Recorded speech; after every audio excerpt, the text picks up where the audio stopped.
Welcome, dear listeners. I'm Jonathan Carlin. And I'm Benjamin Carlin. And we invite you to join us through the Griffin Door, your one-way ticket to the enchanting world of Harry Potter. So grab your wands and dust off your broomsticks and join us as we unlock the dark corridors inside Order of the Phoenix, Chapter 1, Dudley Demented. Oh, the dark corridors. The dark corridors. That's pretty good. That's Right? pretty good because the dark corridors are a pretty big It's like, part. like a big part of the whole thing. It's like the mystery. You I know. Yeah. Okay. I was looking back. I was like, what are the other words we've used so far? Make sure I didn't really do anything. I'm like, certainly we use secrets for Chamber of Secrets. And I was like, we actually use secrets for book 1. So that was a mistake. So if when we finish this whole read through, we start a new read through, at least we'll know. Like we'll get exactly. it right. We know. Yeah. I didn't know this was going to be a big deal in the first book. You know, I was like, I'll just probably say secrets every time. But Right. Yes. Yeah. So I think the thing that all the listeners at home need to keep in mind is that this whole first pass that we've been doing in like the 2 years that will follow everything from here going forward, this is the rough draft. This is the rough draft. You know, and then the polished cut. We'll do the polished cut next. You know, I say that, but the whole thing was we stopped using secrets because if I said unlock the secrets inside the Chamber of Secrets, that was going to sound dumb. Oh, you're right. That's how this all started. So maybe we had it all figured out in the first maybe we place. got it, yeah. Okay. We're there anyway. All right. We're inside of a new book. We're inside of Order of the Phoenix. We are. Chapter 1, Dudley Demented. Goodness me. I don't know if this is like somebody gave Mary Grand Prix like a bit more budget for chapter art, but I can't help but feel like this one's rather elaborate. It's big. You know, and big. maybe it's just because it's like a chapter 1 type situation, because a Peck of Owls chapter 2 is pretty basic. It's pretty basic. You know, it's just sort of like Mrs. Fig. But we got a depiction here of our boy HP hiding out amongst the hydrangeas. We do.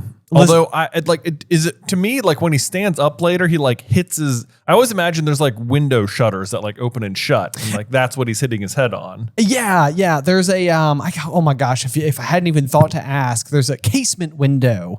Is the kind of window that has like that like little like knobby lever thing that like pops out. And you like rotate it and like opens up.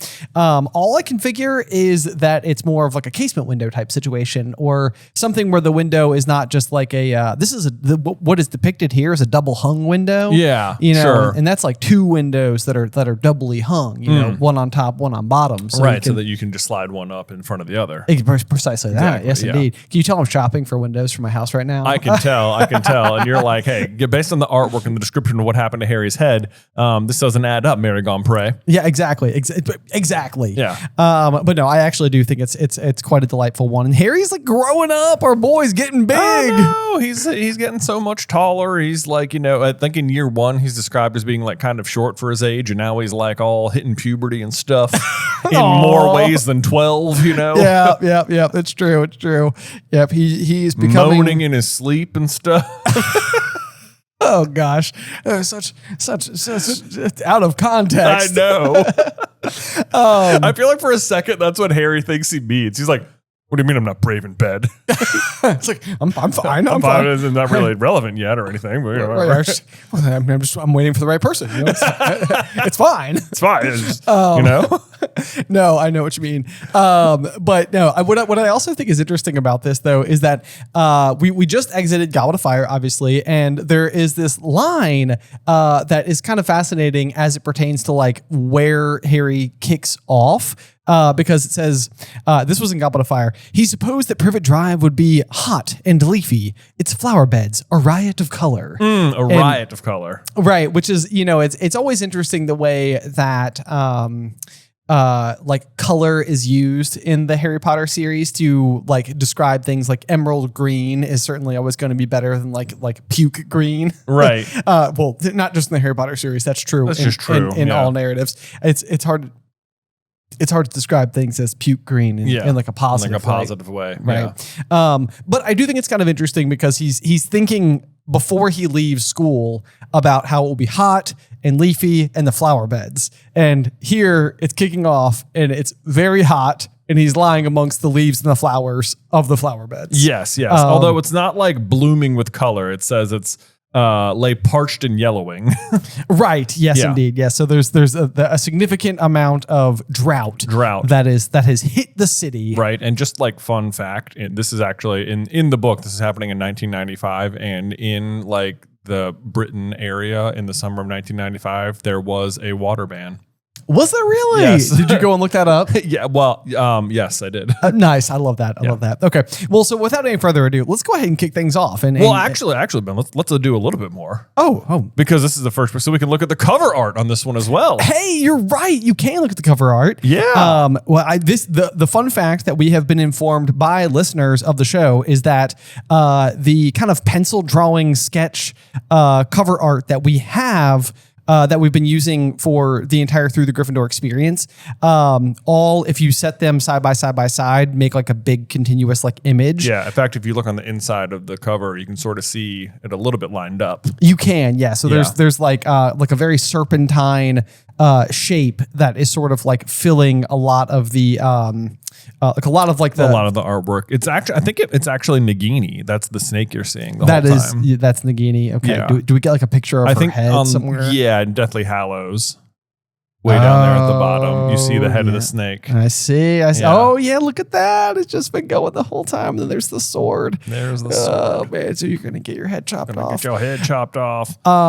We're seeing a lot of stuff going on inside of this this particular cover, though. It's a very Harry centric one where I feel like we've had like Hermione's prominently featured on Prisoner of Azkaban, Harry, Ron, Hermione featured on Chamber of Secrets. Harry's really the main one in Sorcerer's Stone, but then you've got like the other champions for Goblet of Fire. Yeah. But, this one's got major Harry and then Umbridge. Yeah. So if you want to like not like, I don't know how intentional or anything it would be, but if you look back at like the first cover where it's for Sorcerer's Stone, it's like you've got a big image of Harry and then right behind him is Hedwig, this like the image of innocence. And this is the first one since then where it's been like a big image of Harry's face, but now behind him is Umbridge instead of Hedwig. Like basically the exact opposite. You have a very foreboding face. It is as well. And it was honestly a bold strategy on behalf of the publisher to put Umbridge so prominently I know, right there. It's like you expect people to purchase the book, right? I mean, right. Like, Yeah, there she is. And then right down in the corner, I feel like there's Firenze on the cover, which I'm like, I'm not sure how big a deal Firenze is in this book, but there he is. There he is. Yeah. I mean, I guess you've kind of got the whole situation where like, he's going to come and teach. I guess you've got, is it planets kind of going on over there? Is that like a Department of Mysteries thing? Or is it like the prophecy orbs? Or it could be the prophecy orbs. I guess it could be either. Yeah. Right. And then you've got the Dementors kind of above Firenze there, which will show up right here in the first chapter. Yeah. Right away. Yeah. This book really kicks off with action just plumb out of the gate. Right. And then actually where you see Firenze, it looks like he's standing in like a river. That's actually Dumbledore's beard from the next book. Nice. Yeah. Nice. So that's kind of funny. Yeah. So don't you might think it's a river, but in fact it's facial hair. It's facial hair. Yes. Here on the cover. Anyway, but so yeah, that brings us into chapter 1, Dudley Demented. Do you want to kick us off with the first sentence? Oh yeah, I sure do, because it's a good one. Yeah. Okay. The hottest day of the summer so far was drawing to a close, and a drowsy silence lay over the large square houses of Privet Drive. And then the dragons arrived. It's such a nice dreary day, and then but yeah, it's like it's just calling for some action, which to be fair is coming. It's coming. Yeah, for sure. There's going to be some excitement there. Let's see here. Yeah, so we kind of get the description. Cars that were usually gleaming stood dusty in their drives, and lawns that were once emerald green lay parched and yellowing. The use of hose pipes had been banned due to drought, although it's not stopping the neighbors down the street from still running it at 3 a.m. I know, right? but doesn't Vernon also do that? I feel like he does. I feel like he does. Yeah. I mean, it's like that's the kind of thing where it's like when you've committed a negativism. Man, there's a crime. That's what. Yeah, we'll go with crime. I feel like it makes it easier to spot. It's like right. You're so aware of it. You know the moves exactly, and then that's how you know how to spot other people because he's up at 3 a.m. watering his own yard, and he's like, "Hey, what are you doing down there? You're not supposed to. I'm supposed to be watering the yard. That's not what I'm doing. That's not what I'm doing. This is a pesticide or something. Way better. Yeah. Middle of the night. Right. Yeah. Yes. Anyway, let's see here. Privet Drive had retreated into the shade of the inhabitants of Privet Drive had retreated into the shade of their cool houses, windows thrown wide in the hope of tempting in a non-existent breeze. Windows thrown wide sounds like it's like shutters opening, If you're opening a window wide, right? Yes, absolutely. You're right. I mean, it does seem like you're like opening the window like outwardly into the open air. The other thing I think is kind of interesting about this is that I believe that air conditioning is just generally like less used in this part of the world. Oh, right. Like that they're opening their windows to try to cool off because we like, where we live, it's so hot that you just have a way to keep cool. You just have a way to keep cool. Otherwise you would just cook. Yeah, exactly. So AC, but I guess not where they live. Right. But then the only person left outdoors was a teenage boy who was lying flat on his back in a flower bed outside number 4. So this is an interesting sentence because, and I feel like this is of course what you're seeing in the chapter art, but it's like right away, it's like the only person outside is Harry. And it's like, that's how Harry's going to kind of be the whole book, just kind of like isolated, just like by himself. Yes. Yeah. Yep. And that's honestly, I mean, when you go back to that cover thing where it's like you've pretty much just got like Harry, Umbridge, and like friends, it's like that's another one where it's like it really is just Harry. Yeah. Like or at the very least, the feeling he's going to be feeling. I say it's just Harry as if Dumbledore's army is not going to be invented into this book. Right. And, I mean, Hermione and Ron are doing their darndest to be there for him. Yeah. Harry's a little determined to be isolated in this one. Right. Yeah. So just as long as we're covering all of our bases there. But you're absolutely correct. Yeah. The sense of isolation is something that Harry is going to feel in massive ways throughout the course of the book. Yes. But also similar to a lot of things in this book, things are not ever as they seem because it says the only person left outdoors, but that's not true. Mundungus Fletcher is also out there. And unbeknownst to Harry, Mr. Tibbles is watching him as well. There you go. Yeah. Right. You're correct. The half-Kneasel. The half-Kneasel. Nice. Yeah. Nice. Yes. That's a good catch. Let's see here. So the thing that the reason that Harry is hiding inside of the flower bread though is because the flower bread. It sounds like bread for flowers, flour for bread. Yeah. But the reason that Harry's in the flower beds rather is because he is attempting to listen in on the evening news, something that is going to bother Petunia and Vernon to a level end that I just can't fully understand. It's like it bothers them, and they're also there's like just hypocrisy in their own statement, and we'll get there in a second.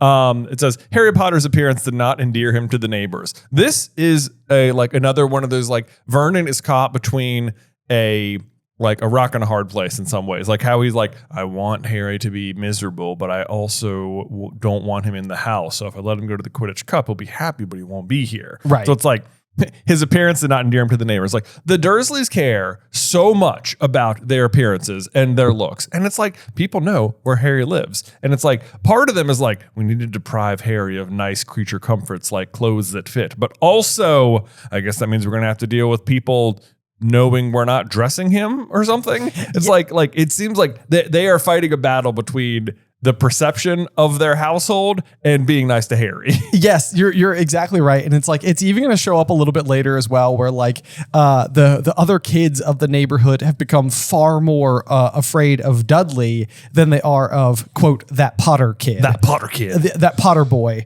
who despite the fact that they had been warned, was a hooligan who attended St. Brutus's Secure Center for Incurably Criminal Boys.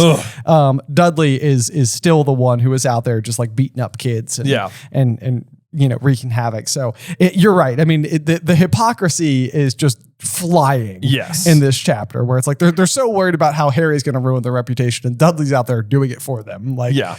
So anyway, so glad to see the boys stop trying to butt in. Where is he anyway? The boy. The boy. Yeah. I don't know, said Aunt Petunia unconcernedly. Not in the house. Uncle Vernon grunted. Watching the news, he said scathingly. I'd like to know what he's really up to, as if a normal boy cares what's on the news. What could he think he's possibly up to? I have no idea. I love this next line too. Dudley hasn't got a clue what's going on. I doubt he knows who the prime minister is. Right. And I'm like, and that's good? That's a good thing? Like that's what you're pushing for. Right. Like, yeah. Right. Like that can't possibly be correct. I know. He also says, anyway, it's not as if there's be anything about his lot on our news. And it's like, Sirius Black was on the news 2 years ago. Yeah. Right? Right. you knew about that. You watched the news. Harry was there. Right. You know Sirius is his godfather, right? Right? Apparently not. Apparently not. Yeah. Yeah. Yeah. Anyway, then we get Mrs. Harry listened to a jingle about fruit and bran while they watch Mrs. Fig, a batty cat-loving old lady from nearby Mysteria Walk, amble slowly past. She was frowning and muttering to herself. She's actually not muttering to herself. She's sort of muttering to Mundungus, telling him not to go do exactly what he's going to do. Which is like something for like a bunch of stolen cauldrons? Stolen cauldrons. Nice. Now that they got them thick bottoms again, they're back then. The market is flying. That's right. That's right. So we all have Percy to thank for that. Recognize Percy's role in what happens tonight. Yes. The thing I like though about bringing Mrs. Fig up by name at this particular moment is that we've only ever heard her referred to as Mrs. Fig before. Yeah. But we've also just heard her name, I believe, either in the last chapter or second to last chapter of Goblet of Fire, where Dumbledore basically instructs Sirius? Sirius to go get Remus Lupin, Arabella Fig, Mundungus Fletcher, the old crowd. The old crowd, yes. So it's funny because it's like, this is one of those where if you were a deep diving, eagle-eyed, like reader of the series as the books were coming out, maybe you surmised that Arabella Fig is Mrs. Fig, but like to me at the point in time that I was reading this particular book, I wasn't dialed in like that. Oh, so yeah. like it had not at all occurred to me that Arabella Fig and Mrs. Fig were the same person. No, I know. But in fact, that was a big theory. People did pick up on that one in They particular. did, okay. Well, because from Sorcerer's Stone through Goblet of Fire, the books came out 1 year after the other, but there was a 3-year gap between Goblet of Fire and Order of the Phoenix. Oof. And so people had time to think. Yeah. And think I'm sure they did. And because at that point, by the time Goblet came out, I think Harry Potter mania was really in full swing. Yes, definitely. Yeah. Yep. And I like this line here too as well. It says Mrs. Fig had recently taken to asking him around for tea whenever she met him in the street. This is basically like as a member of the Order of the Phoenix, she's just trying to keep a close eye on him. Yeah, basically. Yeah. And Harry, bless him, he's just like, no one's contacting me. It's like Mrs. Fig is. You are being alerted by like one of the key members. Yeah, right? I mean, it does seem like maybe she could be like, I'm part of the Order of the Phoenix. Well, as is so often the case, it's like the missing information that's left between the panels is half the time all that would be required to make everybody feel better about what's going on. Yes, yes. However, that's not how plot works. No, it's not. But anyway, so he gets to overhear where Petunia and Vernon think Dudley is at the Polkuses getting tea. Oh, he's got so many little friends. Just the Polkuses. That's Piers Polkus, who was the kid who went to the zoo with them in year 1. So just a nice bit of continuity there. Yes, indeed. Yeah. Yes. So at the very least, Dudley is good enough at maintaining friendships that he has kept this same friend for 5 years. Yes, yes. This is also the child that we have once theorized could possibly be Peter Pettigrew's own son. Yeah. Because you've got the Piers Polkus, the Peter Pettigrew. You got like it's very PP of it all, and he's got like a rat face, is how they describe him. Yes. Yeah. Yes. Mm-hmm. Very. Yep. Exactly. Mm-hmm. Yeah. But this is almost confusing to me because it says Harry knew perfectly well Dudley had not been to tea anywhere. He and his gang spent every night vandalizing the play park, smoking on street corners, and throwing stones at passing cars and children. And I'm like, goodness me, this is a neighborhood where people super duper duper care about the cleanliness and order of everything. And there are 5 teenagers roaming the streets, throwing rocks at driving cars and children, and no one's noticed. I know this seems so shocking because it's like you want to classify all of the tenants of, Privet Drive, Wisteria Walk, Magnolia Crescent as like the same version of, hypocritical whatevers. But it's like if you've ever spent any time in a neighborhood that possesses a homeowners association, they don't usually allow stuff like this. No one's gonna allow kids to throw rocks at kids. No. Good clarification. Yeah. If my kids were outside throwing rocks at cars that were driving past, I would hear about it one immediately. One immediately. One immediately. Yes. Yeah. Yeah. Oh man, Yeah, I don't know who they think they're kidding here. This is ridiculous. Right, but either which way, Harry has also been out, stomping these same grounds. You know it. And he is spending most of the holidays wandering the streets, scavenging newspapers from bins along the way. It is baffling to me that he is like scavenging Muggle newspapers and not reading the wizard ones.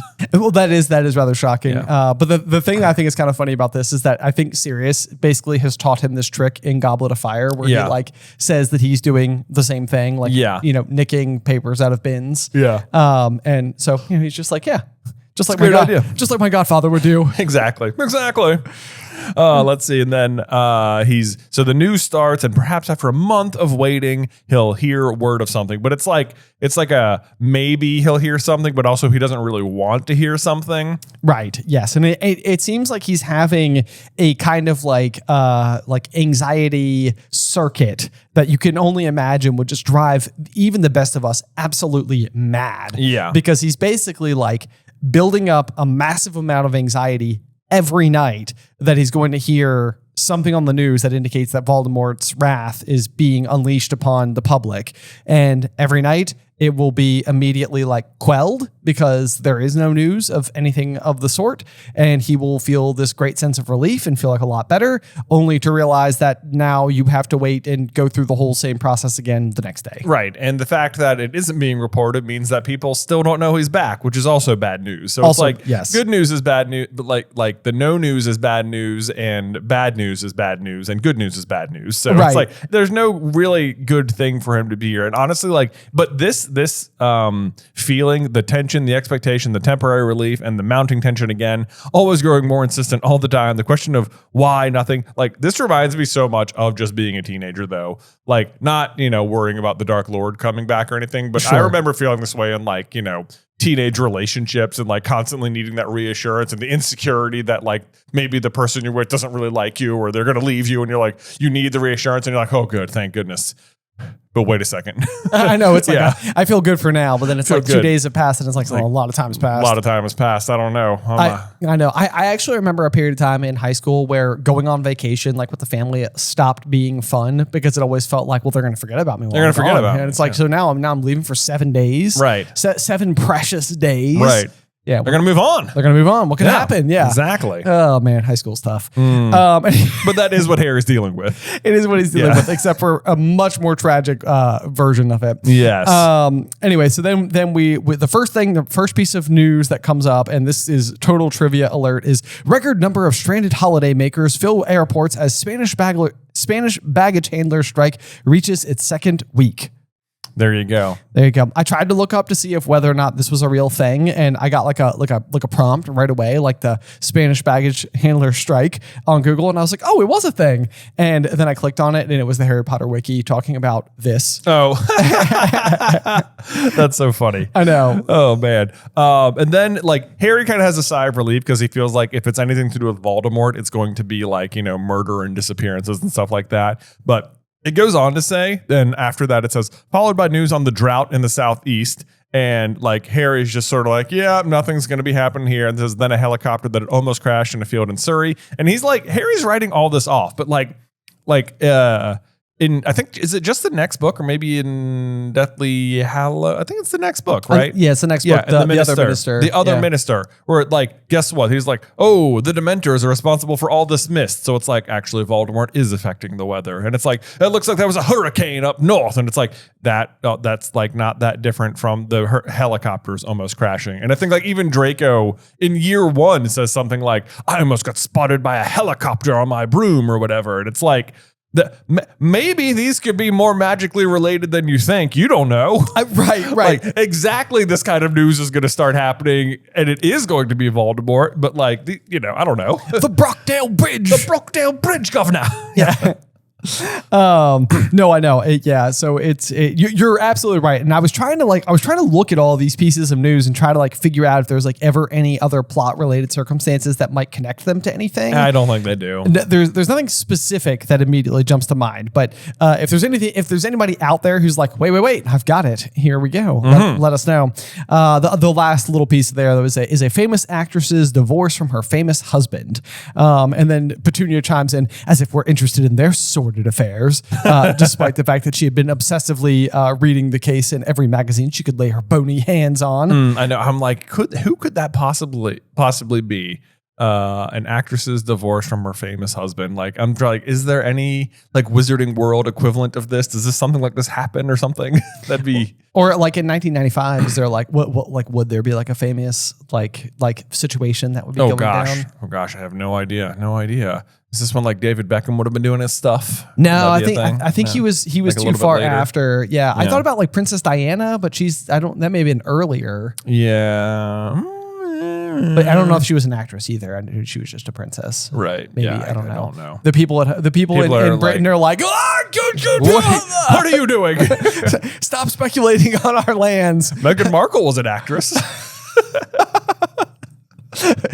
Clearly, we're good at some things and really not good at other things. You guys see her in Suits? I did. Good times. Good times. Anyway, one of my favorite pieces of trivia has got to be the final piece of information that basically all but confirms in Harry's mind that Voldemort is not doing anything. At least it's not making the news because the last thing is Bungie the Budgie is a water skiing bird. Bird, I think. Yes. Yeah. Beauregard or whatever it says there. Right? Yeah. Budgerigards. Budgerigard. Budgerigards. I honestly, for the longest time, I thought this was describing a squirrel. I guess this is just like more of a British way to, or kind of bird or something. I don't know.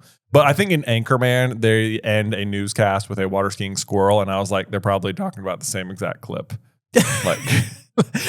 Almost certainly it's only one small obscure water skiing situation. Also, I love how Harry's like, he gets to the point where it's like, there's birds water skiing, and Harry's like, yep, no magic. No magic. Yeah. It's like, okay, how do you think it's water How skiing, do you, Harry? yeah, like this sounds like exactly the sort of thing. We're like, oh, muggles, they'll just believe birds can water ski. You know? That's it. Yeah. Oh man. But yeah, so Bungie the Budgie lives at the Five Feathers in Barnsley. There you go. That is a piece of trivia that I'm already upset that The Five Feathers. The Five Feathers. How can you remember? So the five fingers. It takes fingers. 5 fingers on both hands to hold onto a handle to water ski. If we were birds, feathers, fingers, feathers, 5 feathers, fingers, budger. You do. There you go. I think you've got it. Thanks. You're gonna get it right. The five feathers. Yeah, you've digested it. You don't have to do things like this. You just know it now. I will. I do. That one's pretty remote. It's pretty. It is. It is. Yeah. All right. Anyway, There's continue. no doubt. So next, though, something Harry's about to stand up when when a bunch of things happen all at once. There's a loud echoing crack from Mundungus, who I feel like this is like. It is so loud, and there is so much other apparitions that happen. I'm like, maybe Mundungus isn't very good at it. Maybe there's some like, maybe the better you are at it, the more silent you can be. That's the thing, because I also agree with you. It seems like whenever an apparition happens, like at number 4 Perfect Drive, it's like this. It's compared to like a car backfire, right? It's like it's a very loud noise, yeah, But then, Fred and George, I think, are going to apparate into the room with Harry, Ron, and Hermione here in a couple of chapters when we get to, the number 12. And it's like, for some reason, I just don't imagine them appearing in the room and it being like, crack. Right. That it's like 2 guns just got fired in the room. Exactly. Yeah. So it doesn't seem like very, very subtle in that way. But it also wouldn't surprise me if Mundungus just wasn't very good at it. Well, that's true, too. So that the crack is Mundungus disapparating. Leaving the scene, I guess. And then this is a cat streaked out from under a parked car. That's Mr. Tibbles, who belongs to Mrs. Figg. And then you get Harry jumping to his feet, pulling from the waistband of his jeans a thin wooden wand as if he was unsheathing a sword, which I think is very intentional wording there. Just supposed to invoke Harry and the sword of Gryffindor a little bit. Absolutely. Yeah. Like a very kind of heroic positioning stance type situation. Yeah. Absolutely agreed. Yep. Mm-hmm. But it's also in this exact same moment that the top of his head collided with the Dursleys' open window. Ugh, I can feel it from here. I know. It's like I have had this sensation just too many times in my life where you stand up and you lift a cabinet door open or a drawer or something. Yeah. It hurts so bad. It is terrible. And then this is interesting wording too. Harry felt as if his head had been split in 2, because that is how Harry is going to feel after he like attacks Mr. Weasley later on, that like, is Voldemort possessing me? Like, am I like myself, like in essence divided or whatever? Right. Yes. That's a very good point. Yep. Yeah. And this is another, then it's going to be followed up with another piece of just total hypocrisy on the part of the Dursleys. Yes. Because Uncle Vernon is going to be so upset for witnessing Harry standing up holding his wand that he will reach out the window with his 2 large purple hands and close them tightly around his throat. Yeah. And it's sort of like, he's like, put it away now before anyone sees. Yeah. And I'm like, dude, I'm going to tell you right now that if I looked out the window and saw a 15-year-old kind of like playing sword fight with a wooden stick, not that big of a deal. Right. On the flip side, if I look out the window and see you strangling that same boy out of your window, that's a pretty big deal. Pretty big deal. Yeah. Pretty big deal. So it's like, it's so remarkable to me, the extent that the Dursleys like can behave in this manner. Yes. Where it's like they can do these things that are so abhorrent and be so convinced that the holding of a stick, as far as an unknown onlooker is concerned, is worse. Right. I mean, if I walked past any child in the world and they were holding a stick and were like pretending to do magic, I wouldn't be like, oh my God, they're magic. Yes. I am witnessing something unnatural. Wow. That kid is crazy. What does he have, an imagination? Oh, yeah. But then this is very interesting to me. What happens next is it says, then the pain in the top of Harry's head gave a particularly nasty throb. Uncle Vernon yelped and released Harry as though he had received an electric shock. So like, I don't know. It sounds to me that like the top of his head, like lightning scar, electric shock. Right? I know what I mean? I follow your meaning. Yes. I mean, Zap. Zip, zap, zorp. You can't help but feel like something is going on here. Like almost as if like the scar itself is literally like spoken out against Uncle Vernon. And I literally, when I read this, I was like, wait a second, what? And then I was like, well, they'll explain what the surge of electricity was. No. What is the electricity? I know. Yeah. So, and it's interesting because it's like, it seems just like unintentional magic. That's what it seems like. Which, like we know wizards will exhibit when they are younger. That's like Harry thinking the wind caught him and that's how he ended up on like the chimney of the school or something. And it's like, okay, Harry, you weren't paying attention in science, but whatever. But there ends up being a scene a couple pages later where Harry and Dudley are in the alleyway and the Dementors are showing up. And Harry's like, was it his emotions? Was he unintentionally causing this darkness? But it's like, but he didn't have the power to turn off the stars. Right.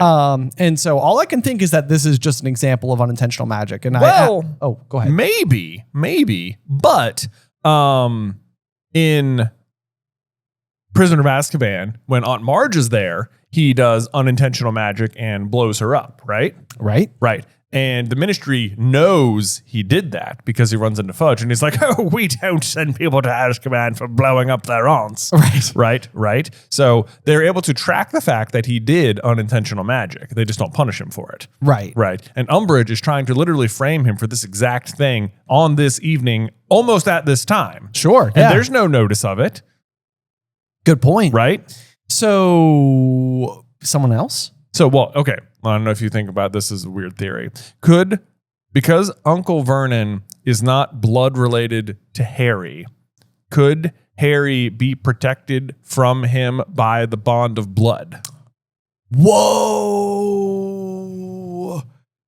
Okay. Well, would it be bond of blood or would it be sacrificial protection?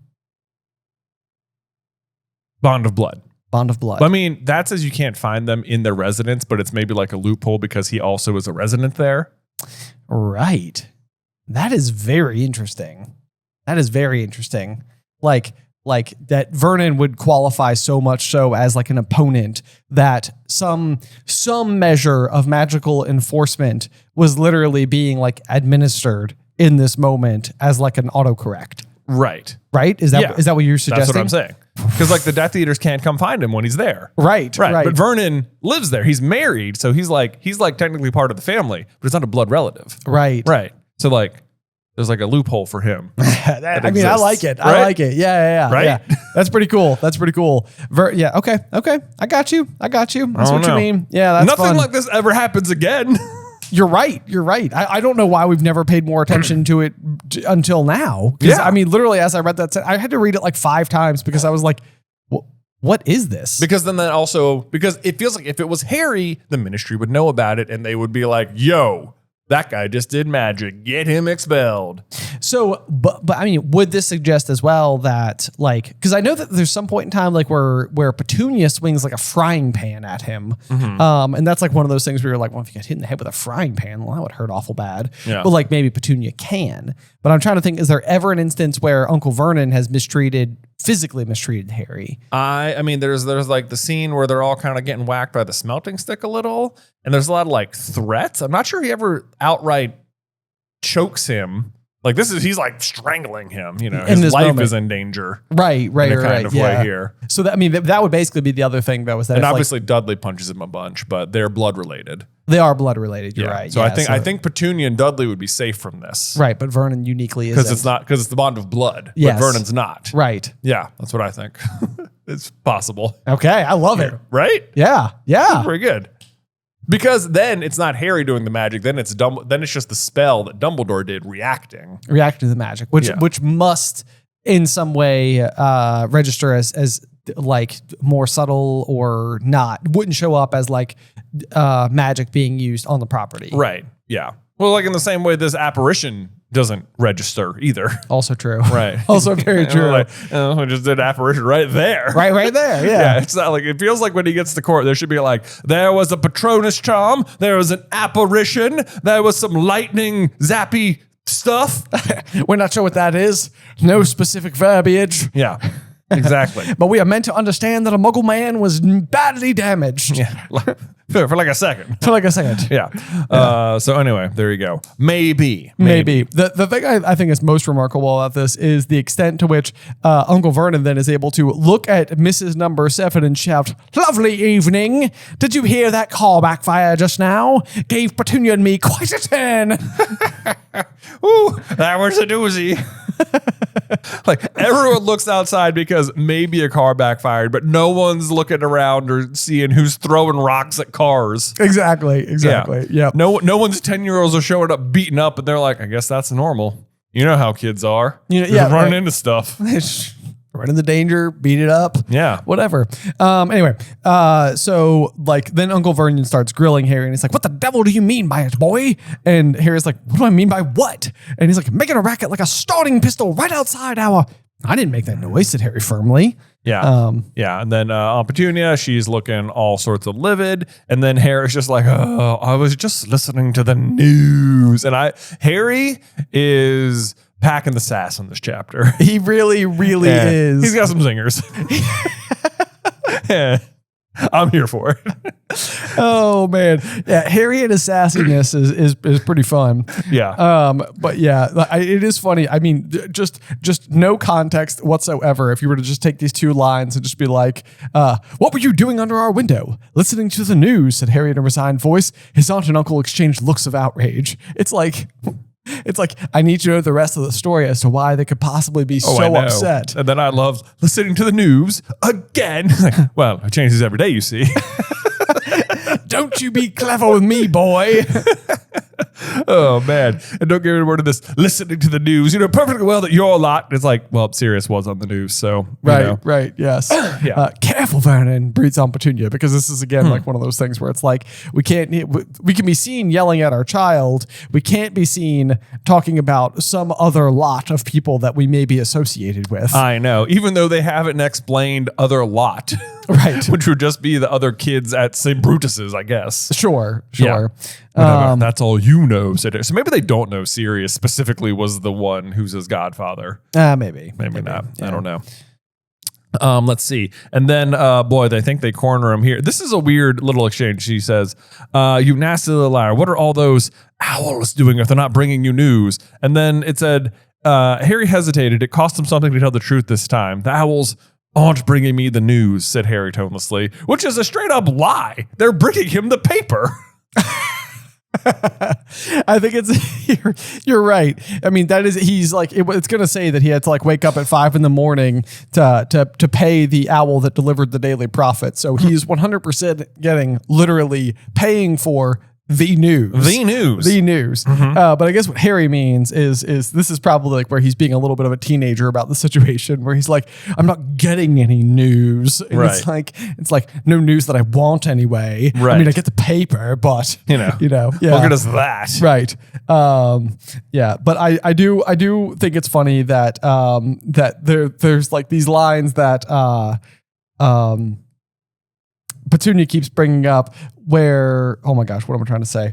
What are they doing if they're not bringing you the news? And then Uncle Vernon's like, aha, what a great point, my wife. Get out of that one, boy. And it's like, well, to Vernon's credit, he does think his wife is just brilliant. Well, I guess. But like what on earth does he think he's got him here? Get out of that one. It's like, ooh, you got him now. Oh. Right, yeah. Like he could, like, as if Harry could just be like, my friends are just sending me letters. That's how we do mail. Yeah, it's just mail. It doesn't have to be news. Right. Right. The real point. My birthday 2 days ago. Maybe you remember. Maybe probably don't. Probably don't. But the real thing that we the reader are being taught here is that the owls aren't bringing Harry news as far as he's concerned, because Harry just feels isolated. He doesn't know what's going on, and it feels like all the letters that he is getting, even though they're supposed to be news, are not filled with nearly enough information or anything that satisfies his thirst. Yeah. I love the line here with Uncle Bert. He says, we're not stupid, you know. And Harry says, well, that's news. I wrote in, got him. Got him. But his temper rising. And I was like, as it shall continue to do. Yes. Yes. Pretty much nonstop, steadily for the rest of the book. Yeah. He was in trouble now and he knew it. He would have to face his aunt and uncle later to pay the price for his rudeness, but he did not care very much just at the moment. He had more pressing matters on his mind. Yeah. They're about to be much, much, much more pressing matters. Yes, indeed. Yes, indeed. Harry was sure that the cracking noise had been made by somebody apparating or disapparating. It was exactly the sound that Dudley the house elf made when he vanished into thin air. So maybe it's not poor ability, because I have to imagine Dobby's quite good at it. Well, I have to imagine, I always imagine that house elves make the distinctive crack in a way that is like their apparition is like a slight, it's like a different font from wizard ones. Okay. Yeah. That's what I imagine. I don't hate that. Yeah.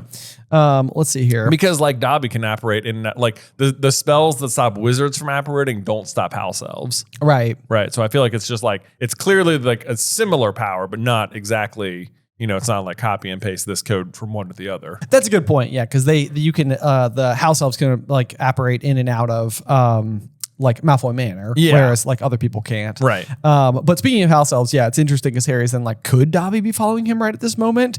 And as the moment literally has been doing exactly that before. True. Yes. And it's funny. He was like, Harry was sure that Dobby did not know how to become invisible. And I'm like, well, to be fair, an invisible house elf was literally a plot point back in Goblet of Fire. So yeah, it's like, it is possible. Right. Yeah. It was there. And it's like, not for nothing, Harry, like Dobby also enchanted a bludger to follow you around, and he created an invisible wall in front of the platform. So like, I don't think you really know what Dobby can do. Right. Also, if Harry called for Dobby right now, would he show up? 1,003%. He'd be like, Harry Potter, sir! Dobby is here! Dobby is here. He has been waiting. 1,000% Dobby would show up. I'm surprised he does. I feel like it is crazy to me that Harry's just not like, Dobby? I know. Yes. Yeah. It's like, that's all it would take. And then but that would solve a problem. That would solve a problem. Right. Exactly. Yes.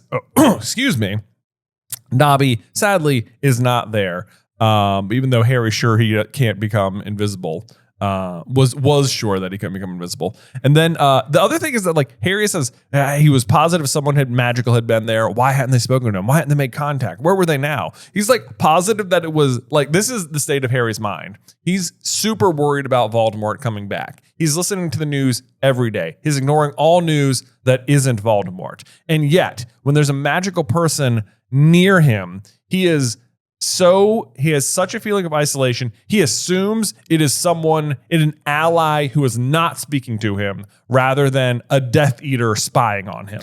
Right. Like he's not seeing this as like almost certain danger, right. Which is the other, like, it's like if somebody appears and they have not made themselves, why didn't they make contact? Because they're an enemy. That's what I would assume. Exactly. It's also ridiculous to me that the person they have watching Harry is Mundungus. I know. It's like Harry qualifies for at least a Lupin. At least a Lupin. Yeah. Yeah. And like, what are the odds that it just so happens?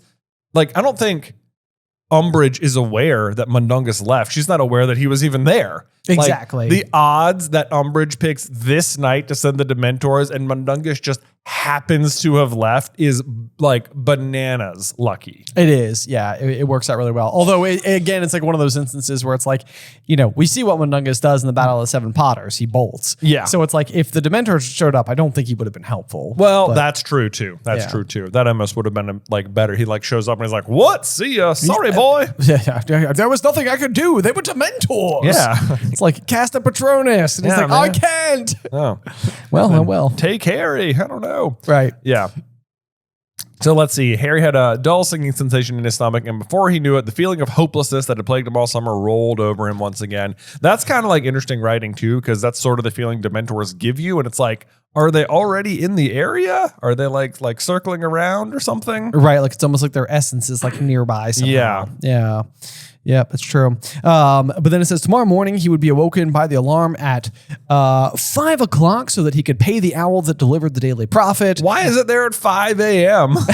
But was there any point in continuing to take it? Harry merely glanced at the front page before throwing it aside these days. So they are bringing you the news. Yes, exactly. But this is also a bit of like a vital error because Harry is sort of like he gets to number 12 rather.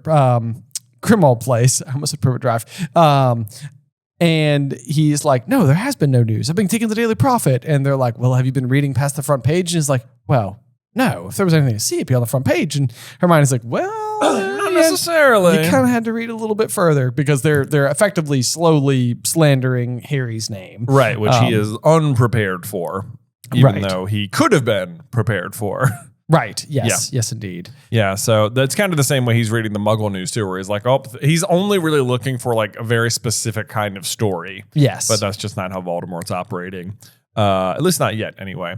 But then we get to hear what Ron and Hermione have been sending him, and you can see why it would be super frustrating for him because we can't say much about what. Obviously, we've been told not to say anything important in case our letters go astray, which is a little bit of foreshadowing because eventually Umbridge will be searching the owls at Hogwarts. Yeah, so I mean, Hedwig will actually be like taken. Yeah, and Grubbly Plank will I think end up take a look at her for Harry and make sure that like everything is okay. Yeah, you're right though. That is something that will go on to happen. And then Harry kind of laments. It says like, but when were they going to see him? Nobody seemed too bothered with like a precise date.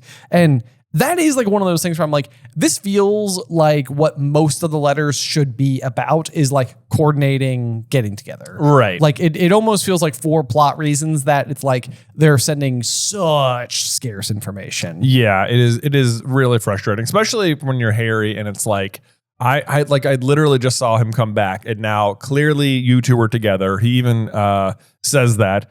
Harry could tell from the vague hints in their letters Hermione and Ron were in the same place, presumably at Ron's parents' house, which I think is funny because it's like, actually they're not. And as if to add insult to injury, we're hanging out at your godparents' house. It's like, like the only person who's like kind of family to you.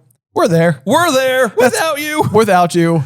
And we're not telling you anything. And then, let me know what you think about this. Okay. So he was so angry at them. He had thrown both of their birthday presents of Honeyduke's chocolates away unopened. I think there was a lot said there because I think Ron and Hermione are actually like really tuned in to how Harry is probably feeling because in the wizarding world, chocolate is used to treat depression. Yeah. And they send him chocolates and he doesn't eat it. Right. But it's like, maybe they're like, oh my God, we got to like, they both send him the same thing. Right. It's like, they know that it's hard for him and they're like literally trying to send him like like literal, a healing thing. Yeah, they are sending him for his birthday Dementor medicine just days before he is attacked by a Dementor. Yes.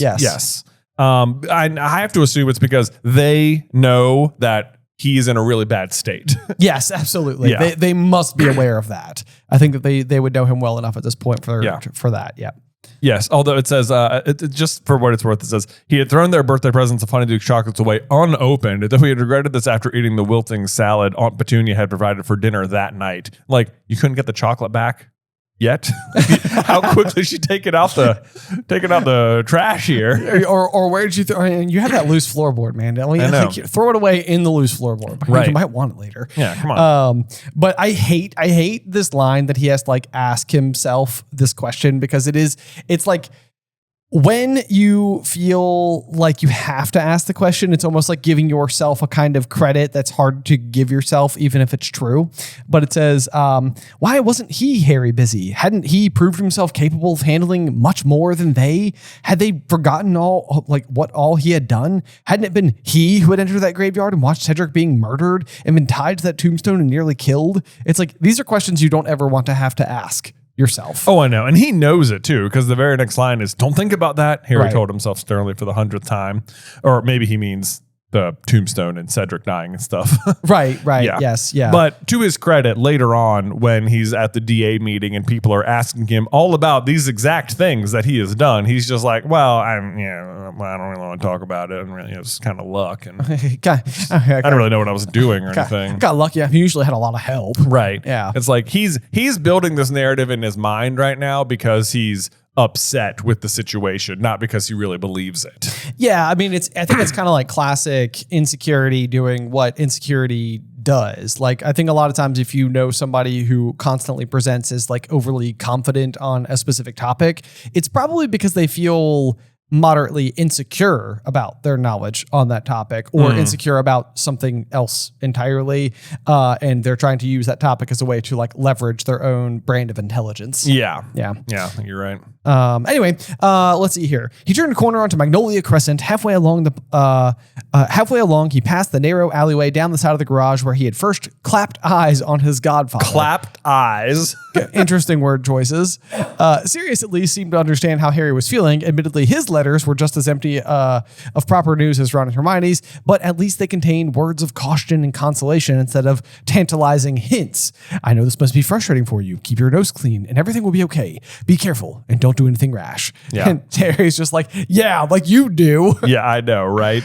Let's see, because what does it say? Where it says, nevertheless, it was quite galling to be told not to be rash by a man who had served 12 years in the wizard prison Azkaban, escaped, attempted to commit the murder he'd been convicted for in the first place, then gone on the run with the stolen hippogriff. And I'm like, well, yeah, but like with your help. I was going to say, you provided him with the hippogriff. With that. And to be fair, I don't think Sirius wanted any of that to happen.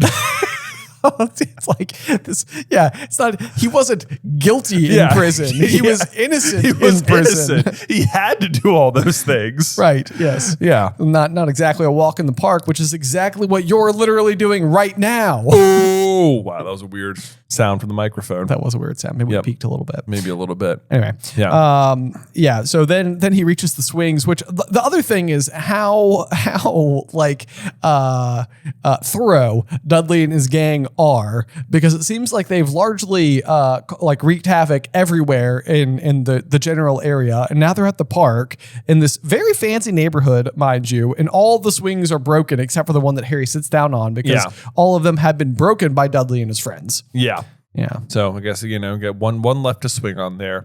And he starts lamenting about all the nightmares he's having about Cedric and long dark corridors, all finishing in dead ends and locked doors.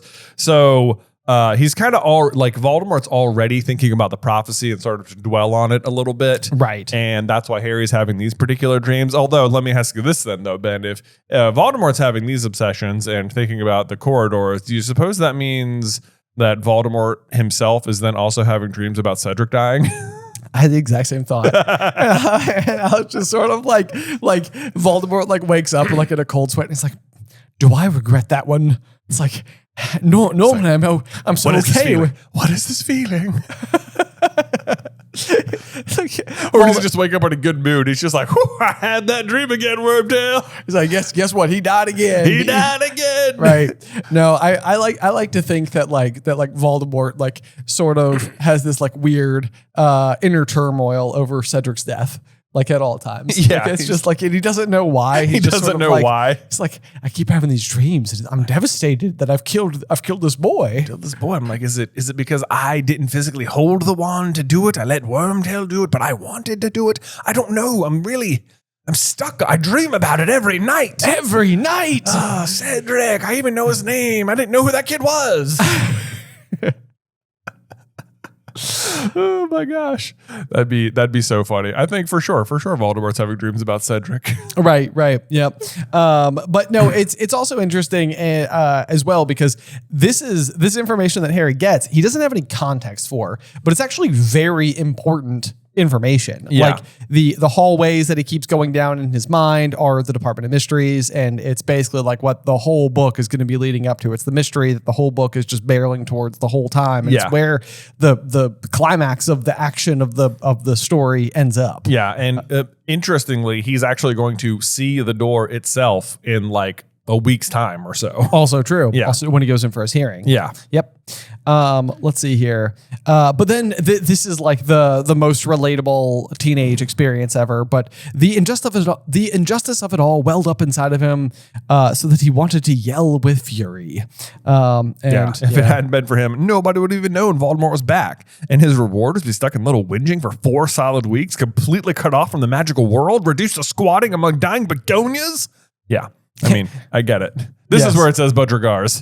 Yeah, the Budrigars. There we go. Yep. How could Dumbledore have forgotten about him so easily? Why had Ron and Hermione got together without inviting him along too? How much longer was he supposed to endure Sirius telling him to sit tight and be a good boy? And it's sort of like you could see, like, it's not hard to understand why this would be so isolating and frustrating. It's like you're just like, oh, this would be bad. Yeah, this would be bad. And Dumbledore's not going to do a great job at all this year. No, in making Harry feel any better. No, because he's just not going to talk to him basically at all. He ghosts him. Yeah, he kind of ghosts him a little bit. But you know what, Harry, the things are going to be okay because a nice sultry velvety night is falling around you. Like the weirdest words to describe night ever. It's like, well, okay, I mean, why does it say sultry? Sultry is a choice. Yeah. But anyway, yeah. So it's dark now. The air was full of the smell of warm, dry grass, or as I like to call it, Ron scent.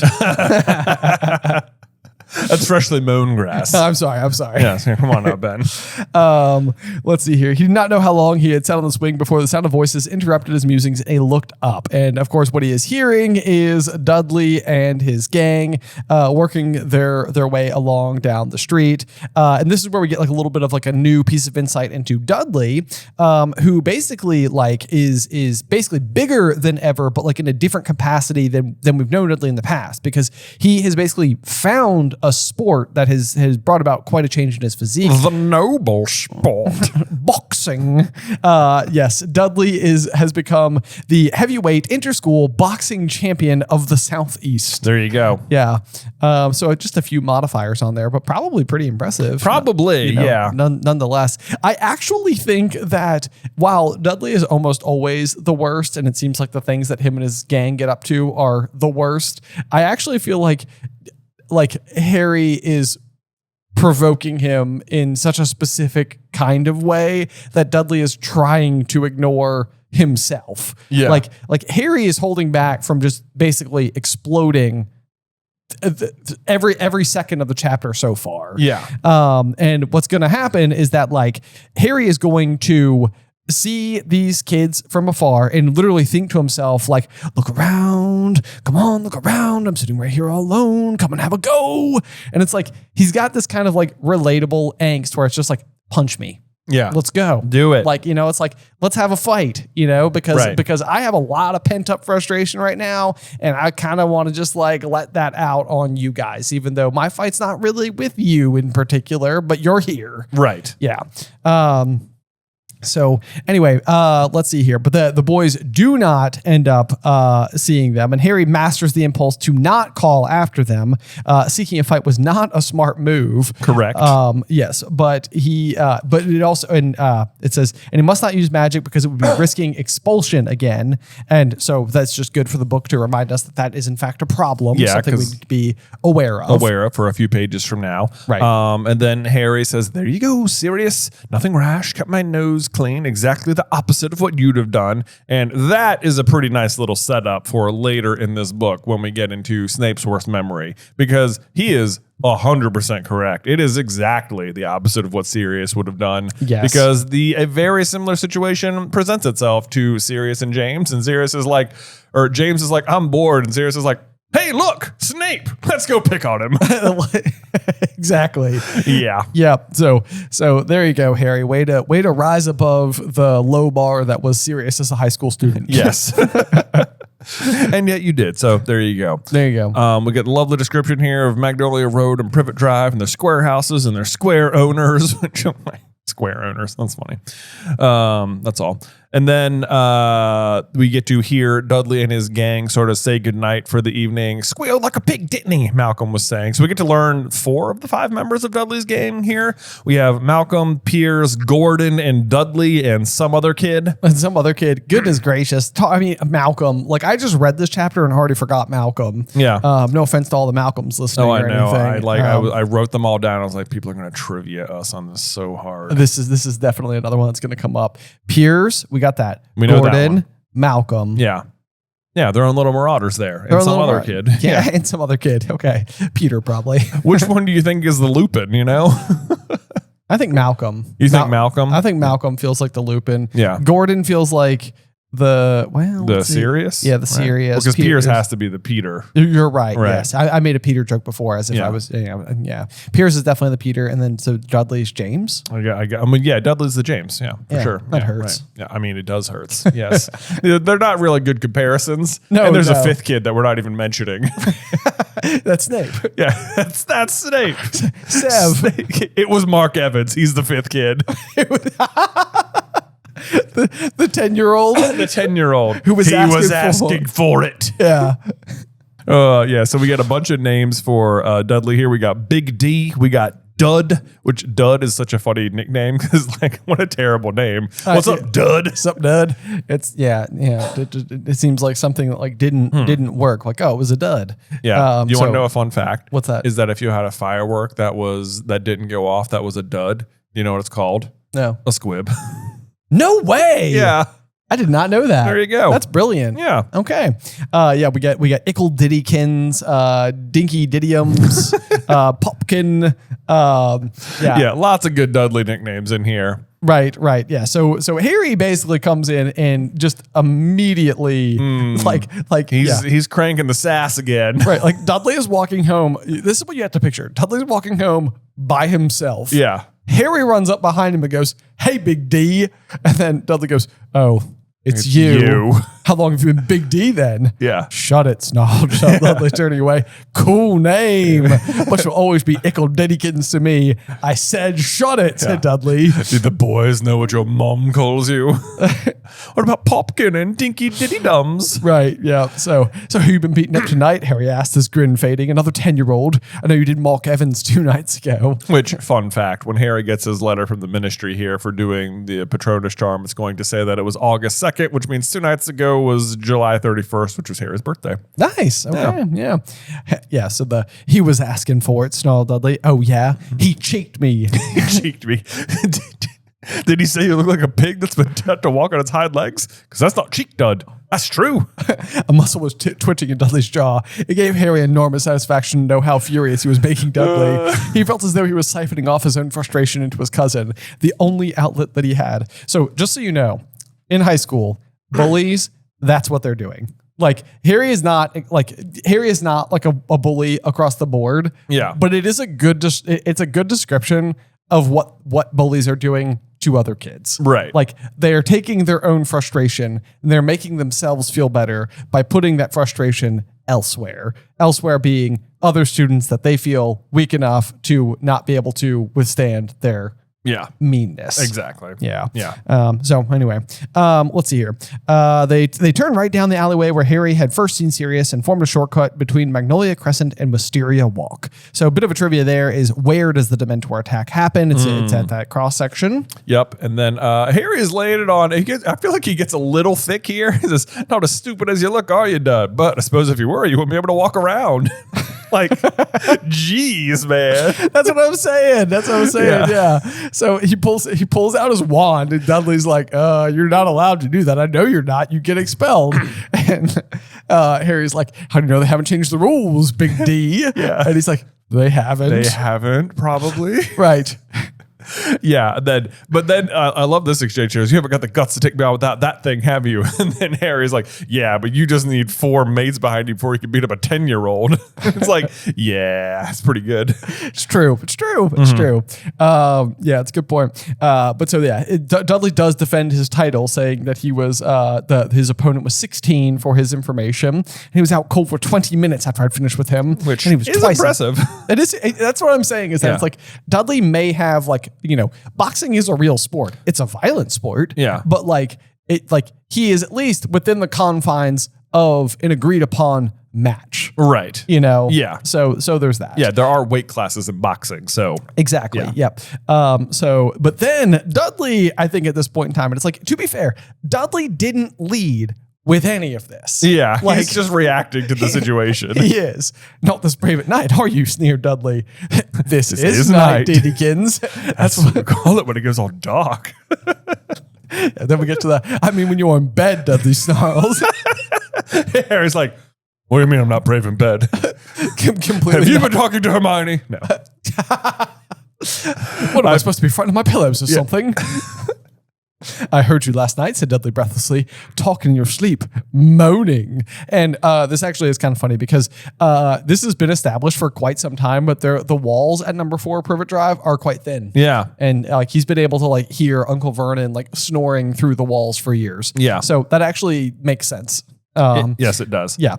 But then Dudley chimes in and he's like, "Don't kill Cedric. Don't kill Cedric." "Who's Cedric? Your boyfriend?" And then Harry's like, "You're lying." And he's like, but he knew Dudley wasn't lying. How else would he know about Cedric? Yeah. And then he keeps going. And it's like, the thing here is that Harry baited Dudley into this spat. And Dudley has no idea how awful the things that he's saying actually are. He really does not. He is super pushing the wrong buttons here. Right. Yeah. But surprisingly has the upper hand all of a sudden. He does.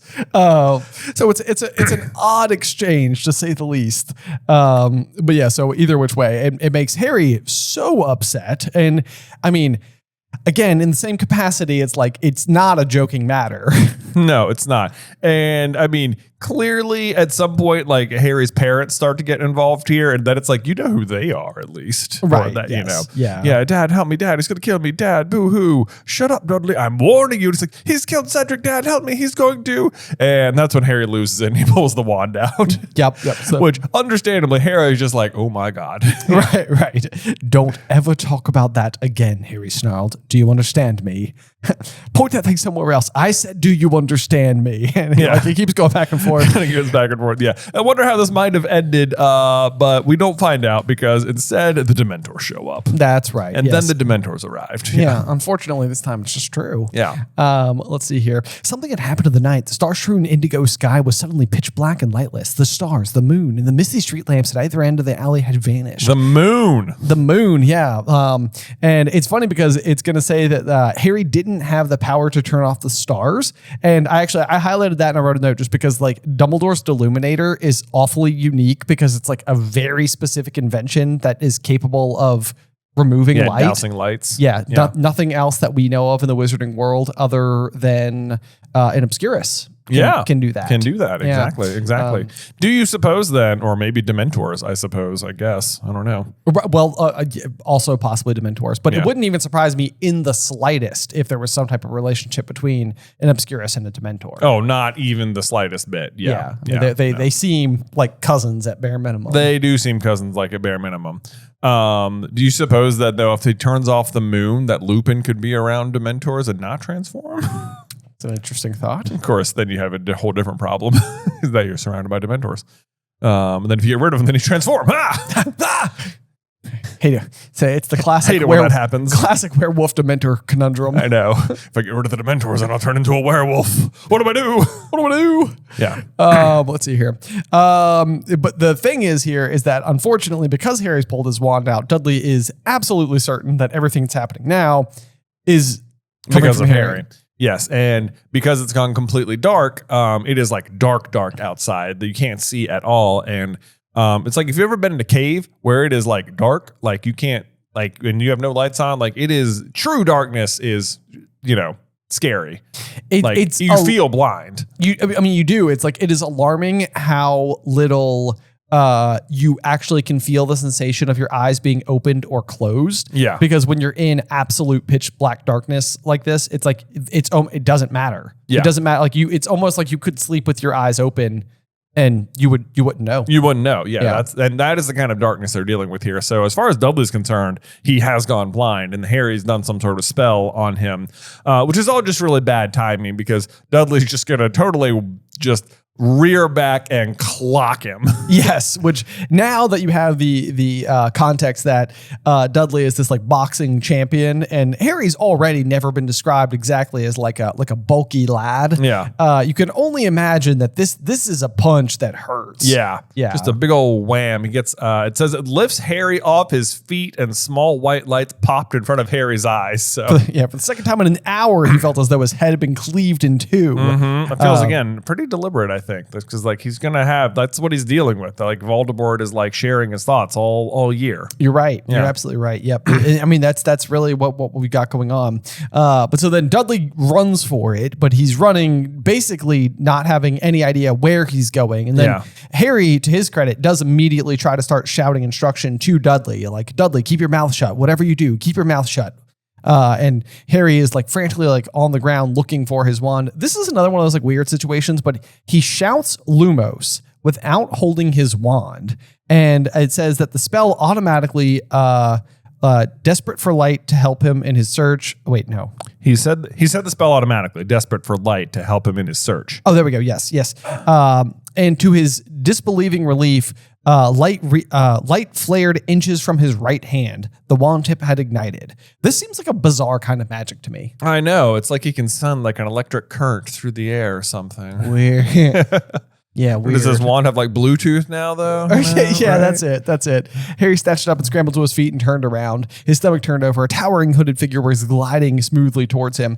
It's crazy, but like when you know the rules and that the fact that you're supposed to like summon a really good memory to create the Patronus charm, it's like, especially with everything you've been given so far in this chapter, you can't help but think, he has no out here. I know. Like he has been miserable. Yeah. The things that make him happy feel like things that are like, gone. Like, I mean, he's tried to use Sirius as a Patronus memory before. He's used Ron and Hermione as Patronus memories before. I mean, it says right here, it's like, think something happy, but there was no happiness in him. Yeah. So it's like, that's kind of how he feels. That's like the mood he's been in. The Dementor's icy fingers were closing on his throat. The high-pitched laughter was growing louder and louder. A voice spoke inside his head. So his memory has changed here because it used to be Voldemort killing his mom when he was a baby that he would hear. And now it is Voldemort with him in the graveyard. It's true. Yeah, the bow to death, Harry. It might even be painless. I would not know. I have never died. Yes. But that makes him think about how he's never going to see Ron and Hermione again, and their faces burst clearly into his mind, and he can summon the Patronus with an Expecto Patronum! Power of friendship! An enormous silver stag erupted from the tip of Harry's wand. Its antlers caught the Dementor in the place where the heart would have been. It was thrown backward, weightless as darkness, and as the stag charged, the Dementor swooped away, bat-like and defeated. See, this is how I think I want to see Patronus is depicted in the show. Like, I want to see them, like, run down stuff and physically tackle them, you know? Yeah. Not just this, like, glowing aura, boring stuff. I mean, I wouldn't even hate it if the Patronus just sort of like stomped upon the Dementor and it just sort of like faded out of existence. Mm-hmm. Because like Dementors are not like, they don't seem material to me. Right. It's like I know they are. I know that they can be physical, and I know that they're like physically handling like Dudley's hands right now, like pulling them away from his face. Like they can touch you, but like also the fact that like like despair being something that like lots of people are feeling tends to cause them to like breed, and there's like more of them or whatever. But it's like, I don't know. Yeah. I tend to think that they like ebb and flow based on the moods. So like, to me, it wouldn't bother me if the stag could literally just like destroy them. Right. Just like poof, vaporized. Yeah. Gone. Yeah, right. Boom. And then I like how Harry can just sort of like control it now. He's like, get it, and points it towards the Dementor Dudley. Antlers caught it as well. Thing is thrown up into the air like its fellow. It soared away and was absorbed into the darkness. Yep. And then it says the moon, stars, and street lamps burst back into life. A warm breeze swept the alleyway. Trees rustled in the neighboring gardens, and the mundane rumble of cars in Magnolia Crescent filled the air again. Harry stood quite still, all of his senses vibrating, taking in the abrupt return to normality. After a moment, he became aware that his t-shirt was sticking to him. He was drenched in sweat.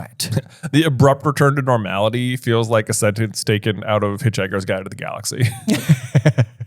And then there was an abrupt return to normality. Yeah, we have normality. Right, yes, it does. He could not believe what had just happened. Dementors here in Little Whinging, which is kind of comical because it's like exactly the way the Wizengamot is going to respond to Harry's claim that there were Dementors in Little Whinging. Yeah. They're going to be like, Dementors in Little Whinging? I don't think so. It's like, that's unbelievable. And it's like, yeah, Harry, you thought the same thing. You thought you could not believe it. You also can't believe it. It says it right here. This is also interesting because it says this is basically where he ran into Sirius. Right. So the last time he ran into a dark creature in this alley, it was a friend the Ministry was looking for, and this time it was a foe sent by the Ministry. You're right. Yes, yes. And of course, sent by Umbridge without Fudge's knowledge. Right. You know, is the other thing too. So she is actually like trying to solve the problem without having to tell him exactly how she's doing it. Exactly. The ends justify the means, I guess. But then the other kind of interesting detail to discuss here is that it says that Dudley lay curled up on the ground, whimpering and shaking. So Dudley is pretty massively impacted by the Dementors themselves. Oh, yeah, for sure. Which I think is kind of interesting because not all of the other students, like it seems like Dudley responds to the Dementors in a capacity like maybe a little bit closer to like what Harry goes through. Mm-hmm. Like Harry tends to like pass out. He doesn't really have like the maybe like the whimpering aspect or anything, which seems more like fear driven. But it does make you wonder, like, what is Dudley seeing? I know. Like we made a video about that once, and I am not even sure what we said. I can't remember what we came up with. Was it a world?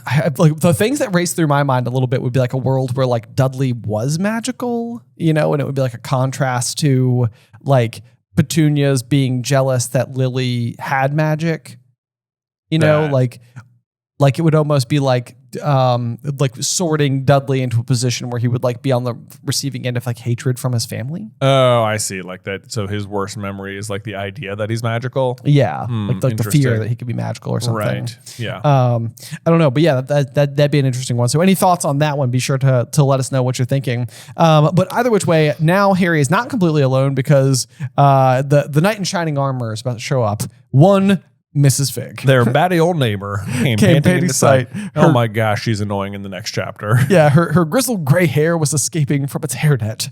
Oh, man, heroes, am I right? Right? Yeah. So cool. A clanking string shopping bag was swinging from her wrist, and her feet were halfway out of her tartan carpet slippers. Harry made to stow his wand hurriedly out of sight. But don't put it away, idiot boy, she shrieked. What if there are more of them around? Oh, I'm going to kill Mundungus Fletcher. Yeah, you're like, well, say what? So, well, I mean, that's pretty shocking, you know, like to kick things off. Like it almost makes you wonder if this was a big theory that people had coming into Order of the Phoenix, if it was like very deliberate to be like, yeah, we're going to let you know about that one right away. Yeah. Because that would be the kind of thing, if you can only imagine like all the fandom basically being like, oh, I think we know who this is. Right. Like, it must be. Yeah, and then right away it's like, there it is. Confirmed. There it is. Boom. Like nothing's going to get you to turn the next page faster than like, okay, Mrs. Fig is like a wizard, witch, maybe? A witch? Yeah. Yeah. What do we know? I know. But you know what's funny is that I'm just going to read ahead a little. It says, yes. I'd stationed Mr. Tibbles under a car just in case. And Mr. Tibbles came and warned me. But by the time I got to your house, you'd gone. And now, what's Dumbledore going to say? So when Mundungus apparated, Mr. Tibbles went and got Mrs. Fig. And then it was still light and hot outside. The sun was up, and it took Mrs. Fig this long to find them. Where is she looking? Like, I wonder where he is. Probably at the park. Kids don't really like the park. There's only that one swing there. He's definitely not at the park. No. Okay, let's rule it out. Let's rule that out. Let's start yeah. in some less likely places first. Right. Now, I've been watching him all summer, and he's been walking the same paths all summer. So, I don't know. Avoid all those. Avoid all those. That's what we know for sure. Yeah. But either which way, that does bring us to the end of chapter 1, Dudley Demented, Order of the Phoenix. Looking forward to chapter 2, A Peck of Owls. But I know. Jay, before we close out today's episode, do you have a review for us? Well, I reckon I do, Ben. Let's see. Today's review comes from Proud Hufflepuff 17. Okie dokie. They say, hey, brother, love this podcast. I'm the kind of person who needs to talk things out, especially things I love, so this podcast has been a dream. Also, as of August 11th, I'm officially of age in the wizarding world, so happy birthday. My question is from Deathly Hallows. In the first few chapters, we found out that Ron has been carefully studying the Tips and Tricks for Wooing Witches book in order to find out how to get with Hermione. He also mentions how he wishes he had the book in the 6th year so we know how to dump Lavender and get with Hermione sooner. So my question is, what if he succeeded in doing so in 6th year? How does this change Half-Blood and Deathly Hallows? Oh, man. Yeah. So if Ron had just been able to like successfully date or dump Lavender and started dating Hermione before Deathly Hallows started. Right. Yeah. It's not all wand work, you know. Oh, what do you know? No, you don't say. No, that's very interesting, and kind of a good question, yeah. Because I mean, it's like I guess at that point in time, at bare minimum, Ron is just like he's like I'm not good at this, like I need to learn, and he's willing to. It's like I mean that's like the thing. It's like he wants to get better and he's trying. Yeah. So okay, let's see here. So he's dating Lavender for how long into Half-Blood Prince? Well, that is a good question. So because Ron gets attacked at it's. When's he get attacked? On his birthday? Yeah, which March is 1st. March 1st, right? So when does he start? It starts before Christmas, right? Yeah, because he gets the necklace for Christmas. It's a necklace for Christmas, and that's when you have the in the movie. Yes, the like the heart and the steam heart. Yeah. Yeah. Why Lavender's not sitting in the train with them, I don't know. Makes no sense. Makes no sense. Yeah. We're boyfriend, girlfriend, but we're not going to sit together on the train. No, of course. Yeah. No, we have our other friends we have to tend to. Friends. Exactly. Yeah. Yeah. So at least 2 months, right? Yeah. At least 3 months. At least 3 months. Yeah. At least December, January, February. Right. Yeah. And I mean, let's see here. So, and then when he's in the hospital wing, Hermione's visiting him and he's like avoiding Lavender, and then they break up because of the Felix Felicis. That's when they break up. Right. Yes. The Felix Felicis. Felix Felicis is when they break up, right? Yeah. And then when does he actually do that? When Aragog dies, I don't know. Early spring. Can't be much longer after that. March, mid-March, something, right? I think. Yeah. I think we're somewhere in that time frame. So, I mean, I guess it's interesting because I think he wants to dump her, like pretty much after Christmas. So let's assume he's like, oh God, I read this book. Oh my gosh. And then he dumps her like at New Year or when they get back to school, at New Year's. Right. Right. Okay. So if Ron and Hermione start dating then. Right. I mean, it's hard to go through like all the specific things just off the fly, but the thing that I think is most interesting is that it would change their dynamic a lot come Deathly Hallows, specifically when they're out camping. Especially when they're out camping and when Ron leaves. If Ron would leave. I think that's the big thing that would change, is that Ron wouldn't leave because there wouldn't be this lingering like question in his mind of whether or not Hermione liked him more than Harry or something. Yes, because it does seem like a lot of like what Ron is struggling with is that like Harry is kind of like the point of why they're out there, which means that Hermione is giving Harry like a lot of specific attention that has nothing to do with romantic feelings. Right. It's just sort of like that is the objective, but then being even further hampered by the Horcrux, Ron feels even worse, Right. and like jealousy grows into resentment, and like all of the other things that sort of like kind of come from that. And it's like, I guess it's possible the Horcrux could have still like corrupted him a little bit in this regard, but it feels like it would be a little bit. I don't feel like the Horcrux would have such an easy time doing that, because like the lesson you learn over and over and over in Harry Potter is that like love is the strongest magic. So like if they're in love and like open about it with each other, I don't feel like Voldemort's brand of magic is going to separate them. No, I would agree with you completely, because I think even like when they open the locket, it says like, "I've seen your heart, Ronald Weasley." Like, and it's like basically, like always chosen second, like, friend to the boy, the girl you love would rather be with, and like the son your mother would rather have. Right. Like, it's like it's poking all the real pain points. But I think that like if Ron is just proper bolstered by him and Hermione having like a relationship, and it's just out in the open, then it just functions better. So Right. yeah, I don't think that Ron ends up leaving in the first place. But then it's even interesting because then he's there for like Godric's Hollow. Right. You Right. know, And then like- that's be really difficult to know how things would change. Yes. Like, would Ron being there mean that like Harry's wand doesn't break, or that they like kill Nagini, or that they just don't go up there with Bathilda Backshot at all, or Right. Yeah. All really fair questions. Yeah. It's like, cause that's the other thing too, that within all of a sudden there's like an additional layer of like liability as Right. well, where it's like, could somebody have gotten hurt oh, or like killed? could Ron have died? Yeah. Yeah, exactly. Mhm. Yeah. It's like, then like on some level, only having two of them there ended up maybe making it like less risky because it's less targets, even though obviously Harry's the key one, but it's, getting everybody out safely seems like a greater challenge all of a sudden. Yeah. But even that, I can't help but feel like you make the best point, which is that like, I want to think that love only helps. Yes. I think that. Is it's like there's no world where it's gonna like go counter to the process. Yeah. So like I'm trying to think what Ron learns when he's out. That's when he like picks up another wand from the Snatcher. So he kind of learns what the Snatchers are. He learns about the taboo. He learns about Potter Watch. Yep. He figures out more about the Deluminator, but they don't really use that again. So I don't know if that matters so much. Yeah, I mean, maybe is there anything else that Dumbledore could have left Ron other than the Deluminator? If the point of the Deluminator is to like, oh, that's interesting. Yeah, Yeah. would he have even left him to the Deluminator? yeah. Good question. Is there any? I left you this basilisk fang, trusting he'll know what to do with it. You'll get it when the time comes. Right. Oh man. Okay. Yeah.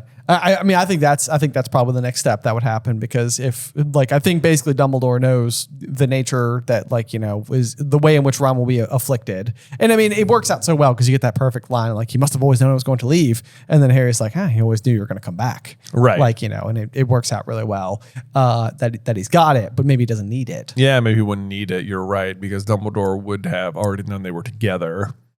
So I don't think maybe he doesn't leave him the Deluminator then. That's interesting. What could he have left him? Like, here's my wand. Can you imagine? Ron's like, no way, No way. wicked. That'd be insane. He just gives him the Elder Wand. It's too much. It's too much. Yeah, I can't see that happening. Yeah. I don't know what else he would leave him. He can't. I was gonna admit it was maybe like Fawkes or something, but he can't do that because Fawkes just leaves.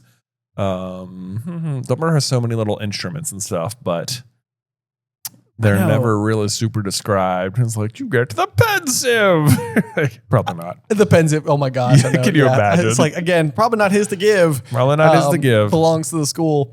Okay. I think this might require a little bit more thinking, but I think it's a fascinating question, because what we're changing is when Ron gets a book on how to interact with like Hermione. women. Yeah. Hermione. Probably just better at girls. Yeah. What if Ron were better with girls? You won't believe what comes next. Yeah. Voldemort wins. No. No shot. No shot.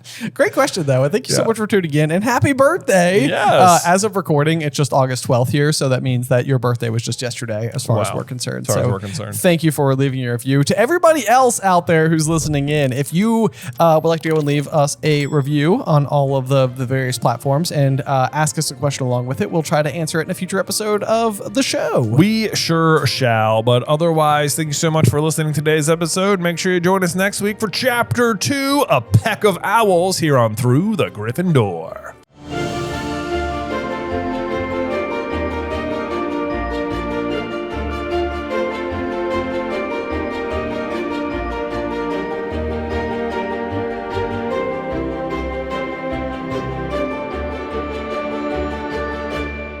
Welcome, dear listeners. I'm Jonathan Carlin. And I'm Benjamin Carlin. And we invite you to join us through the Griffin Door, your one-way ticket to the enchanting world of Harry Potter. So grab your wands and dust off your broomsticks and join us as we unlock the dark corridors inside Order of the Phoenix, Chapter 2, A Peck of Owls. Oh man. Okay, we're in it now. We're in it. I mean, this Chapter 2 is, I feel, a rather stark contrast from Chapter 1. I mean, absolutely it is, yeah. Yeah, we kind of go from a little bit like dark and intense. I mean, arguably one of the most, one of the darkest first chapters of the story. Yeah, like Dementors show up. Yeah, pretty hardcore. This chapter, I feel like by comparison, is going to have like a very comedic undertone if you're willing to see it that way. I mean, there's like Mrs. Fig yelling at Mundungus the entire time. Yes. There's like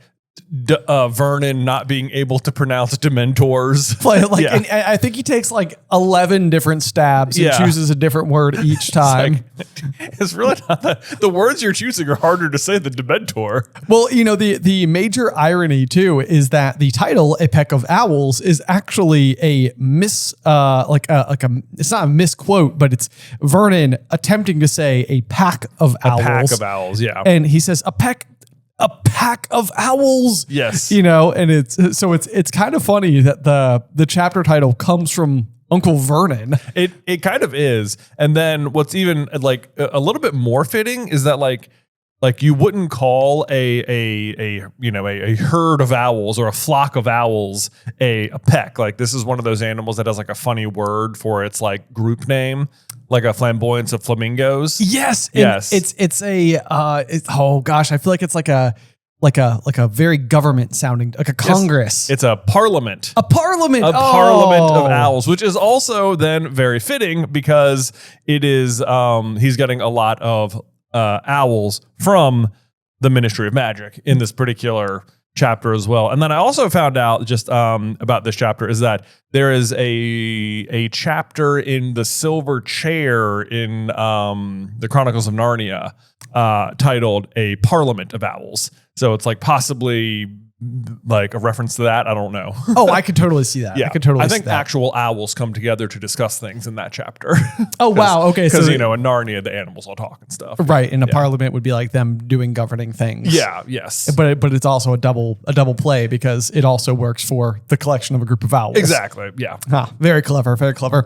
So the other thing we got to talk about here is the chapter art, which like, it's funny because when I look at it, I interpret the character to be Mrs. Fig. Dude, so do I. But then once you read the chapter, it's almost certainly Petunia. Yeah, because Mrs. Fig doesn't get any letters. Mrs. Fig doesn't get any letters. And the owl that delivers the howler to Aunt Petunia like flies in and like drops it like on her head. Yeah. And so it's like, it's definitely Petunia. But I can't help but feel like the shoes, especially that she's wearing, look like what they describe as like the carpet slippers. Yeah. A little bit that Mrs. Fig is always wearing. I don't get the feeling that Petunia would be a shoes inside the house kind of person. I'm inclined to agree with you. And yet, she also doesn't seem like a barefoot kind of person. Interesting. You know what I mean? Interesting. Well, where does she land? Maybe she's wearing like in-house slippers. Probably. Yeah. That would make sense. Because I can't. She's like not fun enough to be barefoot. No. Yeah. Being barefoot's like, I mean, it's like living wild and free, Exactly. Exactly.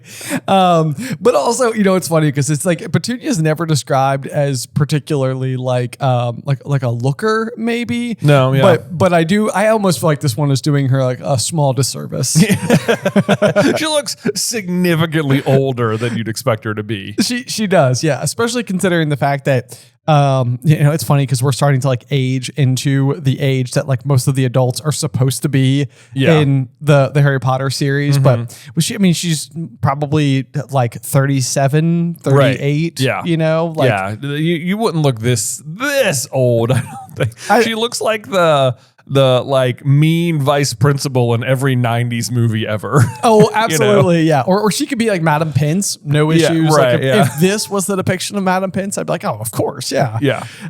So anyway, that kicks us off for kind of the first look, the chapter art here for chapter 2 of Peck of Owls. Would you like to do our opening sentence? Well, but of course, Ben. What? Said Harry blankly, and then the dragons arrived. I guess we're not going to find out what, because bigger problems. Bigger problems, yeah. It's like, oh goodness, this is what can you imagine being like, what? And then dragons arrive. Yeah, and you're like, oh man, no. It's just like every TV show ever where they're like on the cusp of kissing or having a really important moment, and they're like, oh, sorry, my phone's ringing. They're like, go get it. Get it. It's fine. And it's like, it is so not fine. No one would answer their phone right there. In that moment, no. I don't think so. No. Yeah. We need to disband the interrupted kiss in all of cinema. Yeah. Especially by means of phone. Yeah. Exactly. Yeah. Exactly. Okay. So you ready to dive on in? Yeah, absolutely. Okay. Absolutely. So yeah, we're picking up right where the last chapter ended. And Harry is like sort of reeling, trying to figure out like, wait, Mrs. Fig knows Dumbledore. She knows what Dementors are. What on earth is happening? And she's just complaining. She's going to be so unhelpful the entire time she's with Harry. And the number of times that she is going to just like out loud be complaining about Mundungus as if anybody, the reader or Harry or Dudley or anyone has any idea. It's like she just keeps going on about how annoyed she is with Mundungus. Yeah. To the point where like they almost feel like an old married couple. I mean, it very much feels like Dumbledore sat the two of them down and was like, okay, now listen, here's the thing. It is up to you two to guard Harry Potter. He's the most important person in the wizarding world. Chances are this is a super boring job, but we think it's like more than 50% likely that the Ministry of Magic is going to try and frame him into using magic. That's what we're afraid of. So just make sure he doesn't do magic, okay? I cannot stress how important this is and how disappointed, Mrs. Fig, I will be with you if something happens. Right. Yeah. And she's just like, this is the most important. This is why I was born. Right. Yeah. I mean, like she is taking the task very seriously. Yeah. And Mundungus is like, I mean, it's so funny that he's a member of the Order of the Phoenix at all. It's almost exactly like the Arthur Weasley getting like the top box tickets to the Quidditch World Cup because he once helped Otto Bagman out with a lawnmower related incident and Ludo felt so indebted to him that he does this. Like, I feel like we will eventually learn that like Mundungus, like Dumbledore helped him out of like a tough spot at some point in time. And now he pledges like his like kind of life and loyalty to him. Right. And it's like, I feel like that's like the only way for us to get on board with a scenario where we have somebody so utterly incompetent being involved with like the good guys. I mean, because not only is he going to abandon his post here, but then later he's going to like abandon the Battle of the Seven Potters. Yeah, he'll also do that. He will and he's going to steal the locket from Grimmauld Place. And then lose it. He gets, honestly, like Umbridge lures him, doesn't lure him away here, but Umbridge takes advantage of his absence here. Not really. She inadvertently takes advantage of his absence here. Right. And then she will later steal the locket from him. So she is like just messing with him. So maybe that's like the real like measuring stick we have for Umbridge is that her level of competence matches Mundungus's level of incompetence, which is not a compliment to either of them. Yeah. I suppose then both of them are spying on they intersect a lot, Umbridge and Mundungus. Because Mundungus is spying on them at the Hogshead when they host the DA meeting. And then Umbridge knows about it as well. You're right. Yeah. Yeah. What is with these two? Yeah. Goodness me. Although, is it? I can't remember now. I could be confusing Mundungus. Not Mundungus. I'm so sorry. I could be confusing the backstories of Umbridge and Lockhart. But is it not? I feel like Umbridge has a squib. Nope, that doesn't even work. And now I'm confusing it even further. I was going to say a squib sibling. Maybe it's Mundungus, but Mundungus isn't a squib. He's just a full-fledged wizard. Yeah, it's Mrs. Fig who's Mrs. Fig who's a squib. I have just stumbled over all of my thoughts in such a fantastic fashion. Well, it's like I've never really noticed it before, but Mundungus and Umbridge like come into close contact more than you'd realize. Yeah. How odd. Yeah. Okay. Anyway. Okay. But so then we get like a couple little bits of detail here. Possible trivia for future questions would be Mrs. Fig explains that Mundungus left to see somebody about a batch of cauldrons that fell off the back of a broom. So question could be, what did he abandon the post to inquire about? Yep. Although it's like also one of those details where I'm like, who is carrying cauldrons via broomstick? Like this feels like prime situation for like a flying vehicle. It absolutely does. Yeah. Or like port key or apparition, you know? Right. Yeah. Especially with apparition, it's like you could just like pick up like one cauldron, apparate there, set it down, apparate back, pick up the next one, apparate there, set it down. They just don't feel like the type of thing to be transported via broomstick. But they sure don't. And then the question is, like, because here's what bothers me about this chapter is that they are watching Harry all day, every day, all summer. Right. And like literally it like just in the tiniest little window here where Mundungus apparates, like Umbridge's attack on Harry is successful. You know, like her plan works. Like if she had tried literally any other time all summer, it wouldn't have worked. Right. And it just so happens to work. And it's like, did she like orchestrate this in some way? It feels like she had to because it's so random, but also that would imply she knows anything about the Order of the Phoenix or Mundungus. Well, it could be that she doesn't know fully about the Order of the Phoenix, but she may know, like, if she is really what she's trying to do is to catch Harry doing magic or kill him. Yeah. So like if we've got a situation where she is like monitoring, and like in my head, I'm almost picturing like from Star Wars where like sometimes they'll like pull up like a map of the Death Star or whatever. And you can like see all the hallways. In my mind, I almost imagine her having like a hologram of Privet Drive. And she is just like any type of magic that is performed on Privet Drive, hard stop, would like light up like a bell or whatever.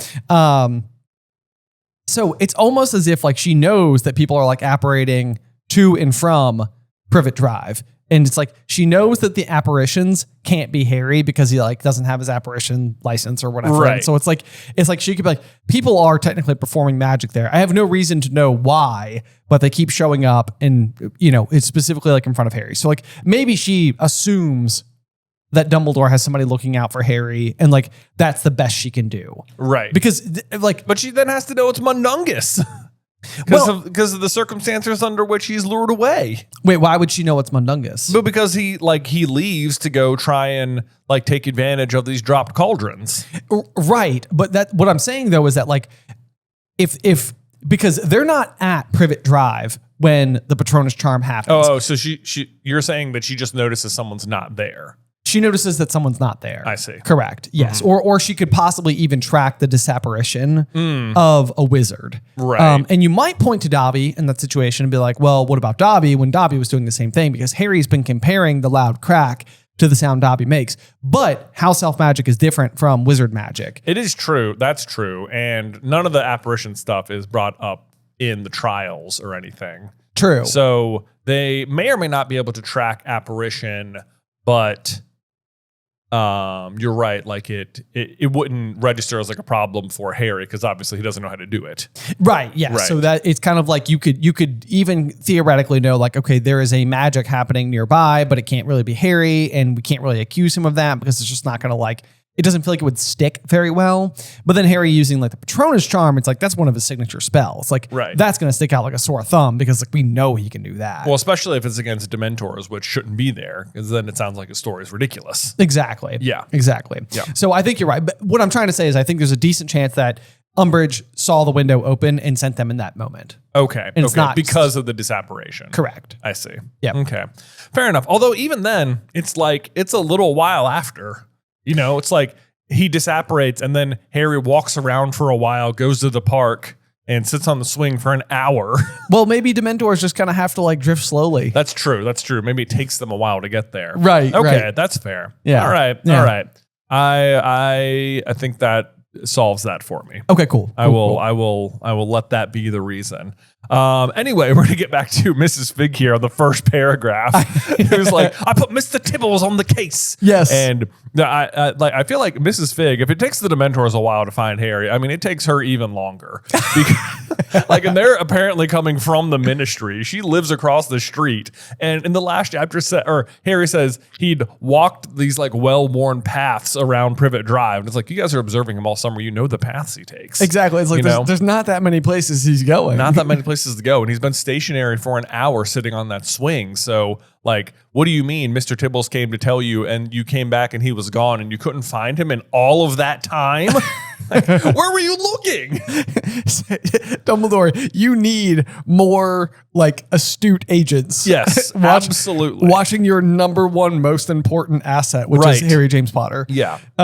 Goodness gracious. Yeah. But anyway, Mr. Tibbles was the other piece of trivia I was going to say is what is the name of the cat who's been looking after Harry? This is a piece of information that my brain does not want to keep.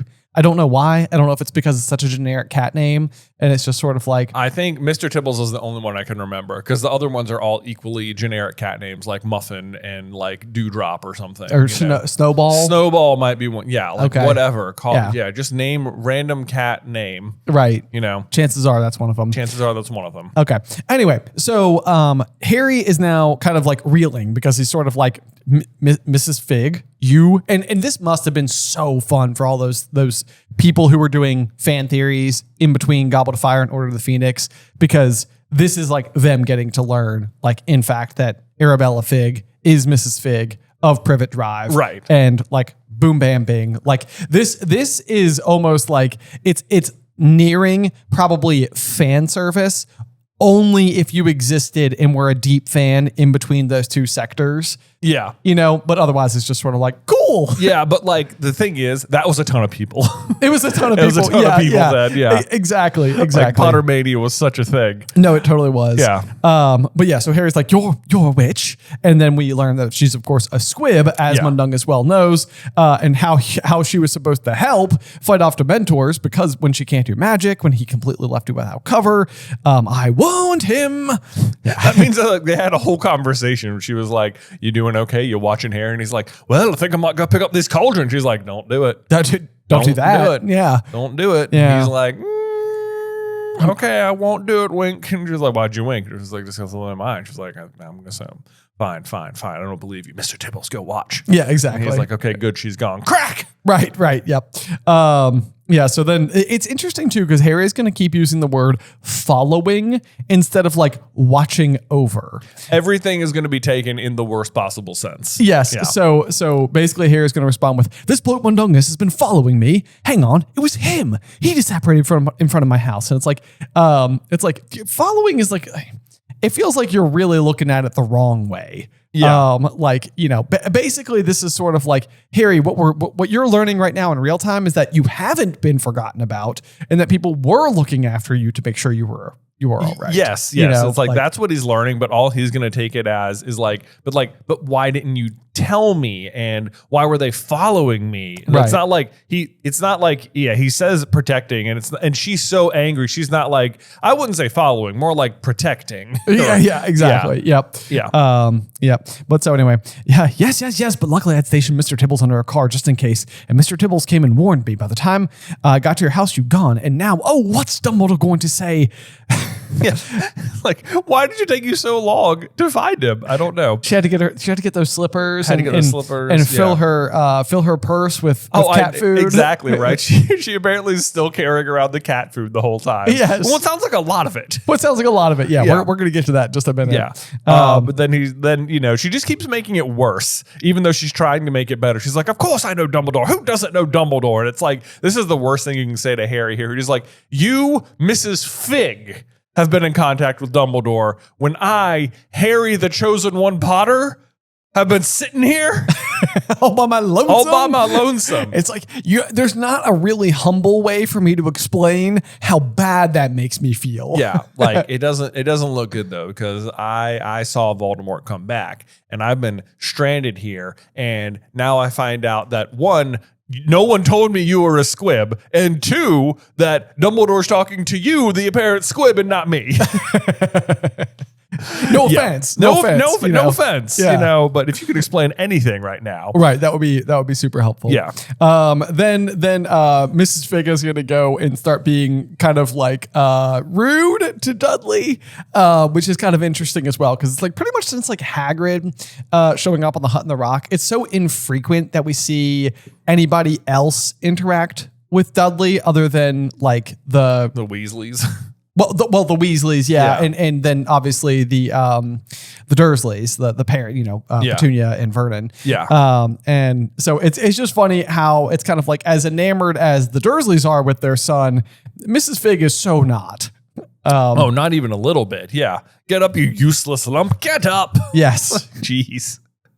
Of course, she can't lift him up at all, and Harry's like, I'll do it. And Dudley is apparently just not using his legs at all. He is just like being dragged by Harry from under the shoulder. Right. Yeah. A weight that you can almost just like feel right through the pages. Because like, I mean, if you've ever tried to pick up somebody who decides to just go like limp on you. Yeah, who's just going dead fish. Yeah. It's so hard to move them. Like it doesn't matter. It doesn't matter to their size at all. Like when my daughter does this, who weighs 32 pounds. Yeah. It's a struggle to move her. Yes. So, it's I can only imagine that Harry's really fighting an uphill battle here. Right. So he's doing that, and then she's not even like helping. It's not like they each take a side or something. Right. Yes. And then she will also not pay attention at all to Harry's struggles as he tries to move Dudley down the street. In the meantime, she's like, hurry up. like, hurry up. Excuse me. Right. This guy's like a boxing champion, okay? It's like heavyweight division. Right. But then she's gonna keep telling Harry to keep his wand out. Never mind the statute of secrecy now. There's gonna be heck to pay anyway. We might as well I love the phrases she keeps using. We might as well be hanged for a dragon as an egg. Yeah. We might as well be hanged for a dragon as an egg. I read it like 10 times and I still don't know if I know what it means. Okay, it is a play on like an actual Muggle saying, which is like we may as well. I looked it up ahead of time, but it's like we may as well be paying for a pony as a horse or something. But it's like what it means is you're going to be punished for the smallest crime anyway, so you may as well just do the big crime. Oh, right. I get it. Okay, so it's like it would be bad enough if we had a dragon. All we have is an egg, right? But may as well just assume it's a full dragon. Exactly. Yeah. Okay. Right, okay. Right. Oh. They're going to treat the situation like it's a 10 out of 10. So we may as well, fill in the blanks. Yeah. Exactly. Right. Okay. Talk about the reasonable restriction for underage sorcery. This was exactly what Dumbledore was afraid of. So that is the key piece of evidence there that Dumbledore was operating under the assumption that someone would do something that would make Harry look bad. Right. And that's exactly what it was. So it's even interesting that it seems like maybe like Dumbledore's concern over what would happen at Privet Drive, especially when he knows about the particular protection due to the bond of blood charm. It's like he's actually not worried about Voldemort attacking. He's worried about what the ministry is going to do. Yeah, that is interesting. He's way more worried at the moment about the ministry than he is Voldemort. Right. Which is telling. And he's like, but he is on top of it. He does suspect it to be coming. But it's like you wonder why he doesn't just have doesn't have somebody like send Harry a note and just keeping him up to date. And it's like, like the ministry has been, I don't know if you've noticed, the ministry's been saying bad things about you. Right. We suspect they may try and lure you into doing some magic. Right. I mean, these are the kinds of heads up, though, that like, and it's interesting because it's like, the breakdown in communication, like it's almost like why series that take place like in medieval times or pre-cell phone times are always like more interesting, because communication isn't so readily available. Right. And in this particular case, it's almost like it just seems like pre-informing Harry, and it wouldn't even have to be Dumbledore who could send it. I mean, this could be Ron, Hermione, Arthur, Sirius, Minerva, like, any number of people could just send Harry a letter that's just sort of like, this is what we're concerned about. We want you to know that we have somebody on standby. They're not going to interfere with you. Like they're specifically told not to like reveal themselves or anything, but there is somebody nearby, like in case anything comes up. You don't need to act. And it's almost even as if like all that would do is make Harry less angry. And I think like the point of this early part of the book is to really make Harry angry. Right. Like it's like everything needs to go as wrong as possible in order for it to work as it needs to work. Yeah, pretty much. And that's pretty much what's going to happen.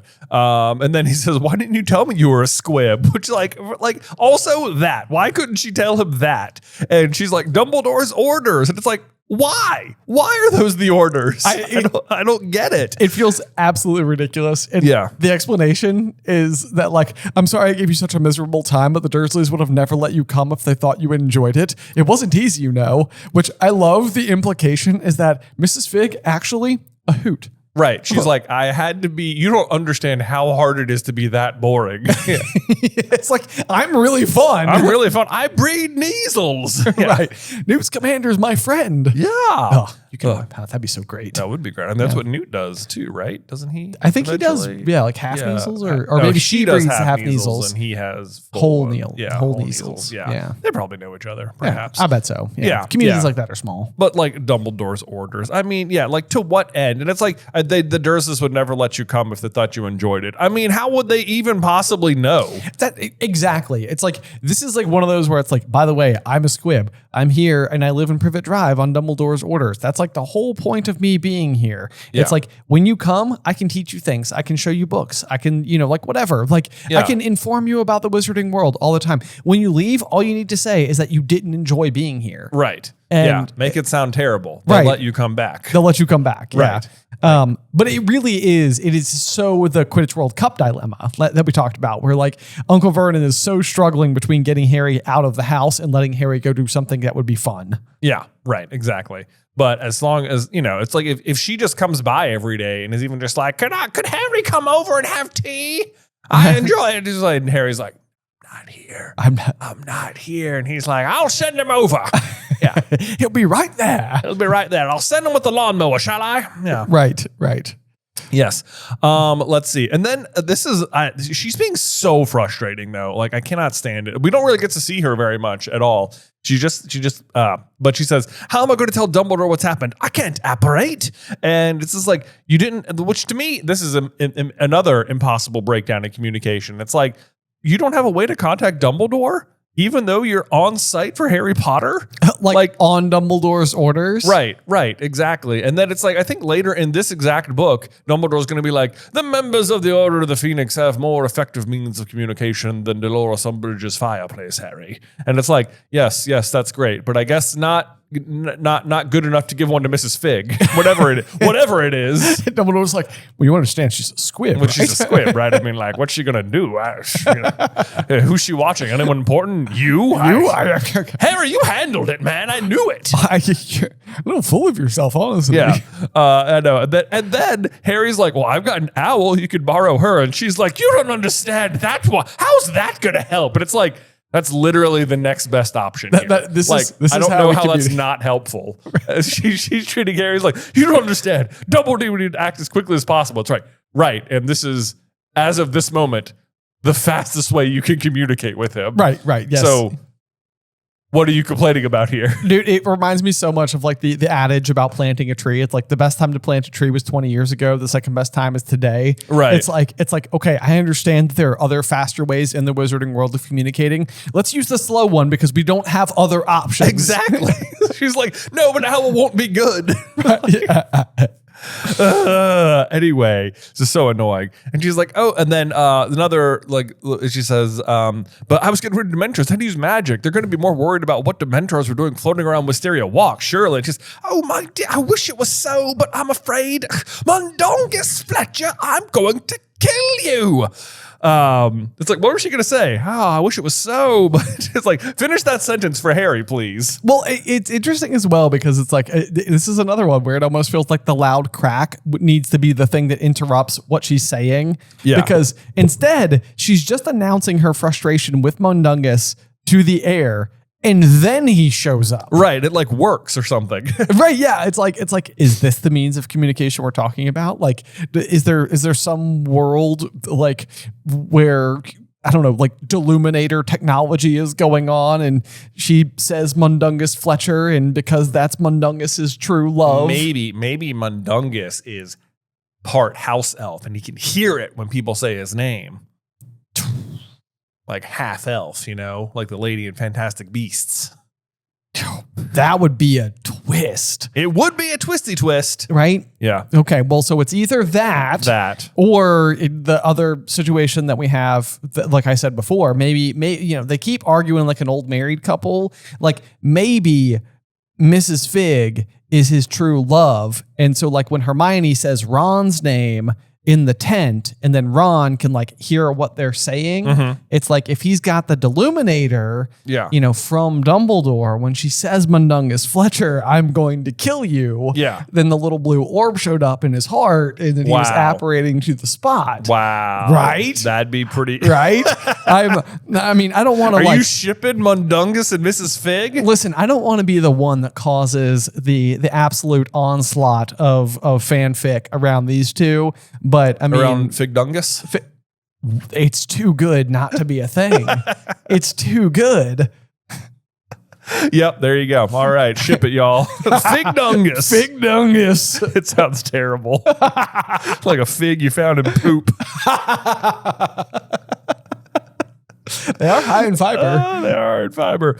Oh, gross. Okay, here we go. Then speaking of whether or not we think Mundungus is part house elf or in love with Mrs. Fig, his description, let me know if this sounds familiar, is short, bandy legs and long, straggly ginger hair.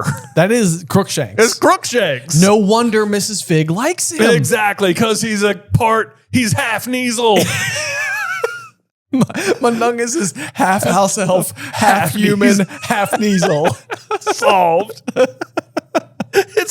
Why does he describe the same as Crookshanks? It is so odd how similar it is.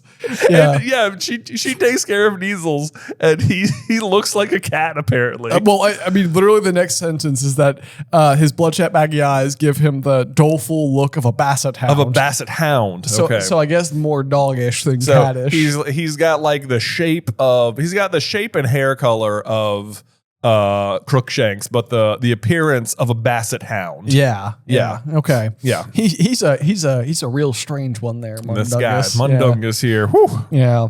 But it almost does seem like she's shouting into the air about him. He shows up and then he's like, "Sup, Figgy? Sup, Figs? What happened to staying undercover?" "I'll give you undercover, kind Mrs. Fig. Dementors, you useless, skiving sneak thief." Doesn't sound like she likes him there. Well, I mean, you know, this is... But you know what? That's not how people like each other in Harry Potter, you know? Exactly. I mean, how often is like Hermione just hitting Ron with stuff in the movies? Will you stop eating? Exactly. That's exact thing. And it had better be you who can tell them why you weren't there to help. It's a little bit longer, but it's the same basic, you know, whack per word. Yeah. Whack per word. Whack per word. There. Also, she clearly knows it was Dementors right now. So I think there's a question sometimes where like Fudge is like, and Squibs can see Dementors, and it's like, yes, that clearly she can. Yes. Yeah. I agree with you completely. Like, I feel like that ends up being like a plot point later, and like Mrs. Fig is like a really terrible witness because it's like she says they stumbled or something. Yeah, right. It's Yeah. like, well, the Dementors don't stumble. Right. It's like, okay, whatever. But yeah, you're right. Like it seems like she absolutely knows that Dementors were there. Right. So let's see. And then Mundungus is like trying to defend himself despite Dementors attacking Harry Potter. And he's like, wow, it was a very good business opportunity. And I'm like, dude, shut up. You've lost. Yeah. And then here's the line about all the cat food inside of the bag. But Mrs. Fig raised the arm from which her string bag dangled and whacked Mundungus around the face and neck with it. Judging by the clanking noise it made, it was full of cat food. You know how cat food clanks. I was like, I feel bad for whoever gets this page from our book, but I was like, what is this, like canned? You know, like not that it matters, but like kibble doesn't exactly like clank. Yeah, I think it's like cans of cat food. And what, like cans of wet cat food? Yeah, like wet tuna. I'm like, who's carrying around wet tuna? Who's carrying around just a bag full of cat food tins? Yeah. You know? Yeah. And mind you that it is like 9:30 when all this is happening at night. Okay. So like she is apparently, before any of this stuff with Harry happened, she was just walking around with a bag of cat food and was interrupted by Mr. Tibbles. And she's like, what? Where is he, boy? What? The old well? And then you got there and was like, he's not in the old well. I don't know where on earth would Harry Potter be. Probably this is a pickle. Probably that swing. I better not go look.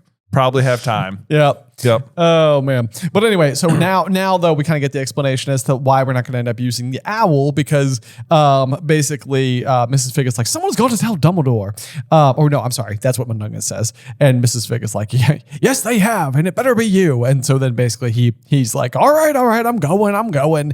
And he cracks and leaves again. So I can only imagine at that point in time he's showing up in front of Dumbledore, who's then going to be like, dude, you really dropped the ball. Really dropped the ball. Does anyone have a bag of cat food? Yeah. I would like to strike you with it now. Just imagine Dumbledore whacking Mundungus with the exact same tool. He just like summons it out of thin air. Mundungus is like, why is everybody doing this to me? Harry Potter!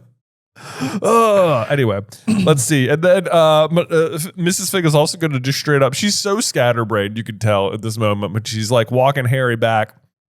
He says, I'll take you to the door, said Mrs. Fig as they turned into Privet Drive. But like half a page later, she will not take him to the door. Right. Yeah. Yeah. And she says, oh, and you had to fight them off yourself, which not a single person is going to be like, well done, Harry. That was pretty fast thinking on your feet.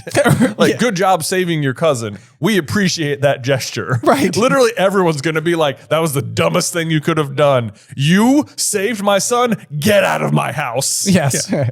Harry, do no more magic. Harry, stay put. Yeah. It's like and Harry's gonna bring it up. He's like, no one's like, hey, thanks for fighting off those Dementors. It's like, I can get where he's frustrated. Yeah, for sure. Also, we missed a totally great pun from Mrs. Fig here that says, "Oh my word, what a catastrophe!" And it's like a cat astrophe. A cat astrophe. Yeah, a cat astrophe. Yeah, from Mrs. Fig. Good one, Figgy. Good old little Figgy. Yeah, Figgy. Oh man, let's see. So, and then she says, Dumbledore said we were to keep you from doing magic at all costs. So it's like he clearly suspected something like this, right? But no one seems intent on telling Harry that like where they think the Dementors came from, right? Which is gonna make him think it was Voldemort. Yes. Which Dumbledore does seem to realize. He's like, I told everyone not to tell them it was the Ministry, which means he'll assume it was Voldemort, and he'll probably be good enough to tell his aunt and uncle that it was Voldemort, and they're going to think that they're in danger and ask him to leave. I better send a howler to Petunia. Yeah, right. Just in case. No, that's a very good point. Then we get another great line here from Mrs. Fig who says, but the cat's among the pixies now. Yes. Which just feels like it would be like a good sticker or something. You know, Yeah. people be like, what's that from? And it's like, well, you know, Mrs. Fig, your favorite character from the Harry Potter series. It's a quote she says. Yeah. The cat's among the pixies now. This is another, all these things she's doing are like Muggle or wizards reappropriating Muggle sayings. Right. Yeah. It's no good it's no good crying over spilled potion, I suppose. Right. Which is like overspilled milk. Precisely. Yeah. And the back of a broom is like the back of a truck. And right. Yes. That, yeah. It's all making sense. It's all there. Making sense. Yep. Let's see here. But then this line I feel like does more damage than she realizes. She says, or Harry says, Dumbledore's been having me followed. He says, of course he has, said Mrs. Fig impatiently. Did you expect expect them to let you wander around on your own after what happened in June? Good Lord, boy, they told me you were intelligent. Right, so, like, it's such bad phrasing for Mrs. Fig because, like, what she means is that, like, Dumbledore is very worried that Voldemort is going to murder you because he came back in June. So we're like adding protection to you because we care about you. But the way she says it makes it sound like, did you expect him to let you wander around after the big mistakes you made back in June? Right. Like, he's not going to let you be on your own. You're like, you know. Yeah, you're under surveillance now. Yeah. Yeah, you're exactly right. Yeah. It definitely goes in just so the wrong direction. Right. It comes off as like, we don't trust you, not we care about you. Right. And even like the phrasing of, good Lord, boy, they told me you were intelligent. Like, on some level, there is a line that's going to happen later in the series where I think it's like Lupin says like, I would tell Harry to, it's during the Potter Watch where Lupin's on, and he says like, if I could talk to Harry now, what would I say to him? It's like, to trust his instincts, which are usually good. You know, it's like such a nice compliment to think that like the Order was speaking to Mrs. Fig and they're like, look, Harry's a smart kid. Like he knows what's up. Right. And so like that would be a very flattering thing to overhear. But the way that she is now delivering it is like, they told me you were intelligent. Clearly they were wrong. Right. They were just saying that to be nice. Yeah. But then Harry's like, she's even more helpful. What are you going to do? And she's like, I'm going straight home. Oh, I'll need to wait for more instructions, which apparently she can receive, but also not return message on. I know. It's like, this is a one-way line. You know, it used to be two-way, but then Mrs. Fig was sending me updates about Mr. Tibbles and Snowball and Dewdrop. And I was just like, I had to close that down, you know? So we would close that channel. She cannot speak to us anymore. It's just us to her. Yeah. Right. She says, I'll need to wait for more instructions. And Harry is like, hang on, I need to ask you questions. And it says she'd already set off at a trot, carpet slippers flopping. And then it says, Harry shouted after, had a million questions. Harry readjusted Dudley on his shoulder and made his slow, painful way up number 4's garden path. So she did not take him to the door. No, she didn't. She didn't. And she's also just disappeared into like complete darkness. And I'm like, we know that there are street lamps on Privet Drive because Dumbledore puts them out at the beginning of the whole series. Right. And so it's like within seconds, Mrs. Fig was swallowed by darkness. It's like, how? What? Yeah, no, I don't think so. Also, it's like, is it good to head back out into the darkness where you're afraid the Dementors might be? Shouldn't maybe you stick near Harry? Right. Maybe you want to explain to Vernon and Petunia what happened. Not that you're doing a very good job of it, but he's just mad about mud nuggets the whole time. Yeah. Oh man. Okay. So anyway, they get up to the door and they ring the bell, which I think is funny because it means they're like at their house, you know? Yeah. But Petunia comes to the door and she's like, Diddy, about time too. I was getting quite, Diddy? What's the matter? Yeah.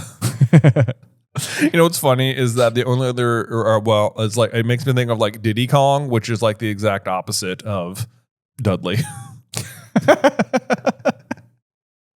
Because Diddy Kong wears a hat. Because Diddy Kong, wears that like visor and he has like a fun shirt and he's a monkey and really nimble. Right. And has race cars, you know. Okay. Yes. I'm following now. Diddy Kong Racing. I see the difference. Yeah. You see the difference. Yeah. And then Dudley throws up on the floor mat.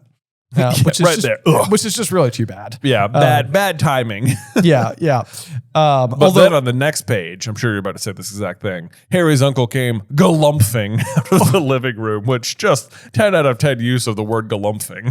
We're not using nearly often enough. I know, right? Yeah. We need much more galumphing. Way more galumphing. Yeah. Right. Then it's really funny too because like we already know that the Dursleys are wildly obtuse when it comes to their son, but they are going to go to lengths to make sure that like whatever is wrong with Dudley is not Dudley's fault. Oh yeah. So they kick off with did Mrs. Polkus give you something foreign for tea? Which I'm sort of like, what would that even be? I mean, I think it sounds like something like non-British. It's like, yeah. Not only do they not like wizards, they don't like anyone even a little bit different from them, or anything from anyone a little bit different from them. That sounds like them, though. Yeah, it does sound like them. Although I'm always surprised that like his immediate blame doesn't go to Harry here. Oh, true. Right? Yeah, his immediate blame goes to Mrs. Polkus. So that's something. At least we got that going for us. Yeah. And then he's like, hang on. You haven't been mugged, have you, son? And I always read that line as if there's like a small amount of like disappointment in his voice. Like, you didn't get mugged. You didn't get mugged, right? Like- 'Cause, like that couldn't happen to you because you'd like punch him. Give him the old 1-2. Yeah, give him the old 1-2. Yeah. Yeah. And also just like I'm so used to reading the word muggle in Harry Potter books, it always reads to me as, hang on, you haven't been muggled, have you, son? Unfortunately, he has. He has. Yeah. He got a full dose of being a muggle. Yep. And all the kerfuffle, just another fun, delightful word. Kerfuffle and glumphing and I know, yeah. Really flumping around on this page. we're using the F sound really well, which I think actually the effing will get dropped somewhere in this chapter as well. Yeah. So, we're really using that sound nicely. I mean, Harry froze, foot on the staircase, face screwed up, Wow. right there. Yeah. A lot of F on this page. a lot of effing going on. A lot of effing going on. Don't want to think about that in the Dursleys. No, Harry is trying to escape this situation, and then Dudley finally finds his voice and just says him, which is incorrect. But from his point of view, it probably does feel that way. Well, okay, so and I'm curious about because I don't think Dudley fully understands what happens yet. Because the thing you do have to keep in mind is Dementors are invisible to Muggles. So like Dudley doesn't know what just attacked him. He didn't see this kind of Grim Reaper-esque entity attempting to knock him over and suck his soul out or anything. Right. So as far as he knows, everything just got really dark, really clammy, really cold, and he felt like he'd never be happy again. Yeah. But the thing that we know will happen in just 1 year's time is that like Dudley will recognize that Harry did in fact save him.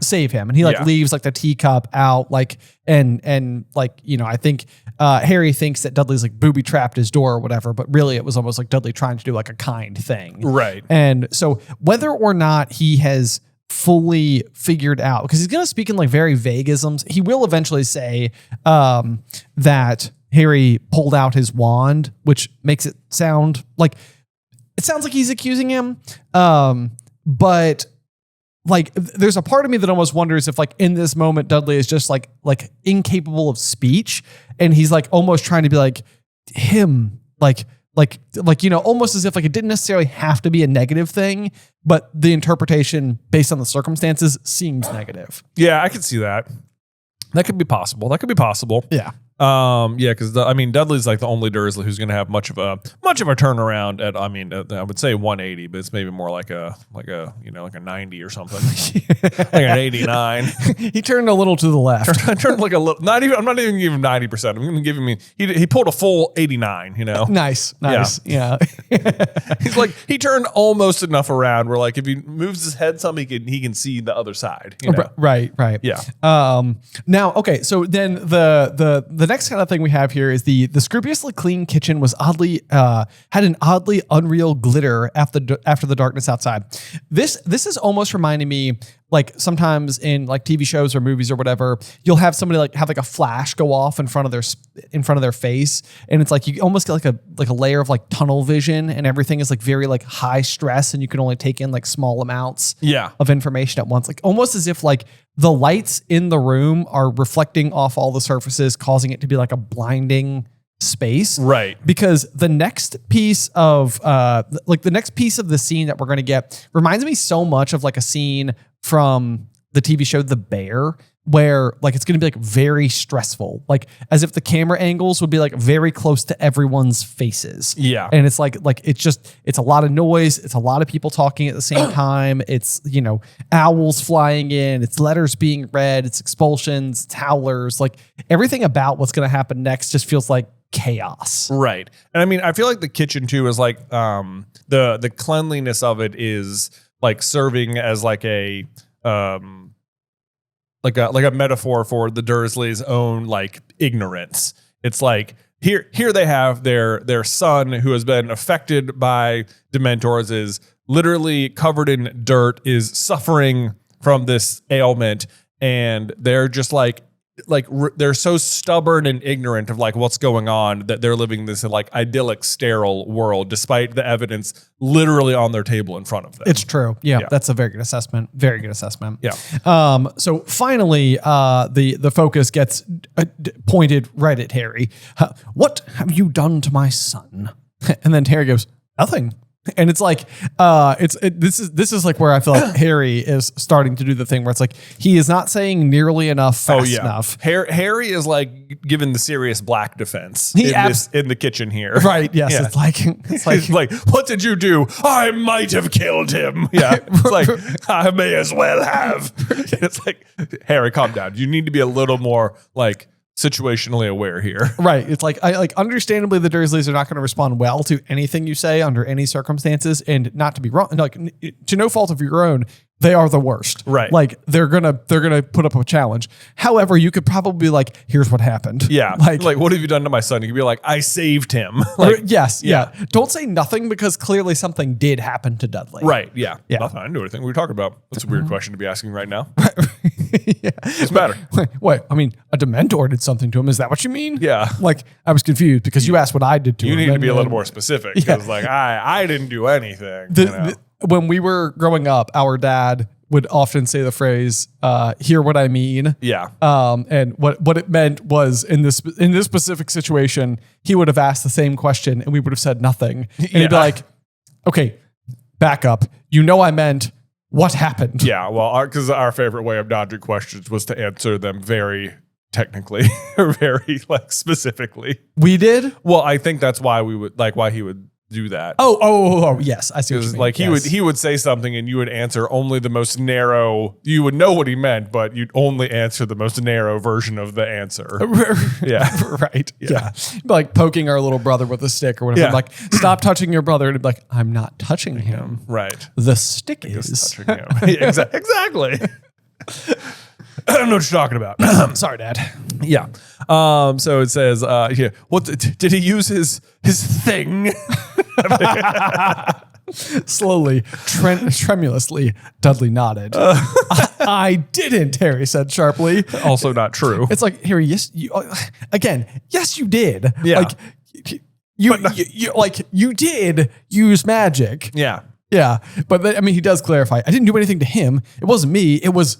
And then at that precise moment, a screech owl swoops in through the kitchen window, narrowly missing the top of Uncle Vernon's head. It soared across the kitchen, dropped a large parchment envelope it was carrying in its beak at Harry's feet, and turned gracefully, the tips of its wings just brushing the top of the fridge, and zoomed outside again and across the garden.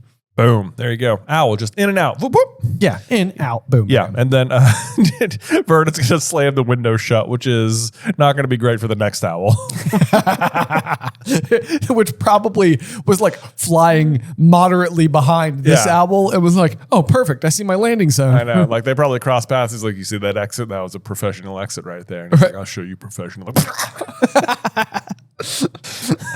Owls! I will not have any more owls at my house, which is so false. There's going to be like 4 more. Yeah. But this one comes in at 23 p.m. Yep. Yeah, exactly. We have received it's like a form letter, but it says we have received intelligence that you performed a Patronus charm at 23 minutes past 9 this evening. It's like, what do you mean you received intelligence? Is it like, you mean that sounds like someone reported it to you? Rather than like you just use the trace. Exactly. But that's the thing is that like it specifically knows like to me this suggests that the trace is able to determine what spells are being used. Yeah. Which is also because like that's the thing is that like if people are apparating and disapparating in front of the house, it's like it's not just inside of number 4 where like they can detect magic going on. Like they know that magic is happening in the general area. Right. And other magic has clearly happened, which is the disapparitions and stuff. So I feel like they must be like, okay, it's like we marked an apparition, but it probably isn't Harry because like he can't do that. So like that must be something else. Right. This goes back to my point from earlier. Yeah. Right. That they knew exactly when to send in the Dementors, or Umbridge did. Yeah. But this letter is infuriating. It says, you have broken the restriction or the reasonable restriction of underage sorcery and is result in your expulsion from Hogwarts School of Witchcraft and Wizardry. A ministry representative will be calling at your place of residence shortly to destroy your wand, and then after that, you will have a disciplinary hearing. And it's like, for what? Yeah. Isn't that the discipline? This seems so out of order. It's like you were going to be expelled from school and your wand will be destroyed, and then we'll determine how to punish you. Yeah. It's like, what were the first two things? Yeah. I know. Yeah. It's like, excuse me? What is this now? And to destroy your wand? Goodness me. Again, that's another one of those things where it's like, apparently they only do this for expulsion and not if you're sentenced to life in Azkaban, because like Bellatrix Lestrange gets her wand back, and it's like, how did she get her wand back? Sirius gets his wand back. Right. You know? Right. Yeah. It's like this. None of this makes sense. And then of course you get like the like very like passive aggressive positive sign off, which is like, hoping you are well. Yours sincerely, Mafalda Hopcook. Yes. And it's sort of like hoping you're. I just got expelled from school. My wand is to be destroyed. How are you doing? How are you? Also, I was attacked by Dementors. Right. Also, just fun fact: Mafalda Hopkirk here is also going to be who Hermione will become when they infiltrate the Ministry of Magic in Deathly Hallows. Yes, absolutely. Yeah. Yep. So she seems like sort of like a bureaucratic person though. Yeah, So, I mean, just working here in the improper use of magic office. But it seems like maybe she gets promoted because eventually she's just like sitting in on these like hearings and stuff. True. Yeah. Anyway, okay, yeah. So Harry he read through the letter twice and was only vaguely aware of Uncle Vernon and Aunt Petunia talking in the vicinity. That's again like one of those situations where it's like I can almost imagine the scene like where it's like very close up like on Harry's face, and you're hearing all of like almost like a staticky kind of noise that is slowly overwhelming the sounds of Vernon and Petunia shouting at each other, and then it like snaps into place. And it's sort of like, oh no. Yeah. Because basically this is the worst news Harry's ever got, that he's expelled from Hogwarts. It's all over. He's never going back. And it's like, well, can you imagine? Right.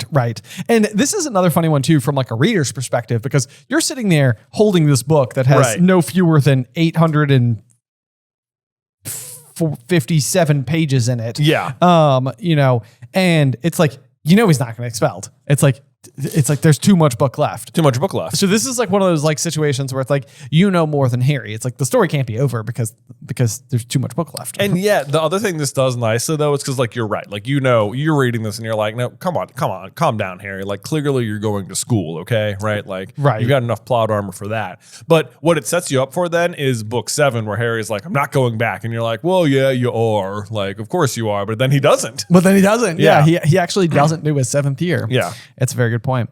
But I also think that Harry's reaction is really kind of fascinating as well, because like he basically just immediately is like, well, I'm going to have to run for it. Like, I don't know where I'm going to go, but like, at Hogwarts or outside of it, he needed his wand. Yeah. And all I can assume is that this is sort of like Harry knows what the ultimate relationship with Voldemort is. And it's sort of like, I'm like, if I get rid of my wand, I'm dead. Yeah. Like, so I'm not like, that goes back to the phrase from Mrs. Fig about the dragon and the egg or whatever, where it's like, yeah, no, I'm not giving up my wand. Yeah. No way, no how. Yeah. That's important. If it means I'm now an outlaw, then it means I'm an outlaw, because you're not getting this from me. Yeah, pretty much exactly what it means. And it's like, this is Harry before he even knows the prophecy that like it has to be him. It's like, he just knows for sure that his wand will like protect him from Voldemort at least. Right. Yeah. So yeah, this is where again, Harry's not really paying attention to what's happening in the room. He's getting ready to leave, and Uncle Vernon is like, well, where do you think you're going? I haven't finished with you, boy. And Harry's just sort of like, get out of the way. You're going to stay here and explain how my son, if you don't get out of the way, I'm going to jinx you, said Harry. It's like, you can't pull that one on me. I know you're not allowed to use magic outside of school. And Harry's like, well, they just chucked me out. So you got to count of 3. Yeah. 1, 2. Yeah. It's like, man, what would have happened if he got to 3? Dude, this you would know that Harry means business, because I have to do like the 1, 2, 3 thing with like, daughter Addison sometimes. And it's like, usually I'm sort of like, all right, Addie, I'm going to count to 3. 1. Right. Long pause. 2. Yeah. So this is Harry being like, you've got 3 seconds. 1, 2. Yeah. Crack. And this is Owl runs into the window. Dude said it was open. Oh man, I'm gonna kill Joel when I get back. Joel. That was the other owl. Almost. No, I gotcha. I like to think they're also romantic rivals, you know? Oh, probably so. Yes. Yeah. Yeah. Absolutely. Yeah, he was like, I'm gonna. He just flew in there showing off. I don't know what this guy's name is. Let's call him Rusty. Rusty. Well, don't we know this owl? Do we know this owl? Well, is it not one of the Weasley's owls? Oh, maybe. Let's see. I mean, I don't think it's like Pigwidgeon though, is it? It's not Pig, but they have 3 owls. They have Hermes. Maybe it is. Let's see. Resounding crack. Opportunity scream. Uncle Vernon field. Blah, blah, blah, ignoring. Hair across the room. Running wrench of window. Owl stuck on its leg. Small parchment. I can't tell who it is. Oh, well, he could have sent it from the Ministry. Yeah, he could have sent it from the Ministry. Yeah, because it says, Harry, Dumbledore's just arrived at the Ministry, and he's trying to sort it out. Do not leave your aunt and uncle's house. Do not do any more magic, and do not surrender your wand. Yes. Do be kind to Rusty. Do be kind to Rusty, my good old boy. He's trying to impress Penelope, you see. Joel is making a great run. Joel's making a good run. I'm not going to lie. He's got the better aerial maneuvers, but I like Rusty.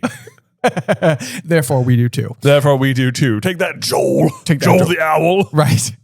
So you don't deserve Penelope. now we're in like a completely different story, guys. It's like we're all invested. Yeah. What's gonna happen? Tune in later to find out. Okay, so I think now is like when you're going to start to see a lot of the just complete and total conflicting messaging, which is going to be like a major, I feel like, plot line throughout the whole story. It's like Dumbledore is trying to protect Harry, but by protecting him, he's basically ignoring him. And it's like there's going to be like all these like contradictory situations that are going on. And so basically the last message he got was like, stay where you are. We're coming to destroy your wand. And this is Arthur saying, do not surrender your wand. Like basically just, it's like, I don't care what they said. Don't do it. Don't do it. And so it's just going to be like, and then I think the next message is going to come from Sirius. Yeah, I believe. So. And then that one's going to be like, don't go anywhere. And it's just sort of like, everybody's just sort of sending like these confusing mixed signals as to like what is going on. It's like clearly they have all been really invested in him but have also not spoken to him. Right. And now that he saved someone, they're all like, stop you did something wrong. Yes. Yeah. It's like you can see why Harry is so mad. Yes. It's like, I'm the one who got kidnapped and stabbed and tortured and had to watch Cedric die. It wasn't as funny as you might think. It wasn't as funny as it sounds. I'm so sorry. I feel worse every time. You guys are the best. Thank you for continuing to listen. Okay, let's see here. Dumbledore was trying to sort it all out. What does that mean? How much power did Dumbledore have to override the Ministry of Magic? Less by the day. Less by the day for sure. Because at this particular moment, it seems like Dumbledore would have enough clout based on the other accolades we know that Dumbledore has to where he should actually have rather considerable weight. Yeah. But that is something they're going to continue to take and reel back from him as time goes on. Probably to make sure that he doesn't have power to do these exact types of things. Yeah. And then it's sort of like, well, how is he supposed to refuse to surrender his wand without doing magic? He'd have to duel with the Ministry of Representatives. And if he did, he'd be lucky to escape Azkaban, let alone expulsion. Yeah. And that's a very good point. It's sort of like, I need more information, team. Yeah. Like when you say don't surrender my wand, how don't surrender? Yeah.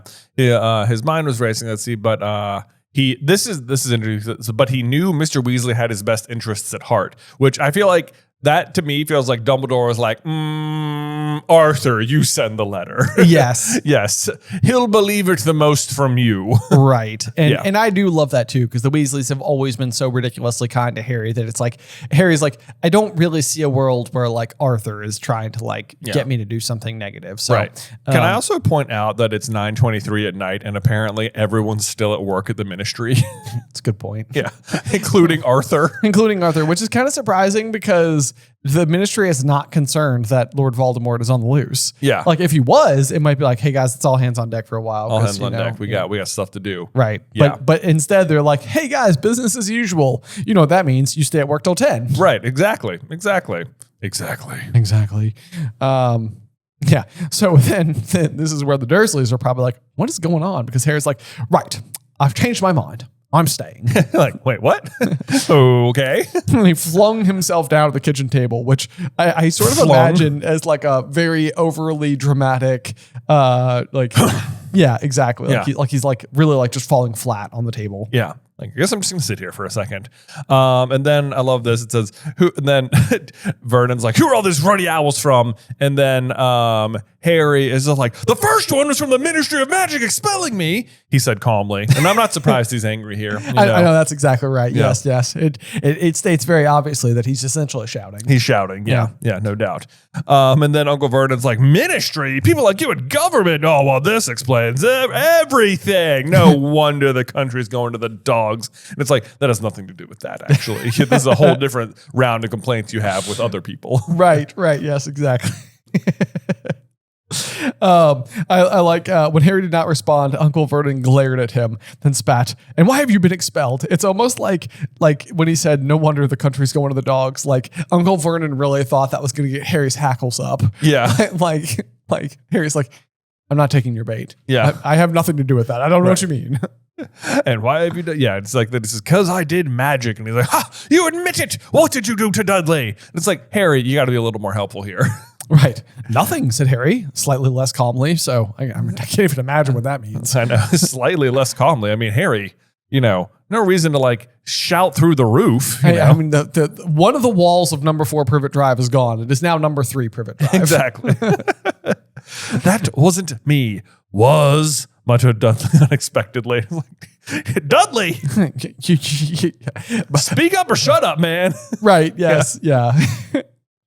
Like, but again, it's almost like he using the word, like saying "was" sounds like he's like that wasn't me. It's like it was. But I'm still almost in my head imagining a little bit that like Dudley is just like incoherent and saying things at the worst possible times. Yeah. Like it's almost like he's not contradicting what Harry said. He's just being like, "Was." Yeah. Like, well, that's all I needed to hear. Like, yeah, believe him right now. Sure. Right. Yeah. But he does then end up saying like, "Go on, son. What did he do? Tell us, darling." "Pointed his wand at me," Dudley mumbled. So yeah, that doesn't sound so good. Maybe Dudley just doesn't fully understand what Harry did for him yet. Yeah, I don't think so. And then he says, "All dark, everything dark." And then I heard things inside my head. And then, closely followed by neighbors this is then like where Harry just like makes fun of them for like, Uncle Vernon opportunity exchange looks of utter horror. "If their least favorite thing in the world was magic," closely followed by neighbors who cheated more than they did on the hosepipe ban. People who heard voices that were definitely in the bottom 10. So last chapter when Vernon was complaining about his neighbors like running their sprinklers at 2 a.m, he's just complaining that they're doing a better job of cheating than him. Exactly. Because he's definitely doing the same thing. Because he's doing the same thing. Yeah. Yeah. And then you get the question from Petunia, which is just a great question.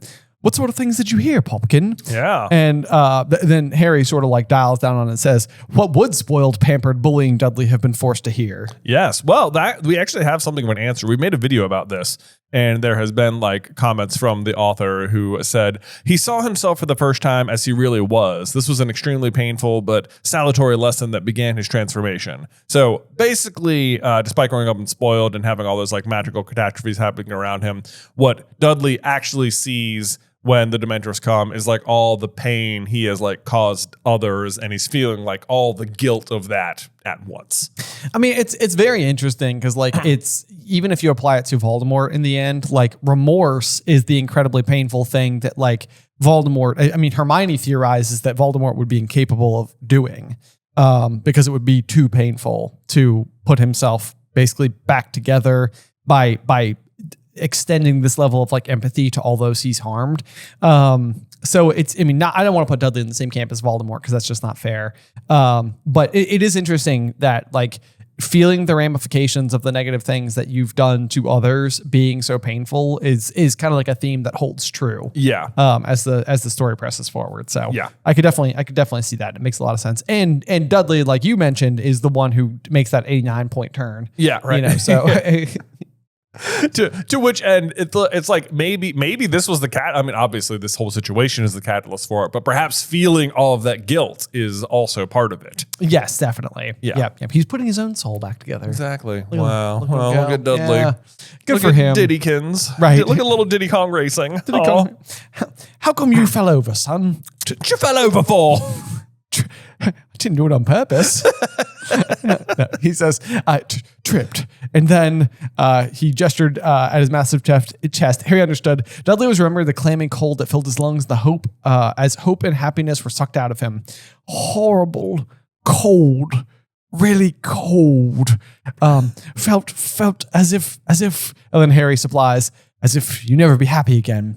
And Dudley whispers, yes. And I feel like that's a special moment for them, because I bet that Harry and Dudley have never been on the same page before. Yeah, I agree with you.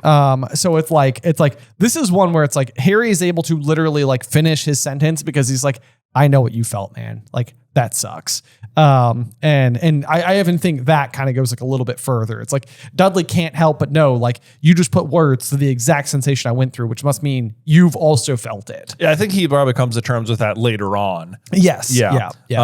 But then I feel like Uncle Vernon, he gives a pretty succinct assessment of the effects of Dementors. He's just still attributing them to Harry. He's like, so you put some crackpot spell on my son so he'd hear voices and believe he was doomed to misery or something. And it's like, that is pretty much what they do. It's like, but Harry didn't do it. Yeah, but Harry didn't do it. Yeah. Right. Yes. And how many times do I have to tell you? It wasn't me. It was a couple of Dementors.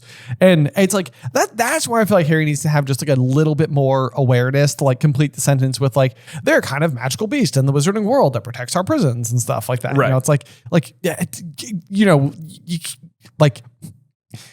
You can't make a horse drink, but you can lead them to water. It's like at least give them all of the information. You can't make them understand it, but give them a little bit more. Right. Fortunately, someone else in the room knows what Dementors are, and Aunt Petunia chimes in. They guard the wizard prison Azkaban, to which everyone in the room is say, what? now what?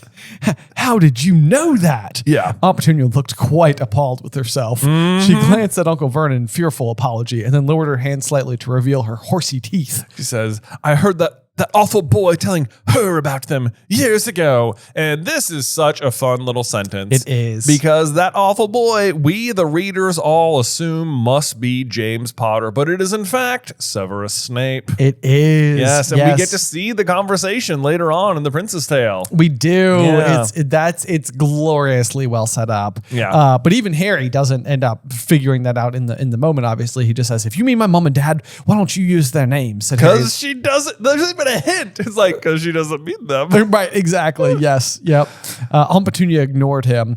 She seemed horribly flustered. And I mean, you can only imagine that, that there is a lot that's going through her mind right now, because she's reliving these moments of her childhood that sparked her lifelong hatred of magic that actually started with her own disappointment for not being accepted by magic. I know. And it's like, and even Harry's he was astounded that she had remembered this scrap of information about the magical world for so long. And it's of course she ends up remembering this scrap of information because it's from when she was a little girl and wanted to be magical. Exactly. And she was overhearing the conversation and trying to memorize this stuff. And it's that's what stuck with her.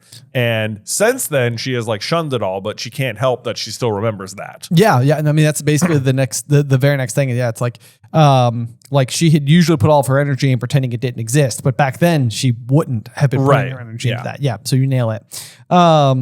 So yeah, then you start getting all the various variations of Dementor from Uncle Vernon. So they actually do exist. Dementi whatsits. That's pretty good. Thanks. Aunt Petunia nodded. They do exist. And then I like that. To this point, his assumption has been that Harry is making this up. Right. Now I have a major question. Uncle Vernon looked from Aunt Petunia to Dudley as if he was hoping somebody would shout, April Fool! And I am do I say April Fools? April Fools? April Fools. April Fools. April Fool. Yeah, April Fools. Is April Fools grammatically incorrect? I don't think so. It's April Fool's Day. April Fool Day. Yeah. April. It's not April Fool's Day. It's definitely April Fool's Day. But why does it say April Fool? Maybe that's like that must. I don't know. I can't imagine it's a typo. Maybe it is, but I assume that this is like an English, like a British thing where it's like when you pull a prank, you say April Fool. Like you're an April Fool, I guess. April Fool. I don't know. Yeah. Just a fun fact about April Fool's Day is that's friend George's birthday. It is April 1st. Which is very, very funny. Of course it is. Cool trivia fact. Anyway, when nobody opened his mouth yet again, but spared the struggle to find more words, but was spared the struggle to find more words by the arrival of the third owl of the evening, which zoomed through the still open window like a feathery cannonball and landed with a clatter on the kitchen table, causing all three Dursleys to jump in fright. Harry tore a second official-looking envelope from the owl's beak and ripped it open as the owl swooped back out into the night. What owl do you think this was? Certainly not Joel. Not Joel. Definitely. I mean, Joel. I mean, he's way smoother than that. That's right. That's right. Yeah. Yeah. Not doing this like table clatter problem. I know. Like I feel like what happened here was like this guy. He passed Rusty on the way back, and he's like, "Now be careful. The window might be closed." And he's like, "I got it. Full featherball mode. Come in." Hot. Coming hot. I'll cannonball through the window. Cannonball through the window. And he's like, dang it, Joel. The window was open. The window was open. I crashed into the table. Well, no, not dang it, Joel. Dang it, Rusty. Yeah, no, Rusty, yeah. Joel is just back in the ministry laughing it up. Oh, that's right. Oh, man. So what is the next line, though, here from, we get our enough effing owls. I can't believe EFFING I know. is a word in the Harry Potter books. I know. It's like, sorry for using crude letters. Right. I can't believe he doesn't just openly swear at this point. Right. We're not dropping an F-bomb. We're doing an effing. Anyway, so this is basically the Ministry of Magic following up that says, further to our letter of approximately 22 minutes ago, a Ministry of Magic has revised its decision to destroy your wand forthwith. You may retain your wand until your discipline hearing on the 12th of August, at which time an official decision will be taken. So this feels like the classic bureaucratic, governmental, knee-jerky, inconsistent messaging reaction. Like it feels like the kind of thing that anybody who's ever been frustrated with the government for any reason would be frustrated about. Yeah. Is that it's sort of like everything is just like way too like, yeah. Too responsive. Right. And then it's sort of like, sorry, we messed up before 22 minutes ago. You'll recall. This is instead our new position. Right. It's like, okay, well, it's hard to trust you when you keep changing. We have decided not to punish you until we've determined that you've actually done something wrong. Exactly. Yes. Exactly. Once again, you have, with best wishes, yours sincerely, without a Hopcock. Yes. Still at the office. 9:42 now. Really looking to get home. That's right. Please stop doing whatever you're doing. Right. Yeah. Let's see. So then Harry's like, everything seemed to hang on this hearing on the 12th of August. Like, I guess so. It's going to be, which we won't get to until like chapter 8 or something. I know. Yeah, we got a minute. It is a while before we get to Hogwarts in this one. And then Uncle Vernon just says, do your lot have the death penalty? He added as a hopeful afterthought. Just like, you're hoping Harry dies? Because of this? Like, that's extreme. Even for you, that's extreme. Yes. And yeah, I've got to go to a hearing, said Harry, and they'll sentence you there? I suppose so. I won't give up hope then, said Uncle Vernon nastily. It's like, nastily. Jeez, my goodness. What a jerk. And then Harry's like, well, if that's all, be seeing ya. Got some letters to write. And they're like, no, it is not well. Sit down. Harry's like, wait, what? What? You're not clear on the situation yet? I told you, Dementors came. What else? What more could you possibly need? Right. That's enough, right? Yeah. That's it. I've read the situation extremely well. Trust me. I get it. Okay. Yeah. My godfather told me how to do these sort of things. I learned from the best. Learn from the best. He practically killed my parents. I mean, he definitely didn't, but like he went to prison for a long time. Yeah. He's an escaped convict. They're still looking for him. But he didn't do it. He's super innocent. Yeah. The government disagrees, but whatever. Yeah. Okay. Anyway. So let's see. Harry's a what now? Dudley, I want to know what happened to my son. It's like Harry's like, fine, I guess we can talk about that. Yes, and then red and gold sparks shot from the end of his wand, which I think is very interesting to include because the whole point of all of the stuff that's going on is like, don't do more magic, and magic comes from your wand. And this is like, I mean, while it doesn't seem like the red and gold sparks count as magic, it feels like it would. It feels like they'd be like, hey, what was that? What was it? You did like the small thing. You did the small thing. Time to chuck you out there, dude. Right. And he says, then he finally gives them a better description of what happens. We were in the alley between these two roads. Dudley thought he'd be smart with me, so I pulled out my wand, but I didn't use it. Then 2 Dementors turned up. I said, but what are Dementoids? What did they do? And Harry's just like, he's like exasperated. He's like, I told you, they suck all the happiness out of you. Regular things, And if they get the chance, they kiss you. Can I go now? Uncle Vern is like, no. Kiss you with tongue, Vernon. No, come on. They suck out your soul. What do you think? with tongue. Ugh. So horrible. I know.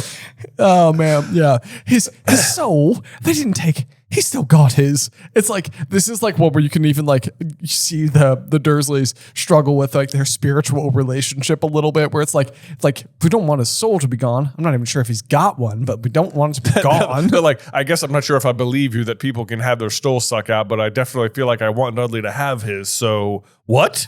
Yeah. What could that mean? Yeah. And then she sees Dudley around the shoulders and shook him as though testing to see whether she could hear his soul rattling around inside him. Yeah. To which I was like, kind of like, how cat food might clank around. That clanks around in there. Give him the old 1-2, did ya? Right.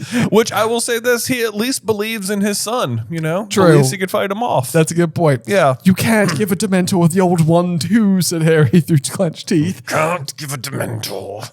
I love this. Yeah. Why is he all right then, blustered Uncle Vernon? Why isn't he all empty then? It's like, he can't possibly fathom a world where Harry helped. Right, exactly. If Dudley didn't punch him, then there's no other explanation. Literally no other way it could have been solved that you could have gotten rid of these Dementowinkles or whatever. Dementowinkles.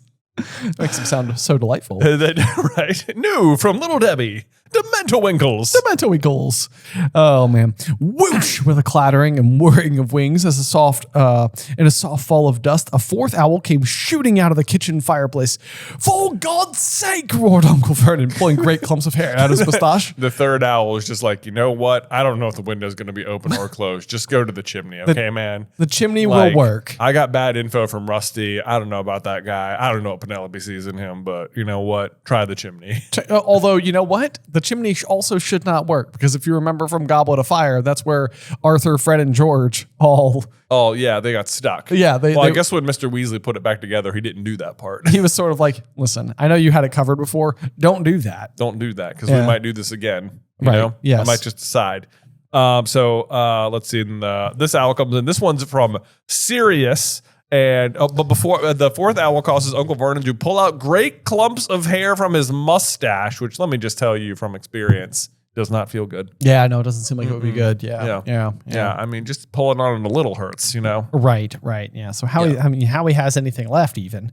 But yeah, so this letter is obviously going to come from Sirius. It's very short. It just says, Arthur's told us what's happened. Don't leave the house again, whatever you do. Yeah, which is like, now that it's like whatever you do, it's like that's what comes in now, because what's going to happen next is Vernon's going to be like, leave the house. That's right. Yep. Yeah. Even though the whole chapter Harry's been trying to leave and he's like, sit down. Exactly. Yeah. They're like ill-lit chips at night. They just keep passing each other. Yeah, that's right. Yeah. Right. Yeah. So, but I mean, Harry's super frustrated because it's just not nearly enough information. I can't help but agree with him. You know, it's like you could have written like just a little bit more serious, like we're getting you soon, or like everything will be okay. Or, be just like a little bit more fatherly. A little bit more. Then this is where you finally get the, let's see here. Wasn't anyone going to say well done for fighting off 2 Dementors single-handedly? Yeah. Like seriously though. Right. And then a pack of owls shooting in and out of my house, and I won't have it, boy. I won't. Yeah. Harry's like, what do you want me to do? I can't stop them. Right. Yeah. Like you saw how many they brought in my first year. Like, what do you think I can do to stop it? Right. I'm just receiving over here. But Uncle Vernon's like, Dudley's like, I want the truth about what happened tonight. If Demenders who hurt Dudley, how come you've been expelled?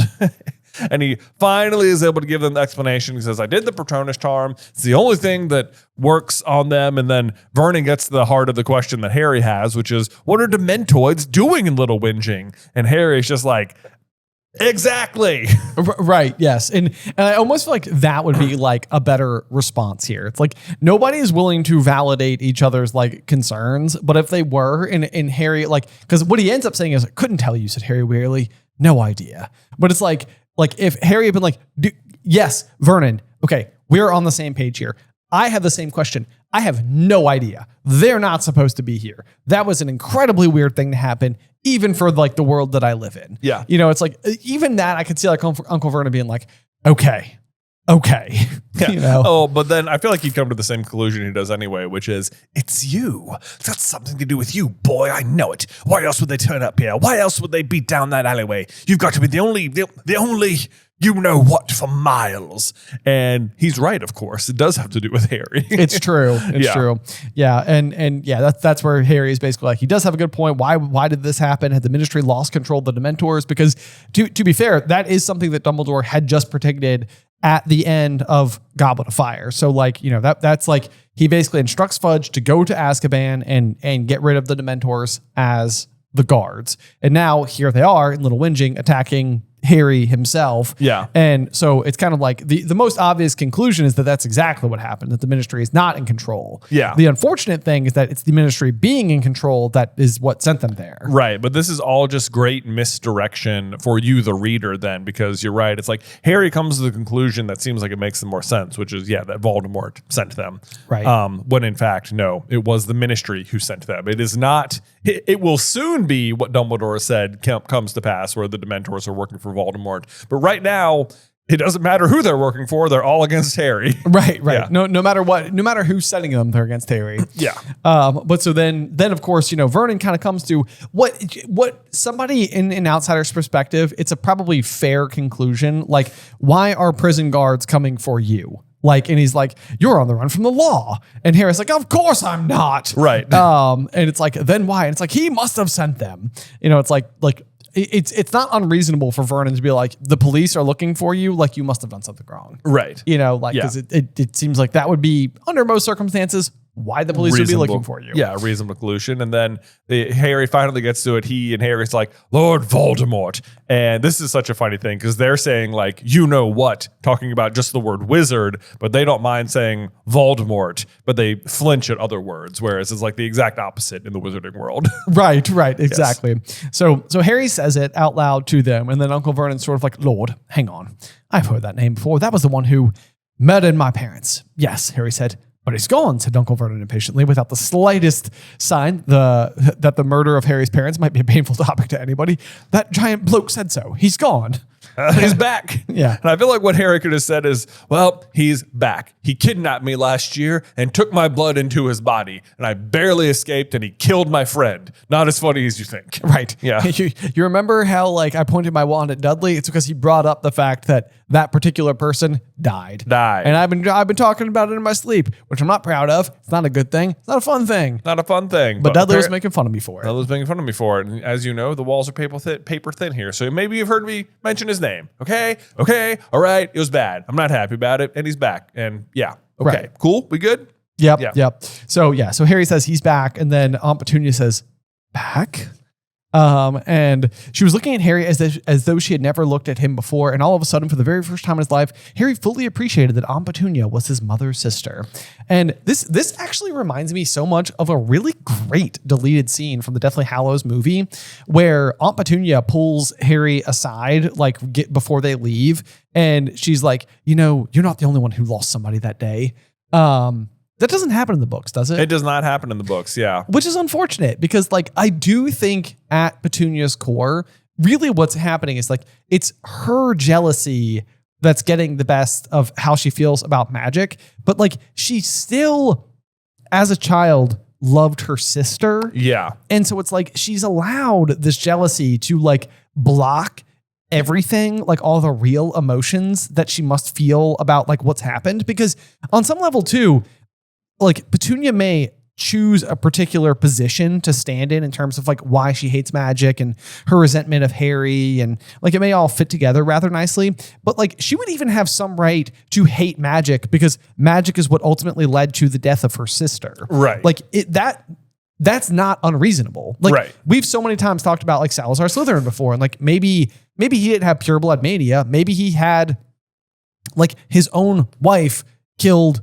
by Muggles. Right. And so it's like he feels a certain way towards Muggles, not because like of prejudice, but because like he just sees the open danger of the writing on the wall, as it were. The writing on the wall, as it were. Yeah. Exactly. So anyway, that's sort of like how I look at this particular scene, because it is very interesting that we never get that from Petunia, but clearly here I feel like there's something that's suggesting that like there was more to how Petunia felt, the more complicated feelings about how Petunia feels about Lily's death. Yeah, it's right there, and then it's going to be like sort of how the chapter ends as well. But also, I want to read this little passage here because I feel like this is sort of like it's almost like the I don't know, like almost like the thesis for the book, I feel like. Okay. Where it says like, Harry's two lives had somehow become fused and everything had been turned upside down. The Dursleys were asking for details about magical world. Mrs. Fig knew Albus Dumbledore. Dementors were soaring around Little Whinging and he might never go back to Hogwarts. And it's like, that's sort of it. Like Voldemort has been back for a month now. And it's like, even removed from the entire wizarding world, everything is upside down all of a sudden. Right. It is like nothing makes sense anymore the way it's supposed to. And it's just based on the fear of him being back. Right. You know, or the determination for him not to be back. Right. Yeah, absolutely. I mean, it's like that's Fudge's whole problem. Is that just the possibility that he could be back? It's like, he's like, no, that's going to like ruin my day. It's going to suck if he's back. And it's like, yes, it does. It sucks. Like it really is. Like I don't blame you for not wanting it to be true, but you're hiding under a rock in response to it. Right. So yeah, not great. But anyway, then Petunia has her little moment there with Harry.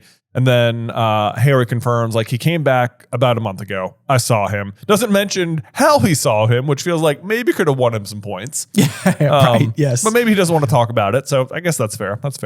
And then despite everything, Vernon has the exact opposite response you'd expect here to Dementors attacked your son and I saved him, which would be thank you. Instead, it's I never want to see you again. Leave this house now or else. Right. Uncle Vernon, the only thing he sees here is you are clearly causing danger to the residents of this household just by your very nature of being here. So you cannot be here anymore. And then he lists off all the things that have happened, which to be fair is quite a few, but owls treating the place like a rest home, puddings exploding, half the lounge destroyed, Dudley's tail, Marge bobbing around on the ceiling, and that flying forward Anglia, out, you've had it, your history. When you put it like that. Yeah, it's like, quite a bit has happened. I can see where you feel as though your life has been disrupted. Yeah. But then he finishes this, if you're going the same way as your useless parents, I've had it. Which I'm like, man, you were so lucky Harry doesn't just like attack you outright for that. Like, come on. Yeah. Such a low blow. Also, not reading the room with his wife's relationship with the sister at the moment either. Not well. No. I like to think Petunia had words with him about this one. Probably. Because he's not done. He goes on, it's like, why we ever kept him in the first place? I don't know. Marge was right. It should have been to the orphanage. Thought we could turn you normal. It was like, golly. Like, he is showing just his absolute true colors here. He really is. There, like, let there be no facade. Like, Vernon's just a downright mean person. Oh, absolutely. Like, Yep. And then at that point in time, that was interrupted because the fifth owl has zoomed down the chimney so fast it actually hit the floor before zooming into the air again with a loud screech. So now we've had an owl fly neatly through the window. That was Joel. And then we had Rusty hit the window. And then Poor guy. Rusty communicated to, who was our third owl? We didn't give him a name. Third owl believes he needs to cannonball through the window. Because it might be shut. Doesn't need to. Slams into the table. Right. One owl flies in through the fireplace safely. Yeah. Second owl assumes there must be something in the way, tries to barge through, smashes into the floor. Yeah, basically. Yeah, wait, does the fifth one land in? The fifth owl zoomed down the chimney so fast it actually hit the floor. Yes, you're right. Yeah. Oh, man. So, yeah, you got to think maybe the fourth owl was a bit of a prankster then. He just flies up and he's like, hey, don't use the window. You got to use the chimney, but come in a little hot, you know? They blocked it. Did you hear about the guy with the tongue? Trust me. They blocked it. They blocked it. Or maybe they blocked it. The owl's like, I hate you. When we get back to the owlery, that's gonna be it. Oh, boy. This one, of course, is from Dumbledore, though, and is featuring a scarlet envelope. And Harry reaches out to grab the letter, but instead it is delivered straight to Petunia. Yeah. And Harry darts forward to pick up the letter, but Aunt Petunia beat him to it. Aha! You can open it if you like, said Harry, but I'll hear what it says. Youngest seeker in a century in my butt. I can't even beat Aunt Petunia to the snitch here. Come on, dude. Look at her in this chapter art. She doesn't even look like she's trying. I know. Yeah, Uncle Vernon, honestly, again, this is like one of those situations where he is the worst, but it's like, let go of it, Petunia, don't touch it. It could be dangerous. It's like, I don't blame him for having that perspective. Like, it seems like a bunch of strange and unknown things are happening on this particular evening. I can see where caution is in the back of your mind. It does catch on fire and scream at her too. So it's a good point. It's a good point. It's addressed to me, said Aunt Petunia in a shaking voice. It's addressed to me, Vernon. Look, Mrs. Petunia Dursley, the kitchen, number 4, Privet Drive. You think Dumbledore wrote all that out? I like to think so. Number 4, Privet Drive. Here you go. Yeah, right. Mind the chimney. It's Dumbledore. This is Dumbledore's owl. What's this fox? It's the real question. It's a very good question. Yeah. It's a very good question. Oh, that would have been good setup for later if it was just like, then a giant flash of flame appeared in the air and a letter fell to the ground. Right. Yeah. Oh, that would have been perfect. That would have been better. Yeah. Yeah. I don't think Fox is like, hey, I'm not delivering a letter. Yeah. Okay. I have more important things to do. Okay. If you need me to cry on somebody's leg, let me know. Let me know. Yeah. I am a phoenix. I am above such things. Right. Don't compare me to a common tawdry owl, Albus. Tawdry. He uses his first name. Albus. Yeah. Fox definitely calls him Albus. Yeah. Oh man. Then the other thing I'm curious about is whether or not Dumbledore modified his voice inside of the Howler, because this is an awful voice filled the kitchen, echoing in the confined space, issuing from the burning letter on the table. Remember my last, Petunia. Oh, you for sure. I definitely think Dumbledore was like, oh, this is going to be fun. Hold on. Let me get my wand here. I get to record one. I never get to do these. I'm not a big fan of Howlers. I'm not a big fan typically. I make sure Harry can't understand me though, okay? So let's see. Okay, remember my no. Hold on, ready? Remember my last Petunia. That was quite fun. Send. Fox is just sitting there like eye roll. He's like, oh my god. You thought that was funny, didn't you? You thought that was funny. You know, it would be helpful if he knew that you were communicating in the situation. Forgot to sign that. Right. Yes.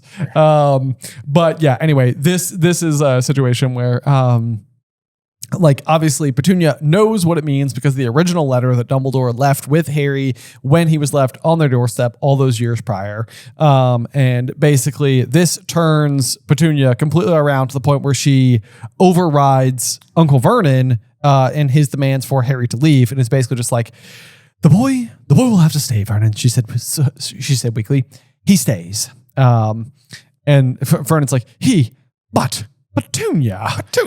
And then she immediately falls back into number 4 Privet Drive character. Yeah, she's like, it's like her way of deflecting, basically. Yes. Because what's happening here is that what he's saying is remember my last. And the last thing is going to be what was in the letter, which is Harry has to stay here because of the bond of blood. Your sister's been murdered, and this is where Harry is safest. So the real reason Petunia is agreeing to this is because she has just been reminded about Lily's death and that protecting her son is the least she can do. Right. By letting him just stay in the house. And like Vernon is like on the verge of throwing him out, and Petunia, like this is the other like slice of like remembering Lily, and maybe she, you know, loved her more than she ever is willing to let on, but she knows like she makes that decision, and then she's like, well, but I can't let anyone know that, so I must cover it up the way I usually do, and snaps back into her regular persona here, which causes Uncle Vernon to deflate like an old tire.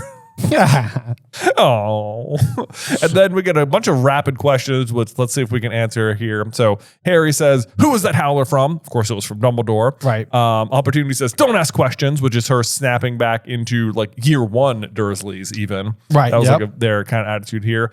Harry's like, "Are you in touch with wizards?" Which no, she's actually not. Right.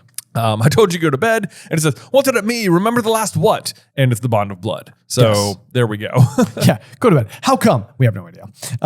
You heard your aunt. Now go to bed. Yeah. So then Harry's gonna go to bed. But yeah, and that will also bring us to the end of chapter 2. Get us excited for chapter 3, the advance guard. But yeah, just a fun chaotic chapter. I feel like that we've been through. It's like a really fun sort of like mini recap chapter, because like you don't really need recap chapters anymore. Like if you're on book 5, like you kind of know. You didn't start here. You know, you're committed to the story at this point. Right. Yeah. But like there's a little bit of like background, like just reminders. Because I think there was like a 3-year gap between Goblet and Order coming out.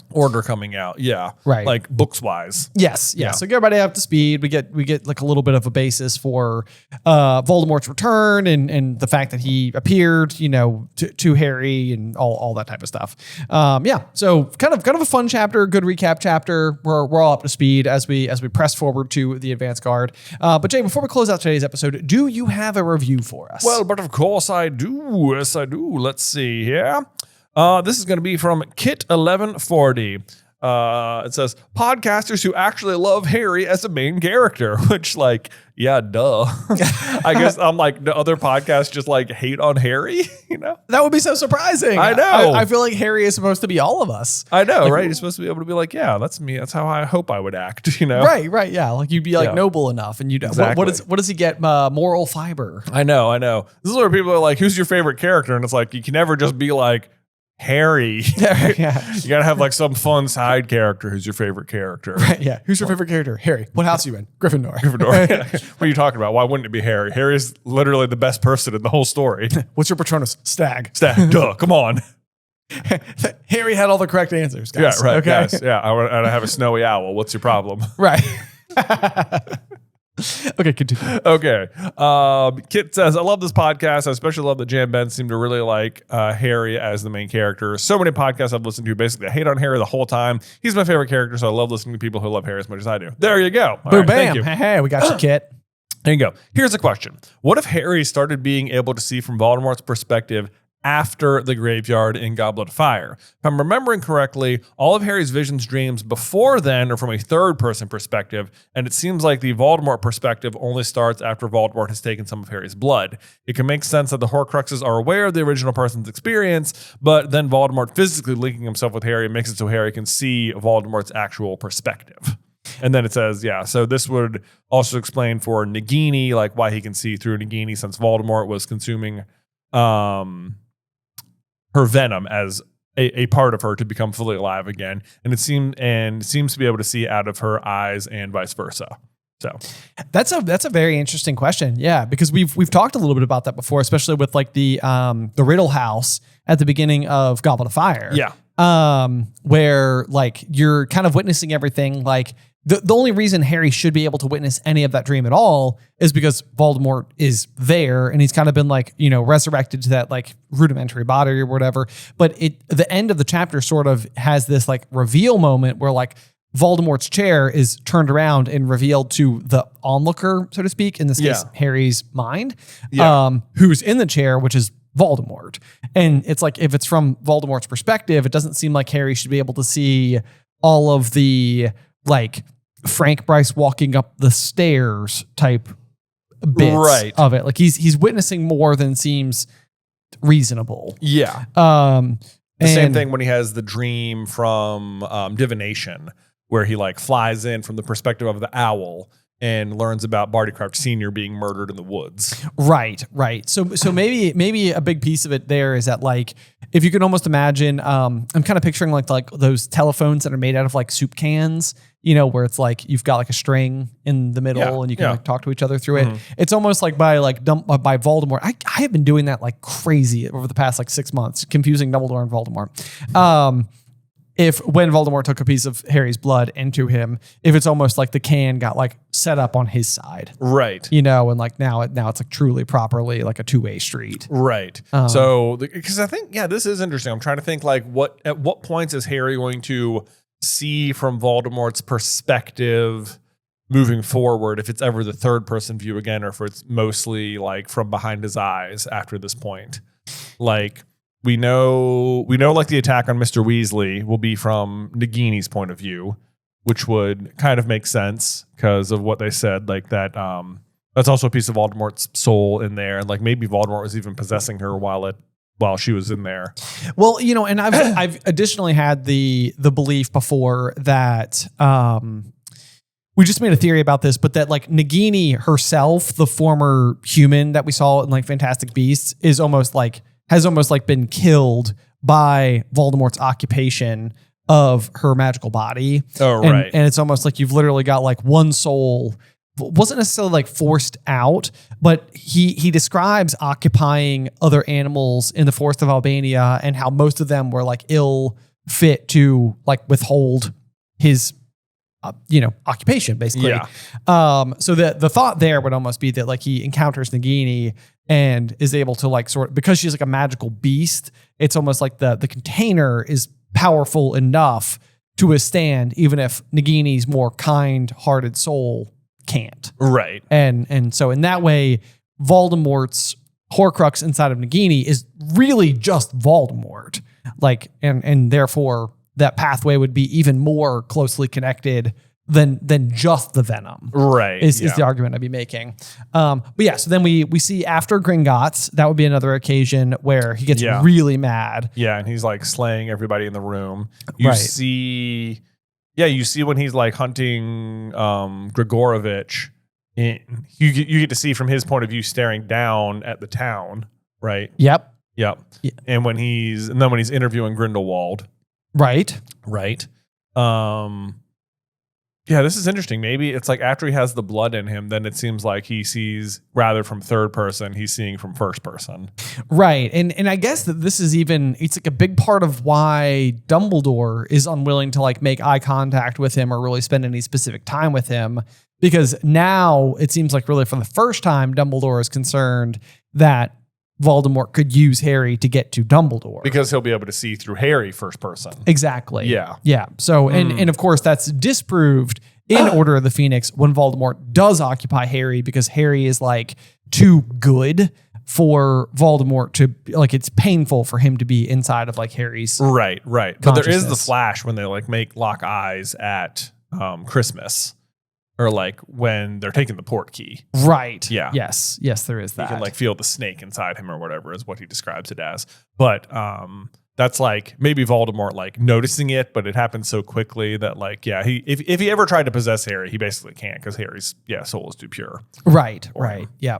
But no, that's a great observation that I don't know that we've ever considered before. Cause the visions they're usually a really good way to like allow the plot to like march forward without like having to contrive some unusual way for Harry to have information he shouldn't have. Right. It's sort of like, okay, he can just sort of like see into his mind. And like when that happens, it's sort of like, okay, now Harry has the benefit of having this information without it having to be like slipped or, publicly announced in like a newspaper where it could be like questioned for accuracy or something like that. It's like when you're seeing directly into his mind, it's like, okay, that's a first person account. Yeah. And it's like, I think it's well done too, because it's rarely like used as like, it like gives you the reader more information. It gives Harry information, but it's not always like, oh, because I have this information, I know what to do next, until like the very last time when it's the diadem and he's like, let's go. Right. Yeah. Right. Yeah. Exactly.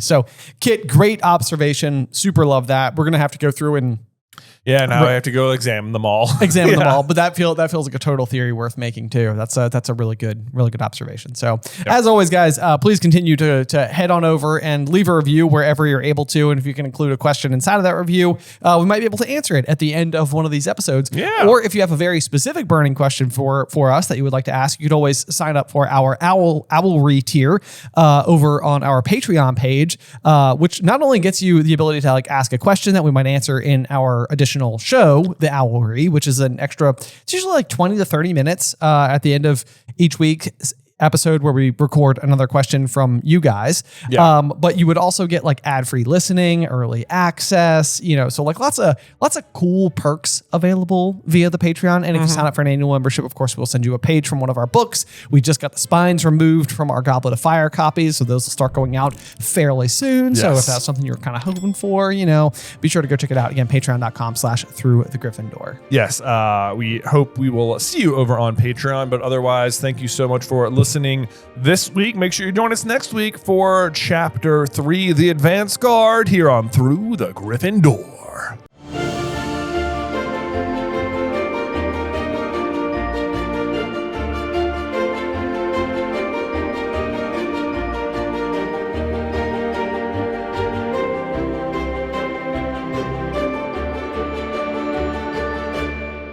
Welcome, dear listeners. I'm Jonathan Carlin. And I'm Benjamin Carlin. And we invite you to join us through the Griffin Door, your one-way ticket to the enchanting world of Harry Potter. So grab your wands and dust off your broomsticks and join us as we unlock the dark corridors inside Order of the Phoenix, Chapter 3, The Advance Guard. All right. We're getting to see some wizards in this chapter. We sure are. We are back to the wizarding world. You want to know what made me happy was I was seeing at least a handful of comments after last week's episode that at least a handful of other people also believed that Mundungus Fletcher and Arabella Figg were like an item. We're like an item. That's fantastic. Yeah, That's fantastic. Yeah. Oh, Mundungus Fletcher, I'm going to kill him. I'm going to kill him. Yeah. Yeah, she's just like, yeah. Oh. I had a comment on Twitter from, I don't know who, but back in the first chapter when we were saying that like Aunt Petunia had been following some gossip story about like a celebrity divorce or something. Oh yes, and it's like as if she would care so much about their right.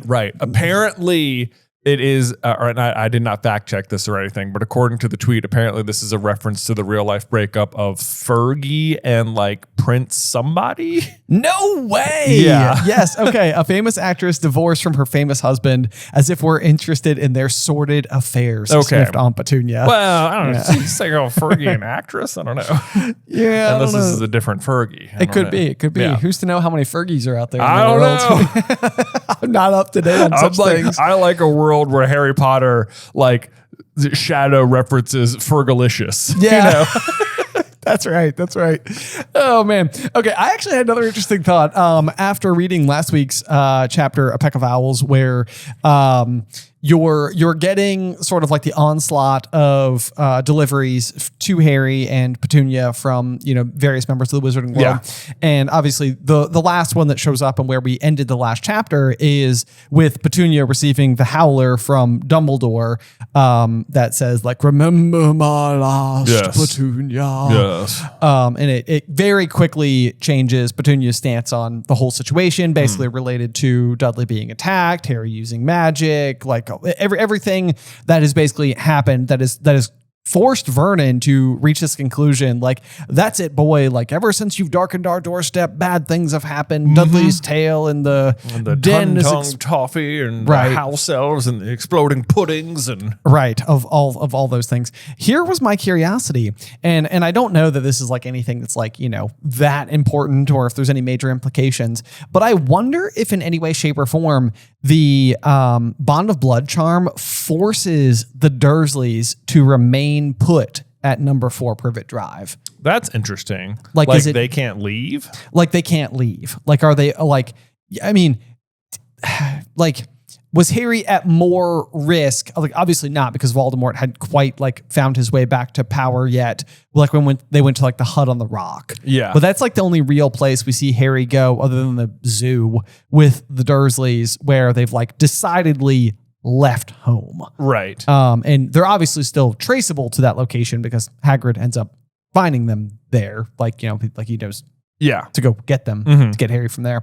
But I was like, that could be like a kind of interesting, I don't know if I want to call it a burden, because I feel like I never want to give the Dursleys any credit, but like something that they do have to contend with as a part of this arrangement is that it's sort of like, we technically keep this boy alive by living here at all times. Do you mean like they can't move houses? Correct. Right. Okay. Yeah. That might be true. Like if they moved, well, it's a tricky one, because we don't know necessarily how the charm works. Does Dumbledore cast it on the dwelling, or is it like as long as Harry lives in the same like recognized address as his blood, as Petunia, basically?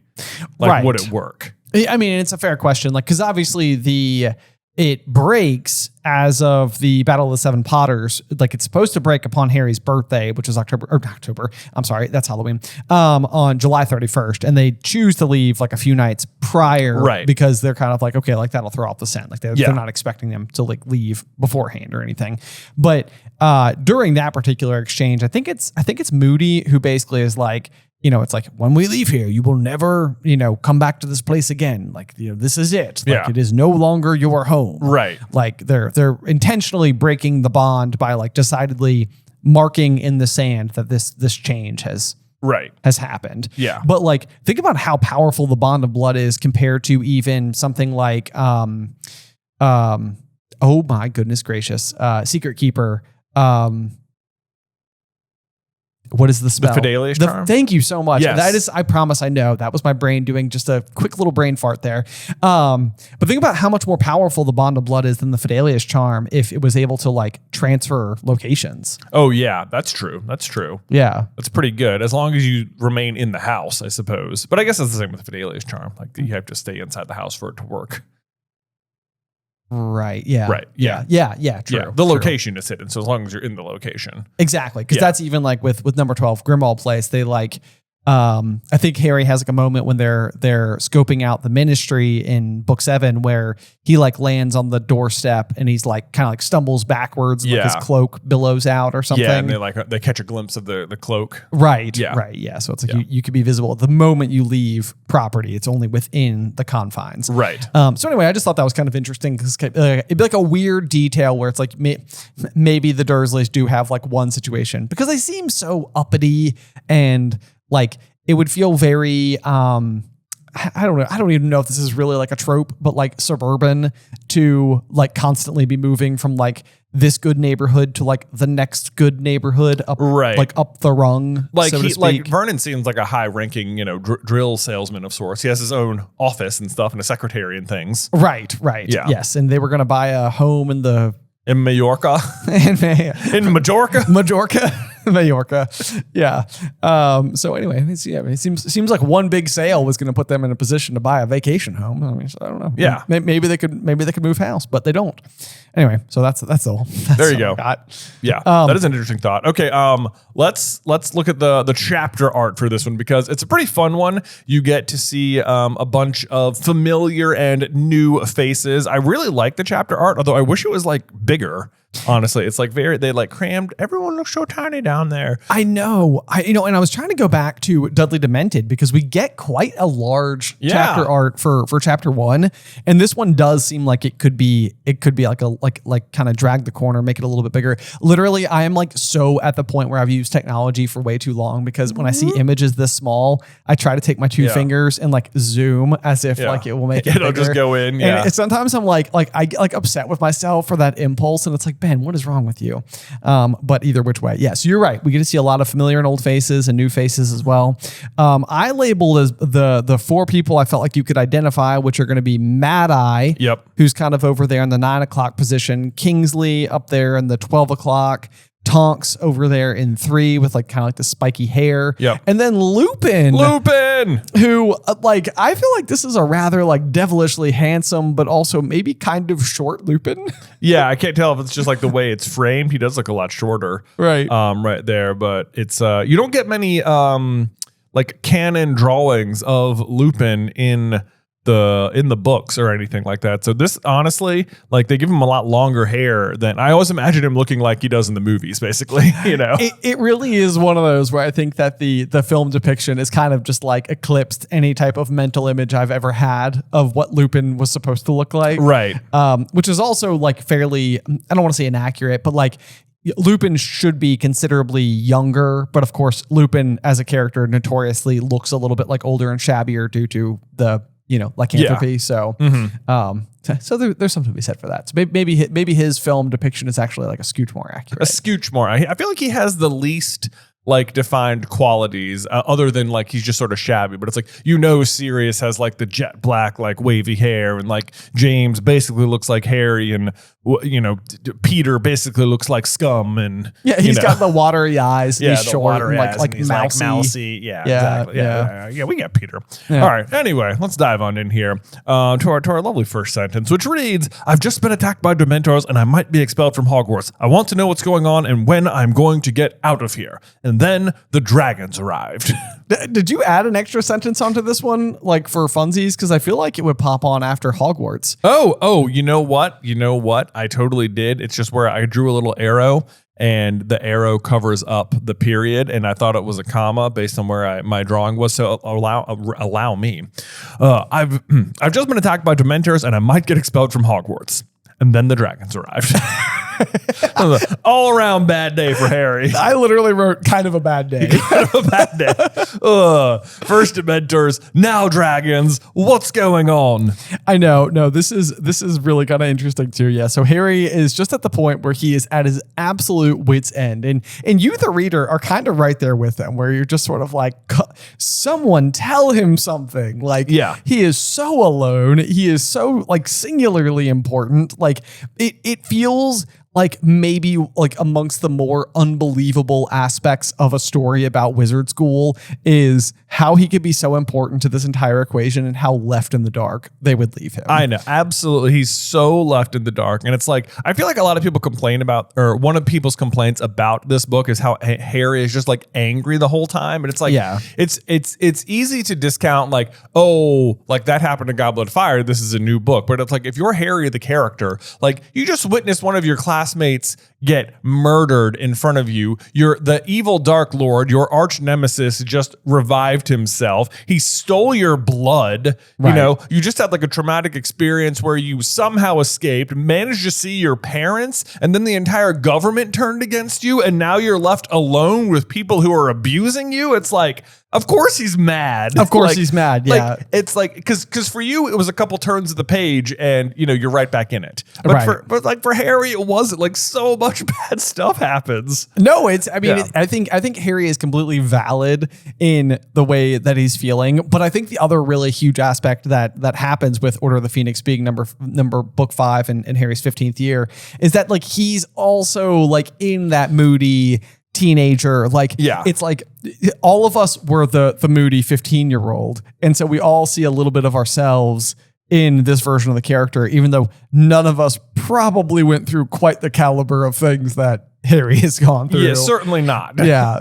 In just the past few months. So you're right. There is a huge degree of that. Like I always forget how easy it is. Like when you open a new book to not think that Harry's not starting fresh, but like realistically, it's only been weeks since he witnessed Voldemort's return. So he's going through a lot. So he's copied down this particular message about being attacked by Dementors and potentially being expelled to first to Sirius, second to Ron, and third to Hermione, which I believe he already knows that Ron and Hermione, or suspects that they're in the same place. Yeah, he does. And so I'm surprised that he's sending it to both of them and not just one letter to them both. Which honestly, one would have sufficed. Hedwig got this and she's like, 1 for 3. This never happens. Right. Yes, exactly. She's like, I only have to go to one address. Yeah. Which means, how does she find it? That's exactly what I was going to say. Yeah. That means that unless that the Fidelius charm is the very last thing that they've put on the house, and it's also the reason that they can now come get Harry. It's sort of like, that, I guess that's possible. Yeah, I mean, because otherwise birds can circumvent it. Well, if birds can circumvent it, then it becomes kind of a big issue for it feels like it's an open-ended liability everywhere else. Yeah. So maybe we're gonna have to lean on the razor's edge line that they literally are enacting the Fidelius charm in between the moments that are Harry sending the letter and the order arriving. Because Ron and Hermione are going to have like marks on their hands where Hedwig was pecking them. Yes, exactly. Which is what he tells them to do. I want to say, right? He says, like, don't come back until you've got good long letters or something. Right. Yes. Oh, but I hate this too. It's like, Harry, we just mentioned it, that he's like in such a bad mood, but he's waiting. He's written the letters. He's waiting on Hedwig to return. And then he hears the soft rustle of wings like a small ghost. And he goes, "About time," Harry snarled. Yeah. And I'm like, you can put those down. I've got work for you. Yeah, don't be mad. And then I can't help but picture Hedwig as like little Grogu from The Mandalorian, because she's eating a frog. Yeah, it's just like half hanging out of her beak. I got dinner. I got dinner. Yeah. Hedwig's large round amber eyes gazed reproachfully at him over the dead frog clamped in her beak. "Come here," said Harry.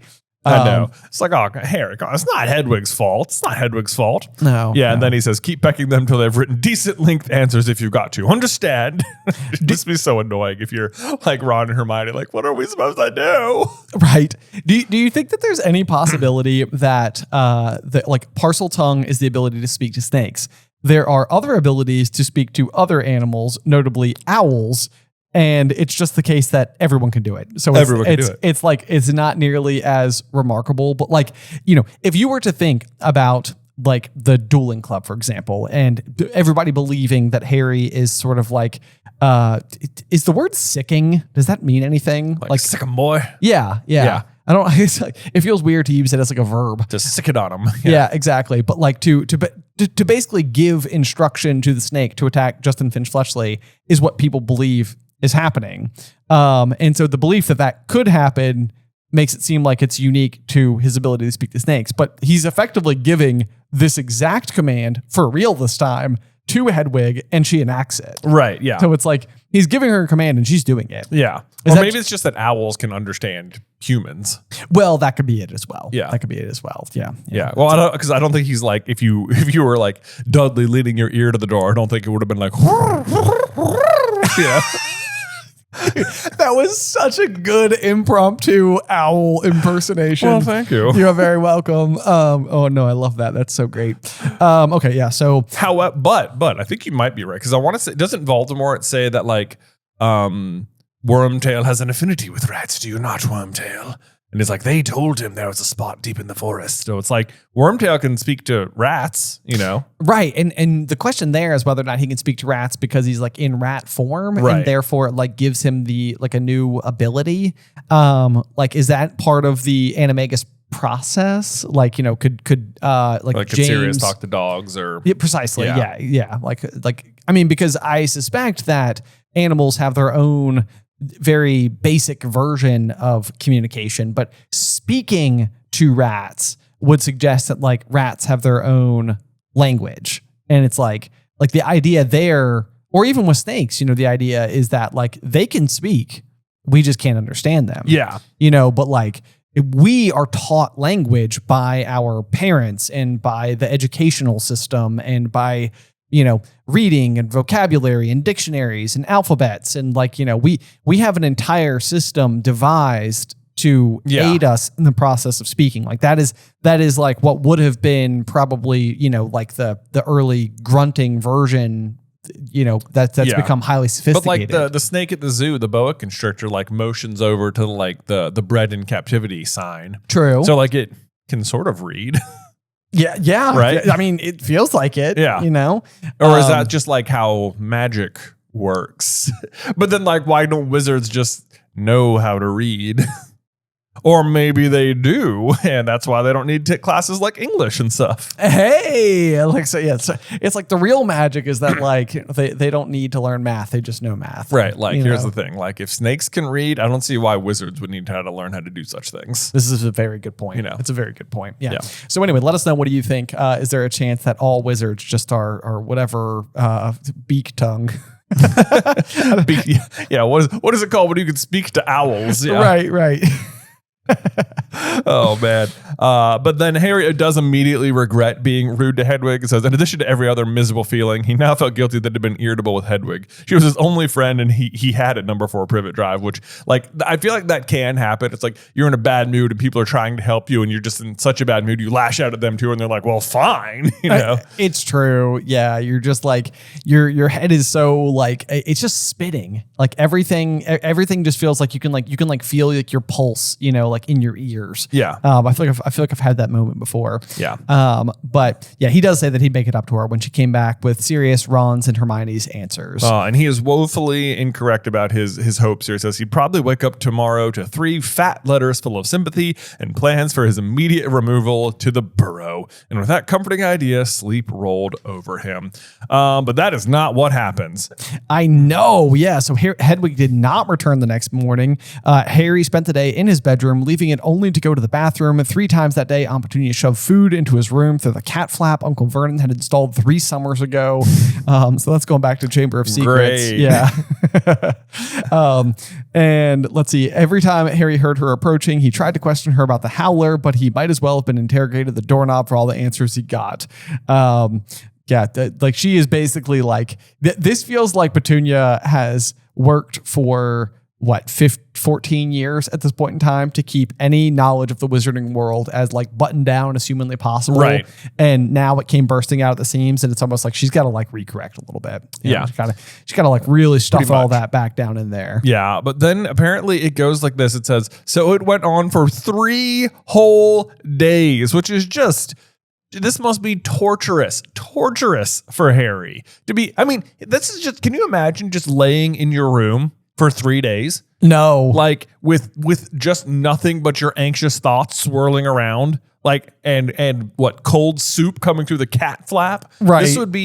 This is the worst torture. I mean, this is terrible. I mean, people talk all the time about how like solitary confinement is just like fundamentally inhumane. Yeah. Like, it's like, it's not okay. Like it's a terrible existence. Yeah. And obviously it's like, it's not like he's imprisoned fully, but it also doesn't feel horrifically far off. Like, I mean, he's not, I don't think he's stuck in his room, but he doesn't leave it. He doesn't leave it. It's self-imposed. Okay. And so here before I said that when we were talking about whether or not Hedwig could find number 12, I was like, well, it's basically a razor's edge, because I'm like basically gleaming over the fact that it takes 3 more days for the advanced guard to actually come and collect Harry. So it very well could be the case that the reason that they're waiting these 3 days is for that. Like, that's why. Right. Yeah. Yeah. So they're like putting get it set up. Makes you wonder, like, it's surprising that it takes it so long to get set up, but I guess they say it's been taking a lot of work getting it ready and stuff. True. I guess like whilst you're setting it up, maybe you don't want it to be such a secret right away or something. Maybe that makes it hard. I don't know.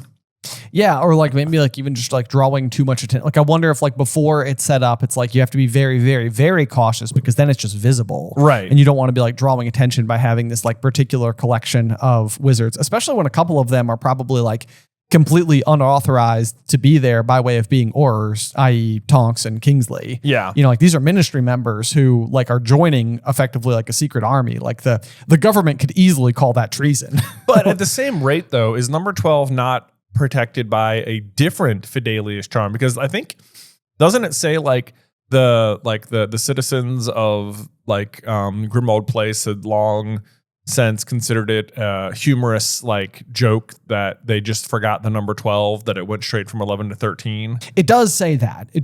So that's a very good point as well, is that it seems like if nothing else, the Black family has gone to extensive lengths to make sure that the Muggle populace doesn't know they're there. Right. And so that's the kind of thing where maybe it's like, maybe it was under some version of a Fidelius charm, but like given the fact that these are rather high-ranking members of society, by way of just being, like one of the longest standing pureblood lines. Right. Like you can only, I've sort of got this ringing in my head because I just finished watching The Gilded Age on HBO, but like I can almost imagine that like high society in the wizarding world having sort of like a similar kind of like, you would go and visit one another under specific circumstances, and there's a drawing room, and like all the obvious like things that you have in such estates.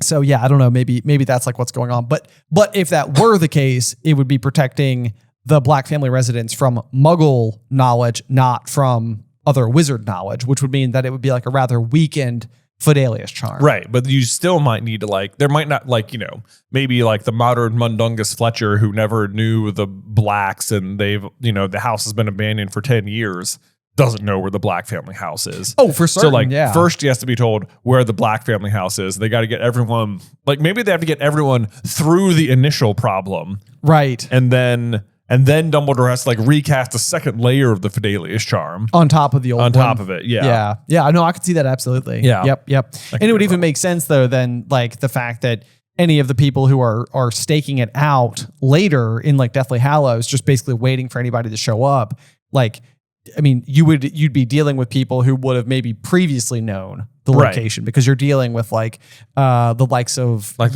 Bellatrix and stuff. Yeah, Bellatrix or Yaxley or whatever, like people who probably are members of this long pureblood line who could have been in on the location. Right. Okay, so maybe there's more reason why it would have taken longer for them to get the Fidelius charm set up.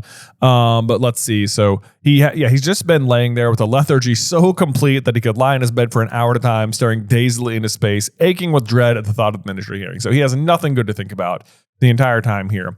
And let's see. He says, what would happen if he doesn't make it through the hearing? Like, what is he going to do? And then I love this line. He says, was it possible he might be able to move into Sirius's house? And it's like, yes, that's exactly what's going to happen. It's like, that's literally where you're going in like one day. In like one day. But this was the line that like completely boggled my brain, and I had to like reread it like 5 times because it says, was it possible he might be able to move into Sirius's house as Sirius had mentioned a year ago? And I'm like, has it only been 1 year? Yeah, pretty much. That's true. Because you figure it happened effectively towards the last week of Prisoner of Azkaban. Yeah. And so he's had like 1 school year since he's last been here, and it's like, it's been like 13 months, but like Harry going into his 5th year seems like such a ridiculously far departure from Harry at the end of his 3rd year. It really does. Yeah. And then he's like wondering, like, could his breach of the international statute of secrecy land him a cell in Azkaban? Which I was just like, can you imagine? Harry Potter is at Azkaban for casting a Patronus charm in front of a Muggle who already knows about magic. Right. Like Harry Potter. You're like, wow, this is like ridiculous overkill. And Voldemort's just like, wow, that was so easy. Right. Yeah. Basically just handing him. Yeah. There we go. So then we make it to the 4th night after Hedwig's departure, and Harry was lying in one of his apathetic phases, staring at the ceiling, his exhausted mind quite blank, when his Uncle Vernon entered his bedroom. Harry looked slowly around, and Uncle Vernon was wearing his best suit, an expression of enormous smugness. This exchange is just so like it speaks to the fact that Vernon believes that Harry would care where he's going. Or maybe that even like Vernon is so proud that he's won the best kept lawn award or whatever, that he believes that he's even bragging to Harry. He's like, we're going out. Sorry, that is to say, your aunt, Dudley, and I are going out. Yeah. like Harry thought he might have meant him. Yeah, exactly. Yeah. Fine. Me? Huh? You were not to leave your bedroom while we were away. Okay. I love how I was to explain that as if Harry has even moved in 3 days. Oh, exactly. Yeah. You were not to steal television, the stereo, or any of our possessions. Right. You were not to steal food from the fridge. Okay. I'm going to lock your door. You do that. You're going to lock your door. He has to tell him you're not allowed out of your room, and I'm going to lock your door. Yes. Yes. He clearly doesn't think the lock's worth very much. No. This reminds me, and it makes me feel completely like the Dursleys would have a house elf, because if they were wizards, because this feels like such house elf like law rules type things. Like I think there's going to be a moment where Harry is giving like Creature and Dobby instructions on like how to follow Draco, and like he basically like he closes certain loops, like you can't alert him in any way that you're following him. But then he also like fails to let them know that they can sleep. Right. So like they show up and Dobby's like, we hasn't slept in a week, sir. Yeah. And Hermione's like, whap, whap, Harry. It's like, I didn't tell him that. Yeah. You could sleep. You could sleep, Dobby. Yeah. I hate the line. He says he could not even summon the energy to get up and turn on his bedroom light, which is like, to me, it almost feels like he's going through just like a really bad breakup or something. It does. I mean, he like what he is doing is, I mean, what he's experiencing is basically what the physical embodiment of Dementors is, which is just sheer depression. Yeah. Basically, it feels like the wizarding world is just like ghosting him, you know? Yes. They're just like, yeah, you don't exist anymore. So see ya. But not ghosting in the cool way. But not ghosting in the cool way. Right. Yeah. Right. Yeah. Let's see here. Harry had no particular feeling about the Dursleys leaving. It made no difference to him whether or not they were in the house. Yeah. So the empty house creaked around him. The pipes gurgled. And I'm like, what Dursley's house is this? You know, like this is the part where it's like, if you mean to tell me that Vernon is living in a house that when he's in empty, creaks and gurgles. Yeah. It just doesn't seem like the Dursleys at all. Yeah. Like it's going to be described as like sterile clean here in just a few minutes. Like weirdly so. Yes. Like these don't seem like the kind of noises this house makes. Right. It doesn't seem like it would be old enough. Yeah, it doesn't seem like it. Yeah.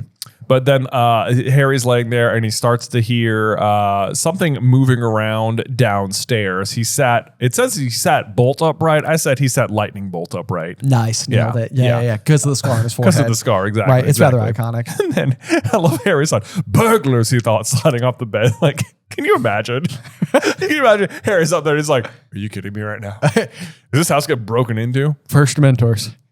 Now burglars. Now burglars. Wow. Yeah. Wow. Okay. Right. It's come to this. Right.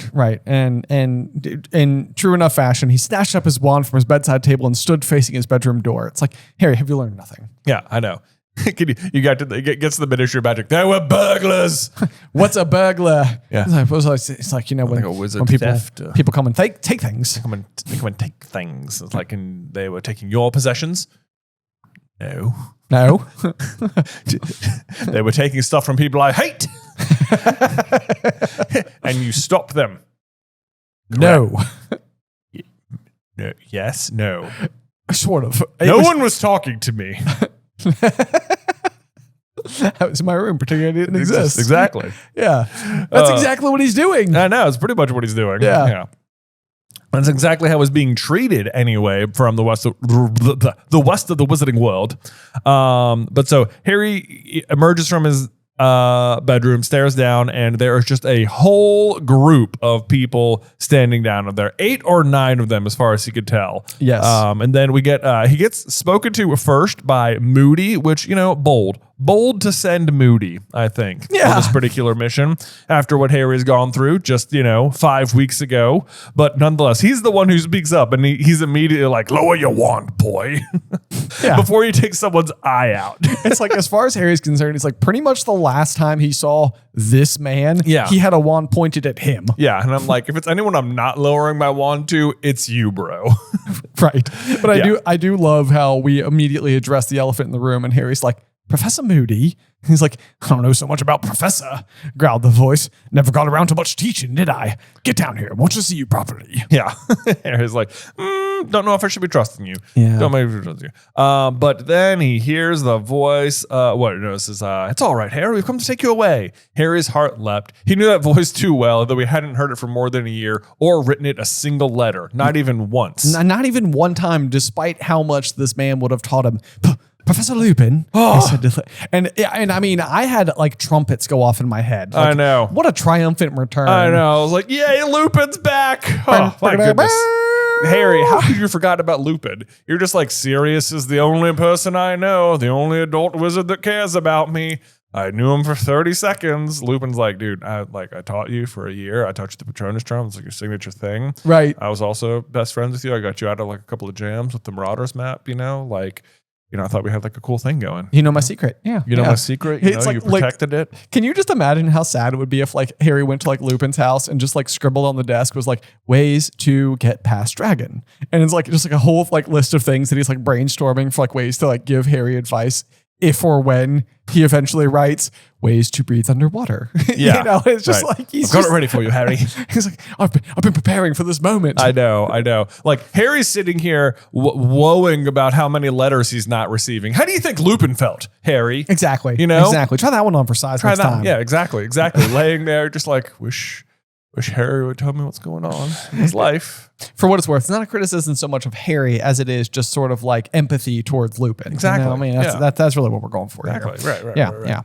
Yeah. Let's see here. Yeah, we get the description we always get, which at some point in time, I'm surprised that Lupin doesn't just literally become actual dust, because it says, though still quite young, Lupin looked tired and rather ill. He had more gray hair than when Harry had last said goodbye to him, and his robes were more patched and shabbier than ever. I want to say that this is how it will describe Lupin every single time we see him ever. Yeah. And it's sort of like, I get that he looks shabbier because he's gone through more transformations, and each time that happens, it probably ruins his robes all over again, and he has to repair them again and again and again, and it's a whole thing. But at some point in time, it's like, they can't get any shabbier. Right. Buy the man some new robes. There was nowhere else to, yeah, exactly. Yeah. It's like, Dumbledore, come on, man. Come on, man. You're paying Dobby more than you're paying Lupin for being, I know. A soldier in your army. What it feels like sometimes. That's what it feels like. You had a job. Right. How you spending that money, Remus?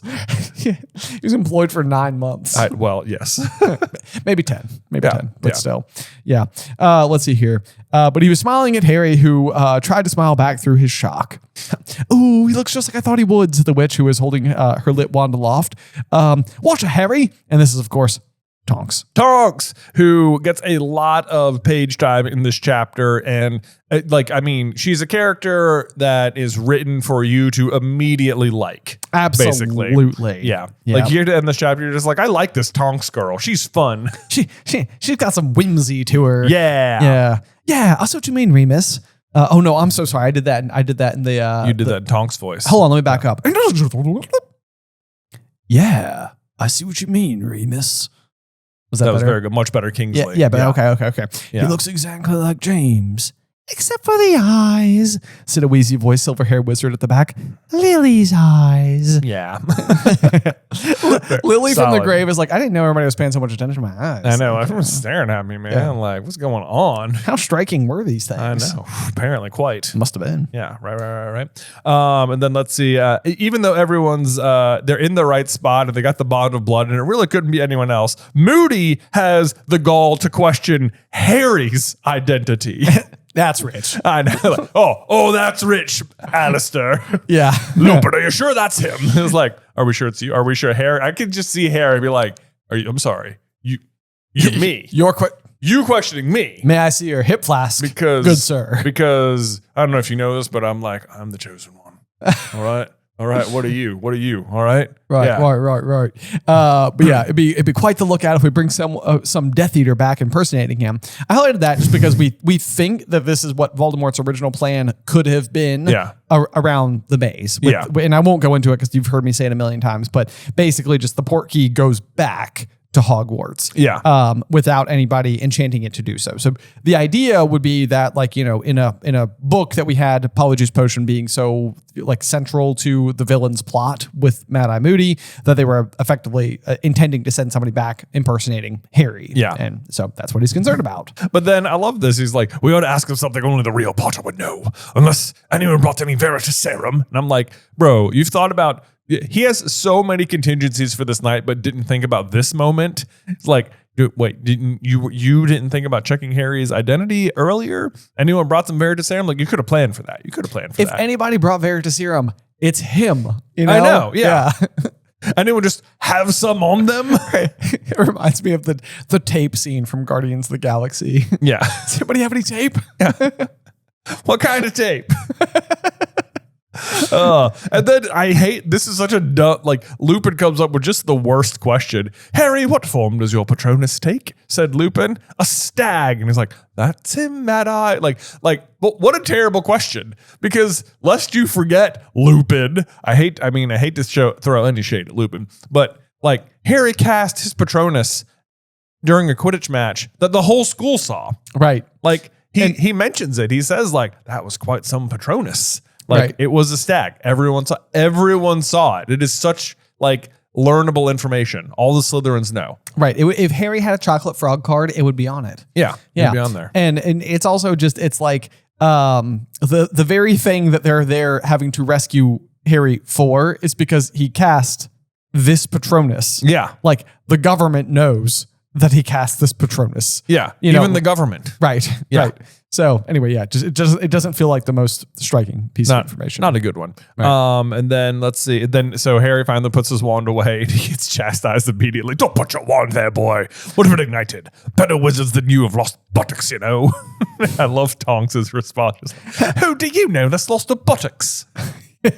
Never mind you. Elementary wand safety. Nobody bothers about it anymore. And it's like, I'm like, Moody, you're definitely not only missing a leg is what I'm hearing. Yeah. Yeah. Right. What I just heard is you're responsible for your own missing leg. Yeah. That's it. Yep. I do love the phrase elementary wand safety. Nobody bothers about it. Yeah. Why would they? I know. Right. And I saw that, he added irritably as the woman rolled her eyes at the ceiling. Oh, man. Also, like, are we going to learn that Tonks was like Moody's protege? I believe so. Right? Yes. Okay. But like, let's peel that back because I'm going to go ahead and say it right now. Don't make no sense. What do you mean? Okay. Because we're going to learn in this chapter, Tonks just started last year, correct, Mundo? Yes. Right. Indeed. Just started last year. But guess where Moody was all of last year? In his trunk. Super in his trunk, or else supposedly teaching at Hogwarts. Right. Which is to say, certainly not mentoring young Nymphadora here. I have a counter. Oh. Which is basically that I believe that Auror training takes an additional like years of education.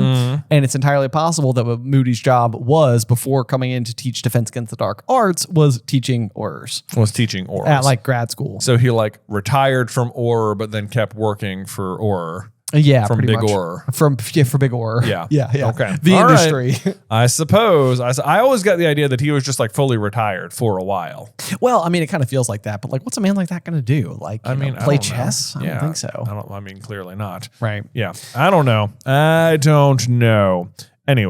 Anyway, Lupin shakes Harry's hand. How are you? He says, fine, despite it being the biggest lie in the entire series. It's like, he's not fine. Not fine at all. He's as fine as that one dog that's like in the room full of fireballs. Yeah, exactly. He's about that kind of fine. He's about that good. fine, yeah. I'm fine. And It's cool. I love he's like, you're really lucky the Dursleys are out, as if this group of people would be bothered by the Dursleys. I know, right? Like they would be no issue for him. I'm surprised they even go about getting rid of the Dursleys. Like they don't just like barge in and take Harry and you're like, oh yeah, quick memory charm. See ya. Right. Yes. It would be very in wizard form to just go and ruin the Dursleys' day again. Yeah, right. But yeah, so then we learned that it's Tonks. This is a little piece of trivia, is the one who lured them away. Sent a letter by Muggle Post telling them that they had been shortlisted for the All England Best Kept Suburban Lawn Competition. Yeah. To which I gotta say, All England, like All England. I mean, I'm not gonna lie. Like if I got that letter, I'd be pretty jazzed too. I mean, I love the absolute arrogance of Vernon. That obviously he clearly didn't enter this fake competition. Right. So he believes his lawn is so good that despite not entering, he still won. Yeah. People are just taking notice. Right. Like, they're just driving by. They're like, we need to submit this one. Right. They got like, they're Google Earthing it, you know? They got one of the cameras. They're like, not that lawn, not that. Like, whoa, back up. Number 4, holy woe. Holy woe. Man, despite the drought, it remains lush and green. How do you think they're doing it? They can't possibly be cheating on the hosepipe ban, can they? Yeah, I don't think so. Although, you know what? Maybe it's just this area because number 3 looks pretty good too. That's it. Yeah, not as good, but is that the one that's also cheating? Yes, I think, or the neighbor. Yeah, Mrs. Number 3 is that what they call him? Something like that. Yeah. Okay. Yeah. Okay, so yeah, let's see here. Then Harry had a fleeting vision of Uncle Vernon's face when he realized that there was no All England Best Kept Suburban Lawn competition. It's like, that's going to be good. That is going to be good. Yeah. We are leaving, aren't we? He asked. Soon. Almost at once, said Lupin. We're just waiting for the all clear. Almost at once, meaning like 15 minutes from now. Right. Yes. Yeah. Yes. Where are we going? The Burrow? Harry asked hopefully. Not the Burrow. No, said Lupin. But he knows what he means. Oh, yes, you you're know? right. Like he knows about the Burrow. He knows about the Burrow. Maybe he's a regular there. He's a regular. You like to think so. Stops by for a cuppa. A cuppa. Exactly. Yeah. Exactly. That'd be great. So yeah, I like that the Weasley's house is just sort of like well known. Exactly. To the wizards. It's got a name after all. Yeah, it's got the burrow. It's pretty great. Yeah. Too risky. We've set up headquarters somewhere undetectable. It's taken a while. So there you go. A little more hint that they've been actively doing protection type enchantment things. Yeah, to number 12, Grimmauld Place. Yeah. Yep. Yeah. Mad Eye sitting at the table, swigging from his hip flask, which I got to say, Mad Eye, give up that habit. Yeah. Like, this is not a good look for you. It has been used against you. It's been, yeah. It's like, this has no longer been protective. Right. Like, this is a liability and you need to see that. Yeah. Yeah.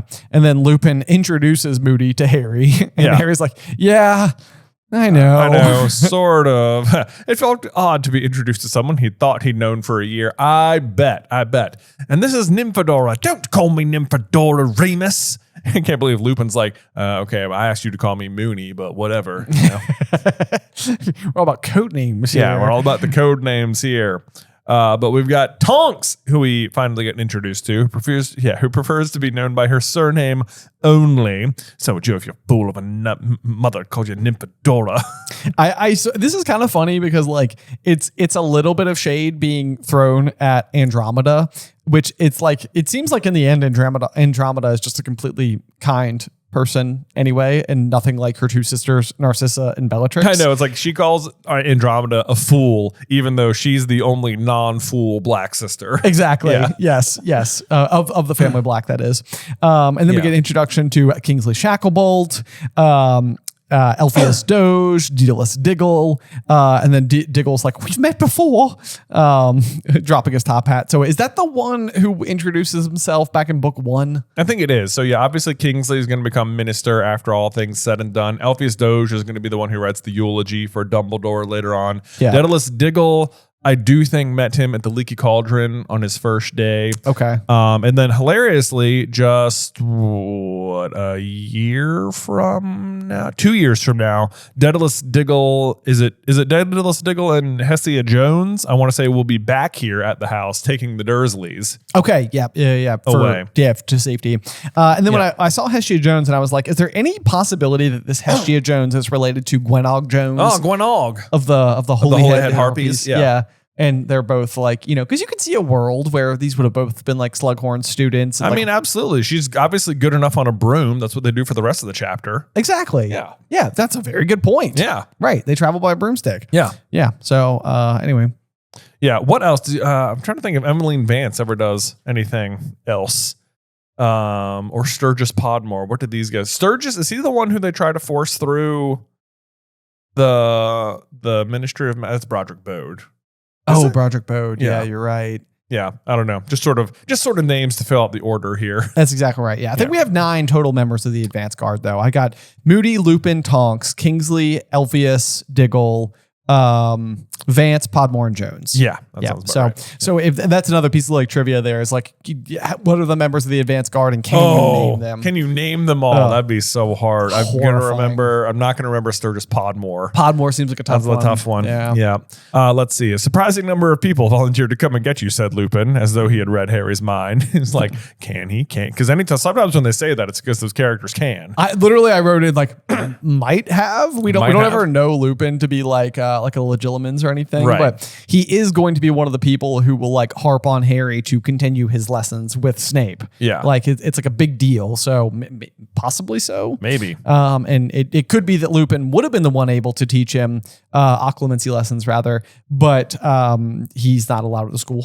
Yeah. Right. because of werewolf. Due to him because of. Yeah. Yes. So then I think this is kind of what you were talking about earlier, where Tonks is examining the room, says, very clean, aren't they, these muggles? And then I feel like this is sort of like a weird line here. It says, my dad's muggle-born. He's a right old slob. I suppose it varies, just like with wizards. This is a line that reminds me so much of like Mr. Weasley, where it's just sort of this like, oh, muggles, bless them, Yes. It's like this sort of like inadvertent elitism about magic, It's like, oh, I guess maybe they're not all slobs, or they're not all clean, like they're but they are all, but in my mind, I classified them all as kind of being the same, but different from us. Yes, yeah. You're absolutely right. Where it's like, these are people who are like on the right side of history. They're fighting for all the right causes. They don't have all the, you know, existing prejudices and malice like associated in terms of like thinking of themselves as superior. But it's like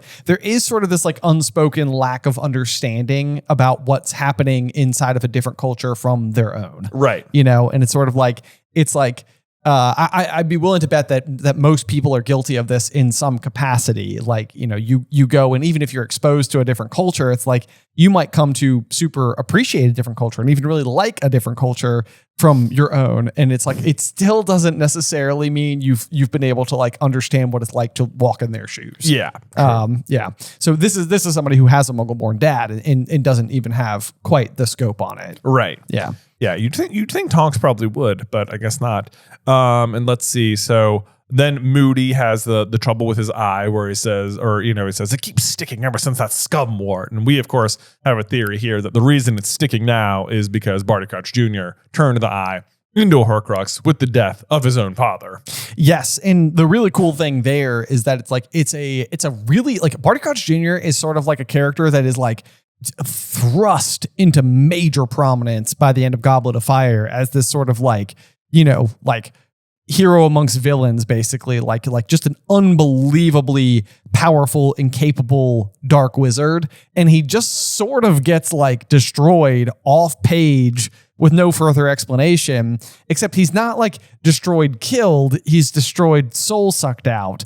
But if you happen to place his soul somewhere, and that somewhere happened to be in his primary victim's eye, it could be the reason that Moody's eye is behaving differently for now. The real Moody now. Right. And the other really kind of like big thing about this is that like it would be like further established later in the series in Deathly Hallows that Harry's going to like tell us where it's buried. And so I could just imagine like the opening scene to like a Harry as an adult wizard. And the opening scene is literally just like you hear footsteps walk up to this like gnarled tree, and then you just hear like the sound of digging. Right. And it's sort of like, uh-oh. And then like the Harry Potter logo pops up with Hedwig's theme, and you're like, oh, it's back. It's back. And then he turned his father into a bone. Right. Which is like part of it where like and we know like you need your father's bone as part of like a resurrection sort of situation. Right. Yeah. Yes. Yeah. Bone of the father. Bone of the flesh father. of the servant. Yeah. And blood of the enemy. Blood of the enemy. Yeah. Of course, he still has a body, so he might not need a brand new body or anything. Also true. But he Yes. is working with Voldemort on that exact plan, and then he turns his father into a bone. So it seems like maybe he's like trying to follow down Voldemort's footsteps. Yeah, precisely. Yeah. Yep. Exactly. Okay. So then let's see here. So we think that's what the reason that the eye is behaving in a rather odd way. Yeah. Let's see. So then they tell Harry how they're going to be getting there. He says, broom, says Lupin, only way, you're too young to apparate. I'm like, but you could do like side-along apparition, right? Right. I guess, if you say so. It says they'll be watching the Flu Network, and it's more than our life's worth to set up an unauthorized port key. And it's like, and yet Dumbledore will do it in this book. I literally was like, weak explanation. Dumbledore does it later. In front of the Minister of Magic. Yeah. Like, and Dumbledore is just sort of like, what are you going to do? What are you going to do? What are you going to do? Like, I dare you. It's like, you're about to be fired. I just had to duel the person you said wasn't back for an entire year. Yeah. But I am still sort of like really like the port key is the thing that's like what would like really be a problem. Right. Although I guess to be fair, like when Newt uses the like bucket port key on the edge of the cliff in Fantastic Beasts, it does seem like him and Jacob are like way off the beaten path. And this is like a black market port key situation. Yeah. Like that guy's job is setting up unauthorized port keys. Exactly. Yeah. I guess they can just travel further than like apparition or something could. But this chapter is also just particularly ripe with like anachronisms, I think. It's like that can't work for this episode because we want to do it differently. Well, what I mean is that like later on we're going to learn about the trace and like, if you do magic like as an underage wizard, they don't know necessarily who did it, just that it happened. Right. So like for Harry, they always know it's him because there's no other magic people there. Right. Whereas like, the Fred and George or Malfoy or something, like they could do magic at their house and it really wouldn't matter because the parents would be like, no, that was just me. Don't worry about it. It wasn't our kids practicing magic in the summer. That would be ridiculous. Wow. But like, right. the problem is the adult wizards are doing, it's not that they can track underage magic. They can just track magic where they know only underage wizards are.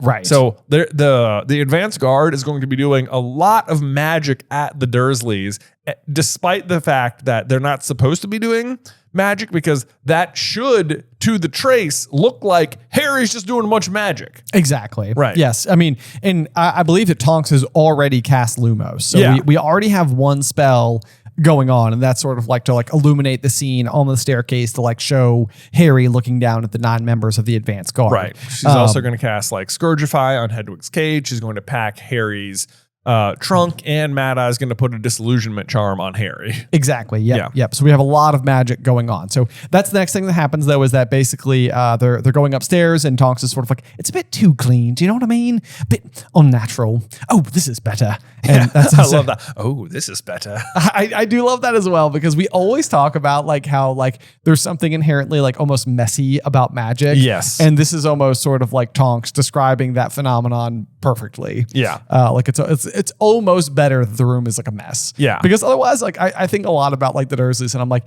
it's really not the world's biggest crime to want your house to be clean. Like, Right. you know? Yeah. It seems like theirs is just like, it's too clean. It's like, you know, there's no room for clutter to have happened ever. Exactly. Yeah. Exactly. I mean, and I would say that like my particular preference is like, I like my home to feel like it's been lived in some capacity, but tidy. Yeah, I You know? agree. Yeah. And I think that's probably, well, I imagine Harry's is in a little bit greater state of dishevelment, but That's for the true. most part, how he exists. Right. Yeah. Yes.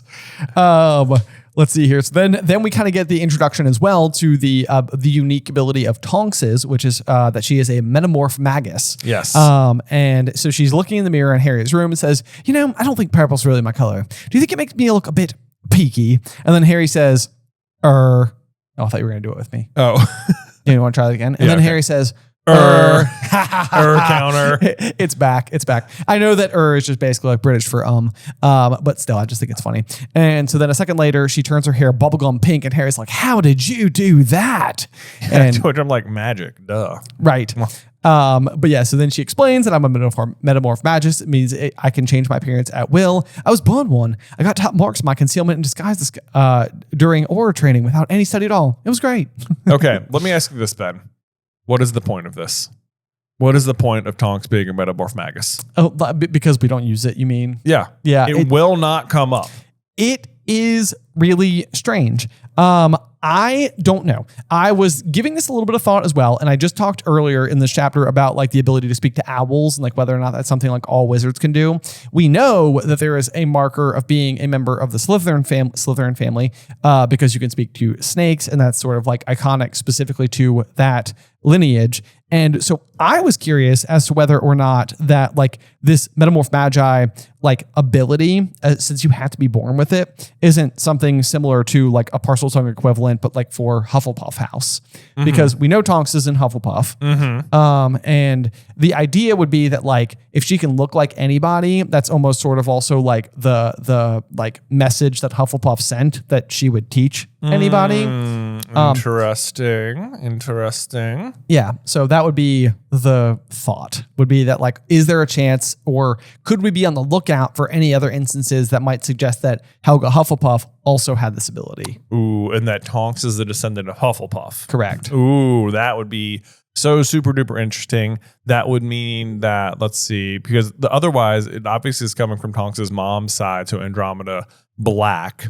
So it's coming from the Black family tree, or at least it, you know, crosses paths with it somewhere along the way. That and Hepzibah Smith would be the other person. Because we know Hepzibah has the cup. She is the descendant. She's the one we're told about. Yeah. That's our one link between Helga Hufflepuff and the present. Right. Is right. Hepzibah Smith. And we know nothing about the rest of her, other than she must have some descendants because Hepzibah Smith exists. Yeah, she must have some descendants because Hepzibah Smith exists, and also Hepzibah refers to the other members of her family desperately wanting to get their hands on her relics. Right. So it means that Hepzibah also has some type of familial relations. Right. And this one's kind of strange too, because if like the Slytherin line is rather specific because we know the pure blood mania exists amongst the I don't know, like family culture. Like that's part of their creed. And so like it's very likely and very easy to trace the pure-bloodedness because there's just not that many people who fall into that column. Yeah. But I was doing a kind of an interesting bit of reading about the Malfoys just this past week, researching for a theory that we have coming up. And it was talking about how the Malfoys, unlike the Lestranges and unlike the Blacks, were much more willing to sort of like rope a few half-bloods in there as to like keep the bloodline a bit more strong. And the idea is that like the Malfoys are all about like self-preservation. So as much as they may subscribe to pure blood mania and keep that as like part of their mantle and everything, they're also like, but we also see some of the flaws associated with like inbreeding or keeping the genetic pool too thin. Right. Then Hepzibah Smith, on the other hand of the spectrum, speaking of somebody who would date back and be a very prominent wizard from 1,000 years ago, obviously she doesn't have pure blood mania. She would be the exact opposite of Salazar Slytherin. So it's way easier for that heritage. I suppose you could maybe even make the argument that it wouldn't have to come from Andromeda, that it could come from Ted Tonks, and Ted just had magical blood somewhere further up his own line. That he was a squib. That like if he came from like a heritage of muggles, those muggles could have once been squibs. Not Ted himself, but like somewhere up his own muggle line. Does that make sense? Yeah, I guess so. That's an interesting one. Like if you have two squibs and they have a non-magical child, or is that also a squib, or now they're just a muggle? I don't know.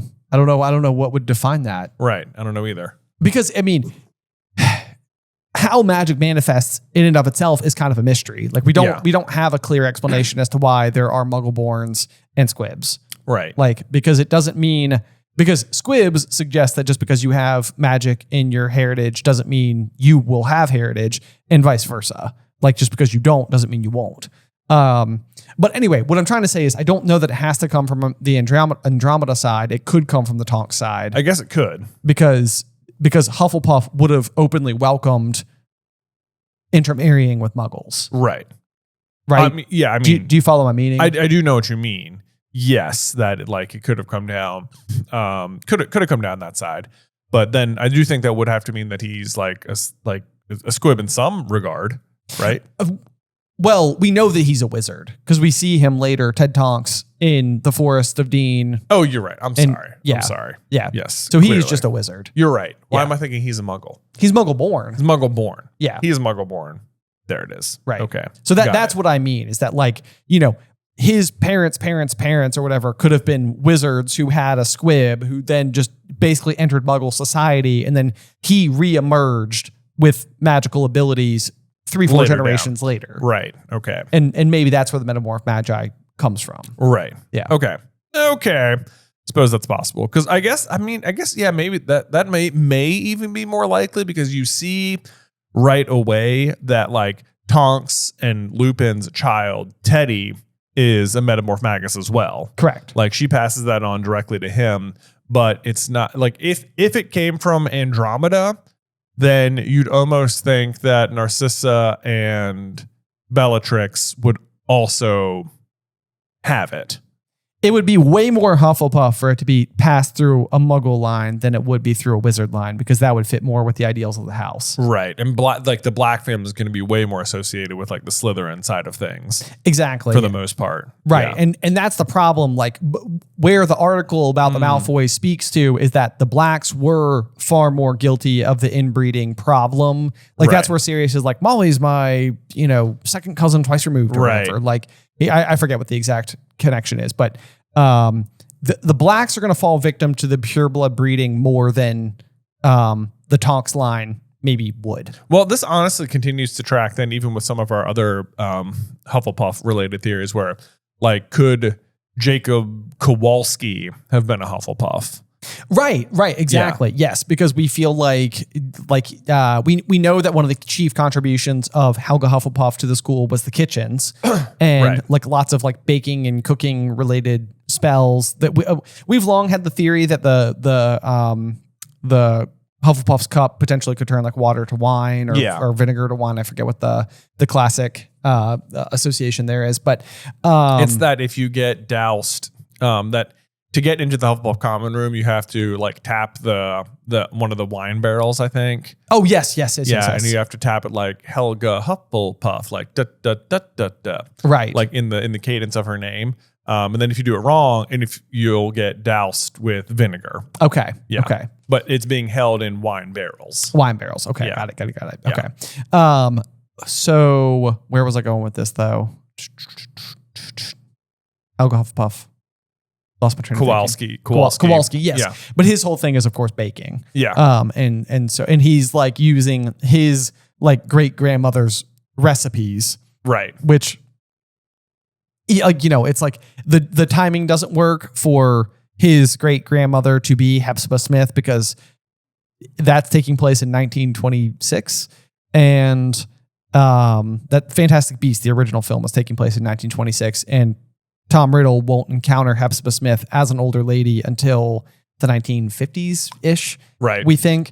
So, like, that would mean that Jacob would have broken off some other direction from the Hepzibah Smith line. Right. But still potentially could be related. Right. So to that end, like there's a theory, God, this gets crazy. There's another theory that like Snape is like related to Queenie. Yeah. In some capacity, like like she's his grandmother or something. Yes. Is that how that goes? Well, she's a master legilimens, natural born. Right. And so she is like, she can do it fluidly, no issues whatsoever. Right. It's just sort of like a byproduct of what she can do. Yeah. It's a magical ability. We know that Snape is amongst the most powerful characters in this saga that share the ability. His mother would be Eileen Prince, and the prince would almost feel like a descendant from the queen, which would be Queenie's first name. Right. But in the name of hiding like the association, because she's trying to marry Jacob during a period of time where it's not allowed. It's not allowed. So they must be forced apart. So the idea would almost be that like if they got married, they would neither keep the Kowalski or the Goldstein name, and they would choose a new one. And the new one is reflective of Queenie's first name. Right, which is Prince. Yes.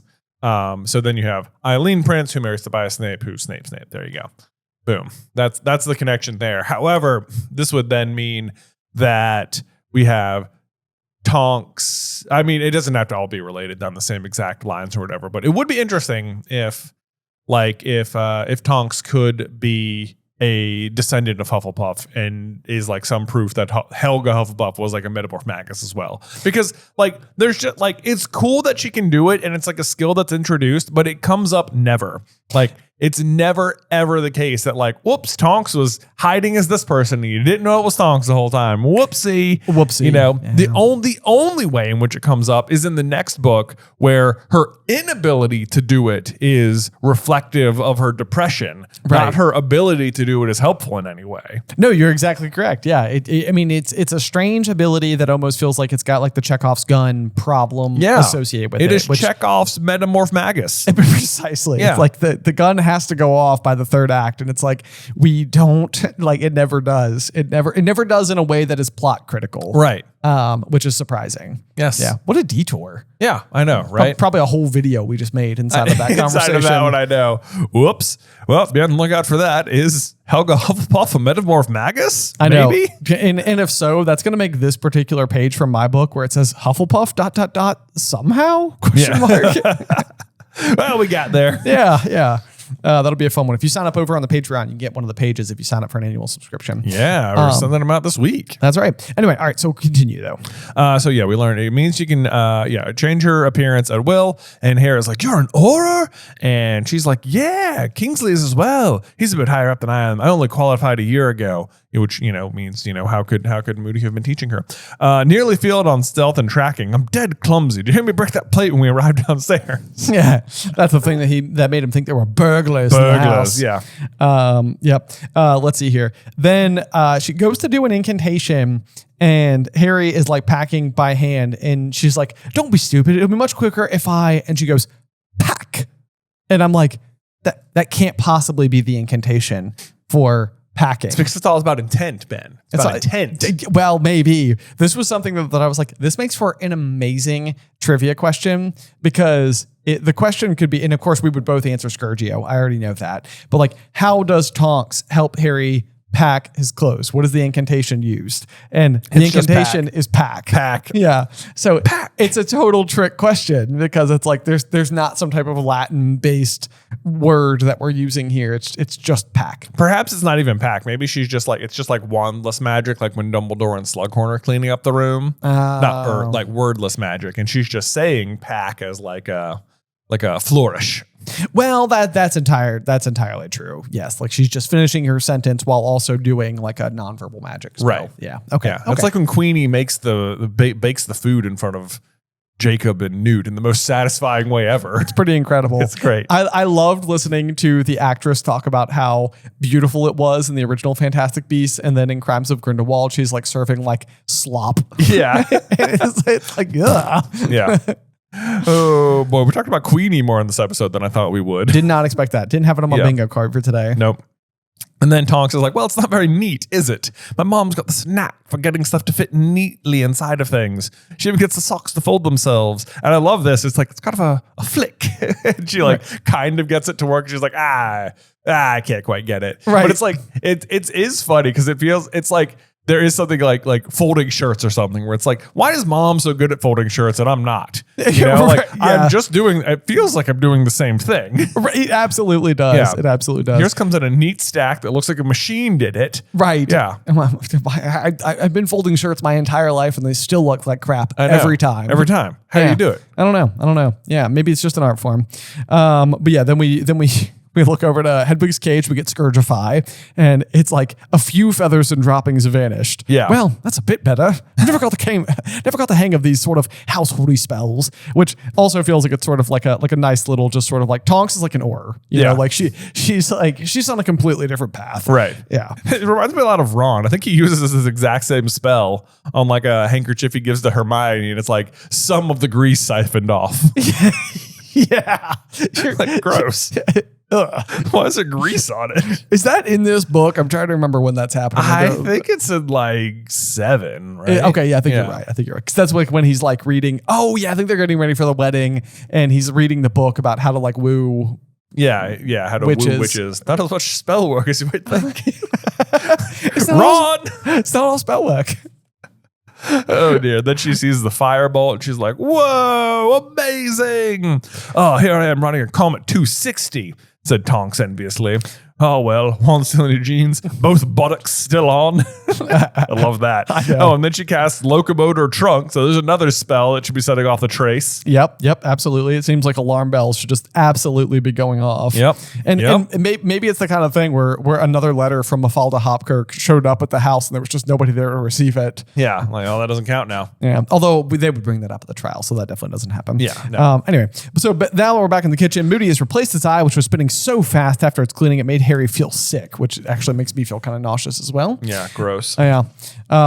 Kingsley Shacklebolt and Sturgis Podmore were examining the microwave, and Hestia Jones was laughing at a potato peeler she had come across while rummaging in the drawers. Lupin was sealing a letter addressed to the Dursleys.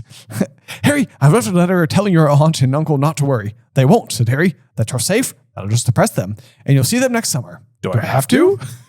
Lupin smiled, but made no answer. So polite. Yes. That Lupin.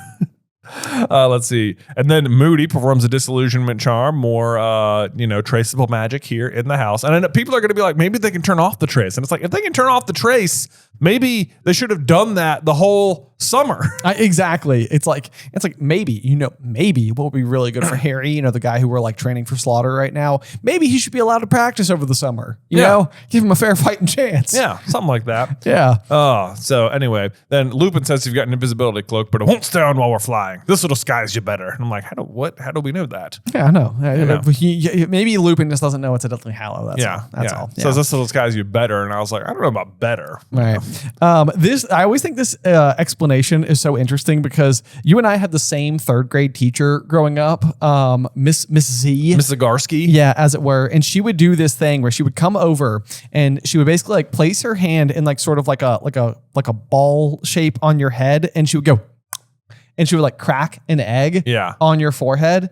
not your forehead, like on top of your head. And it felt like, you know, like the egg was like drizzling down. It always gave me like weird, like neck chills. But that's exactly how the disillusionment charm is described as being. Harry felt a curious sensation as though Moody had just smashed an egg there. And it's like, oh, what a weird way to describe it. I know. Yeah. It's like, that is exactly the spell. That is the sensation. I've had that sensation before. I know it. Yeah. I know that guy. Harry looks down and said, he seemed to have become a human chameleon. Yeah. Oh, cool. Yeah. They won't use this anymore either. It seems super useful. But, Right. You know, Yeah. Right. whatever. Who cares if you can transform your body or hide yourself like a chameleon? You know, who needs it? Who needs it? Yeah. No. Dumbledore does it. Yeah. Yeah. That's true. Yeah. He does. Or he says he could do it. He says he could do it. Yes. So powerful that no one could ever see me. So Moody begins telling the plan. He's just, you know, if one of us gets killed, Harry's like, is that likely? Harry asked me, but Moody ignored him. And it's fun. Not funny. I wonder if this is like a bit of foreshadowing, because Moody says, if one of us is killed, and Harry says, is that likely? But the next time they pull off this exact stunt, it will actually be Moody who dies. It's very true. Yeah. So it's kind of strange, and it feels like Moody's been so overbearing the whole time. Like he's even frustrated that like it's a clear night, and he's gonna like want to like circle back and do all this, you know, crazy stuff while they're flying in the air and everything. But you're right. Like it's kind of a weird thing to bring up, or it feels weird in the moment because you're like, it's going to be fine. But adds a little tension. But then it also says, Harry, the rear guard are standing by to take over. Keep flying east and they'll join you. We never learn who the rear guard are. Yeah, I know. Is it just like some of this group that just hangs back a little? Right. Yeah. Or like, because we've named 9 of the people, we know that not Lupin, Sirius, Molly, and Arthur are at number 12 when Harry gets there. Yeah. And Bill will arrive. Snape might be there at some point in time. I guess someone is in the sky sending off the signal. That's also true. Yes, we know. Yeah, so they're going to look up and they're going to see like the sparks, the wand spark, bright red sparks had flared among the stars. Second signal, let's go, said Lupin loudly, as more sparks, green this time, exploded high above them. So red sparks, then green sparks, just if anybody's keeping track. Boom, there you go. Yeah, no one's gonna die, said Kingly Shacklebolt. Yeah, not this time. Not this time. He's got such a calming voice. It's all set up for the next time, really, where it's like you think Moody's being overbearing, but actually it's like, no, he had some points. Those things could happen. And they do eventually happen, and it's what causes his death. So, but then Harry does get into the air, and he felt as though his heart was going to explode with pleasure. And I do sort of love that, because like when Harry first tries to make his Patronus back in Prisoner of Azkaban, the first thing he uses as his memory was his first flight on a broomstick. Yeah. And Lupin's like, that's not good enough at all. And Harry's like, oh. Okay, sorry about that. I just don't have that many good memories. I don't know what it's like when you fly, but to me, it feels like my heart's going to explode with pleasure. So that feels pretty powerful. Feels pretty, yeah, exactly. Pretty good here. Right. And then this is, I think, is like a maybe important distinction here, because it says he doesn't even know where he's going yet, but it says flying away from Privet Drive as he'd been fantasizing about all summer. He was going home. But what is home here? Because he knows it's not the Burrow. He doesn't know where he's going, and they're not going to Hogwarts, which is usually where you think of as home for Harry. But like home to him has now like transcended Hogwarts and just become like the wizarding world. You're right. And if anything, I almost think this is a rather dangerous like sentiment for Harry to be thinking about, because this is going to be the thing like, I mean, I guess Lupin has just literally outlined that he's left a letter and that you'll see them next summer. And Harry's like, do I have to? And it's like, the answer is yes. So it's been determined that Harry's going to come back. But the fact that like when he leaves officially for good, it means he no longer considers number 4 Privet Drive home anymore. Right. And so the fact that he's like literally leaving and thinking like, I'm going home, it's like, that's scary. I know. Like right. You're right. Like maybe Dumbledore is like, you must write the letter and tell Harry. Yes, exactly. Yes. It's like they're not even going to read it. Harry needs to know he's going back. We're setting the expectation now. This is very important. Otherwise, he's going to throw a tantrum at the end of the year when he has to go back. Right. Yeah. Yeah. we told you a year ago this was happening. A year ago this was happening, because if you don't consider that home, then the protection's broken. Exactly. Problem. And then big danger, big fast. Big danger, big fast. Maybe. I mean, it seems like just go to the Order, Grimmauld Place, hang out there. Oh, well, there's that. You know, whatever. But, it's fine. Anyway, let's see. So they start flying on an apparently super cold night. Harry's eyes watered in the chill. This is another really annoying flight where he's going to Tonks and everyone's going to keep complaining about the cold. And it's like, once again, everyone forgets they're wizards and can do magic and just avoid this. Right. Yeah. It's like the like when Harry dives in to go to the cave with Dumbledore and he's like shivering and then Dumbledore's like, oh my goodness, Harry, I'm so sorry, I forgot. Yeah. And he like immediately makes him like warm again. Yeah. And it's like, where's that spell? Right, exactly. Where's the spell? Why isn't it impervious on all of you? Why aren't you all like, there's no reason any of you should have to suffer cold. Exactly. Yeah. Yeah. Doing it for no reason. Then because like, Moody wants to like double back, which, frankly would have been safer, I think, given what happens next time. Right. But everyone's like, no, it's too cold. And it's like, it doesn't have to be cold. You guys can magically protect yourself from these sort of elements. Right. But you just aren't. Yeah, but Harry could only remember being this cold under a broom once before during the Quidditch match against Hufflepuff in his third year. And that's obviously the one where the Dementors showed up and Harry fell off and Cedric won. And then Cedric Stab was like, well, one man fell off his broom and the other one did it. And Cedric's like, yeah, but Dad, Dementors. And he's like, hey, you won, Cedric, okay? He's like, what? And Harry is like, yeah, but like Cedric doesn't hear his mom dying and being murdered by Voldemort, does he? And then Amos is like, well, that's what I hear now. Oh, no. We did it. we got there in the end. Anyway, back to analysis. Let's see here. Harry is now thinking fondly of traveling by flue powder. It might be uncomfortable to spin around in fireplaces, but at least it was warm in the flames. And I don't know why I always remember this random little trivia fact, but he describes it as feeling like warm breath. And so I'm just imagining Harry up there being like, man, I could really go for that warm breath sensation. Really go for that warm breath. Yeah, But it's like, yeah, Tonks is like, we're not going through clouds, we'll get soaked. And I wrote down, boy, if only there was magical protection for such things. And then Harry says he wished thought to put on a coat. He was starting to shiver. And I said, if only there were magical protection for such things. God, you guys are bad wizards. Right, I know. Yeah. Yeah. So then you get the line from Moody that's like, we ought to double back for a bit just to make sure we're not being followed. And Tonks is just like, are you mad? It's like, we're all frozen to our brooms. We're nearly there. And I guess this is enough to like sway Moody. Like, like I don't know if like Moody is sort of like, okay, I'm being overbearing. I get it. I know. I know.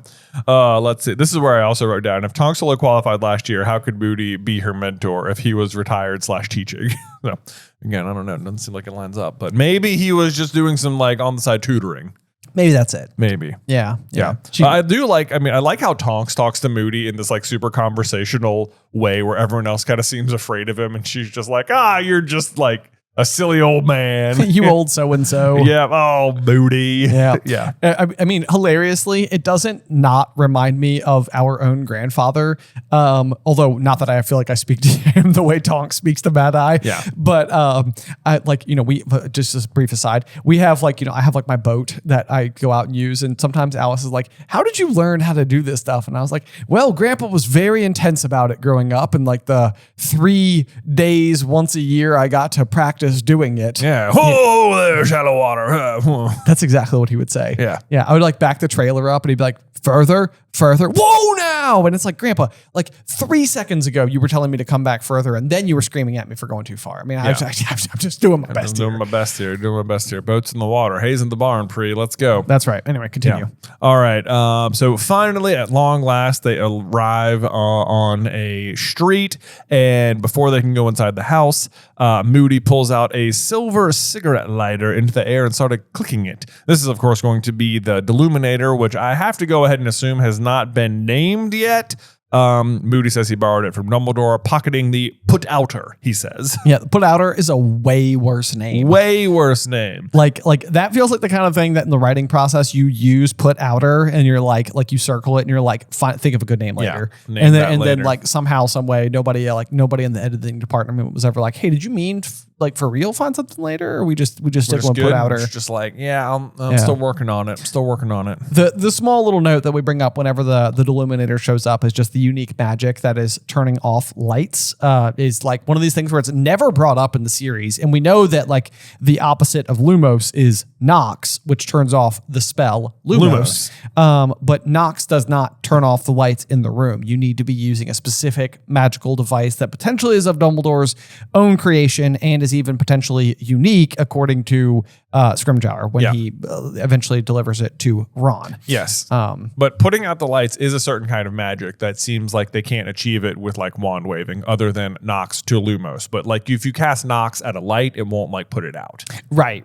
But then the other kind of interesting thing about it is that in the Fantastic Beasts movies is when we see the Obscurus basically traveling through the streets of New York. And as the Obscurus does travel through like, the streets, all the lights are turning off. So it does seem like the Obscurus is the other brand of magic, and it happens to be one that Dumbledore in particular has a unique fascination with. So and experience with, because it was confirmed in those movies that Ariana had an Obscurus. Precisely. So if so facto, the light theory there is that the Deluminator contains a bit of Ariana's Obscurus inside of it, like as if maybe Dumbledore tried to siphon it out of her himself, similar to what Newt did to that Egyptian kid. Yes. And what is the phrase on the Dumbledore tombstone that's like, where your heart is, there will your treasure be also. Exactly. Or where your treasure is, there will your heart be also. And that's also then like further reinforced by Ron, who ends up hearing his name be said by Hermione, which creates the blue orb that travels into his heart. And then when that happens, he is able to deliver himself to where they are. Right. And our thought was that Dumbledore, who first sought the Resurrection Stone as one of the Deathly Hallows, was essentially like, it's the one that ultimately kills him because of the curse on the ring. He was effectively trying to create a way to bring Ariana back, but Ariana, who is dead, can't say his name. Right. So the one person that can allow the Deluminator to work the way that maybe Dumbledore theorized is not there. Right. But then ultimately, after his death, someone will eventually discover that it does in fact work, and it's Ron. Right. And it's Harry and Hermione saying his name that lets him hear their conversations and teleport to them. We are talking about some very choice theories in today's. Very choice theory. You know what? This is what happens. We're getting into like these different books now, though. And like, of course, we're coming into new theories because these are theories from later on in the series. And I feel like a lot of like the big theories come from like the big books. So anyway. So let's see. Where are we? Basically, we've used the put outer, and then Moody hands Harry the note, which is written by Dumbledore, and he says, memorize that, read quickly and memorize. Harry looks down at the piece of paper. The narrow handwriting was vaguely familiar. It's funny that it's only vaguely familiar now because it's going to become super familiar soon. And it reads, the headquarters of the Order of the Phoenix may be found at number 12 Grimmauld Place, London. Boom. Boom, bam. Harry has now been brought into the fold that is being told by the Secret Keeper the location of a secreted place. So now that he has been taught the location, he can now know where it is. Yes. And that is what's going to basically allow for number 12 Grimmauld Place, our next chapter, to appear. It's crazy that the next one's called number 12 Grimmauld Place and not the Order of the Phoenix, because then after that, it will be the Order of the Phoenix. You're right. I believe. That is rather interesting. Right. So the title chapter, as it were. The title chapter, nice and early. Yep, indeed. Okay, so Jay, that brings us to the end of the chapter. Do you have a review for us for the day? Well, I sure do. Today's review comes from Master Elodin 55. Haha, look at that. We got a little name of the wind fan out there. Yeah, that's so fun. It says, the best reread podcast. Hey, brother, this show is my absolute comfort show, and I can't wait for the next couple years of it still to come. I had a thought about the Thestral conundrum. As you've pointed out, Harry doesn't see Cedric die in Goblet, so not seeing them at the end of the book checks out. The problem then is the beginning of Order when he does see them.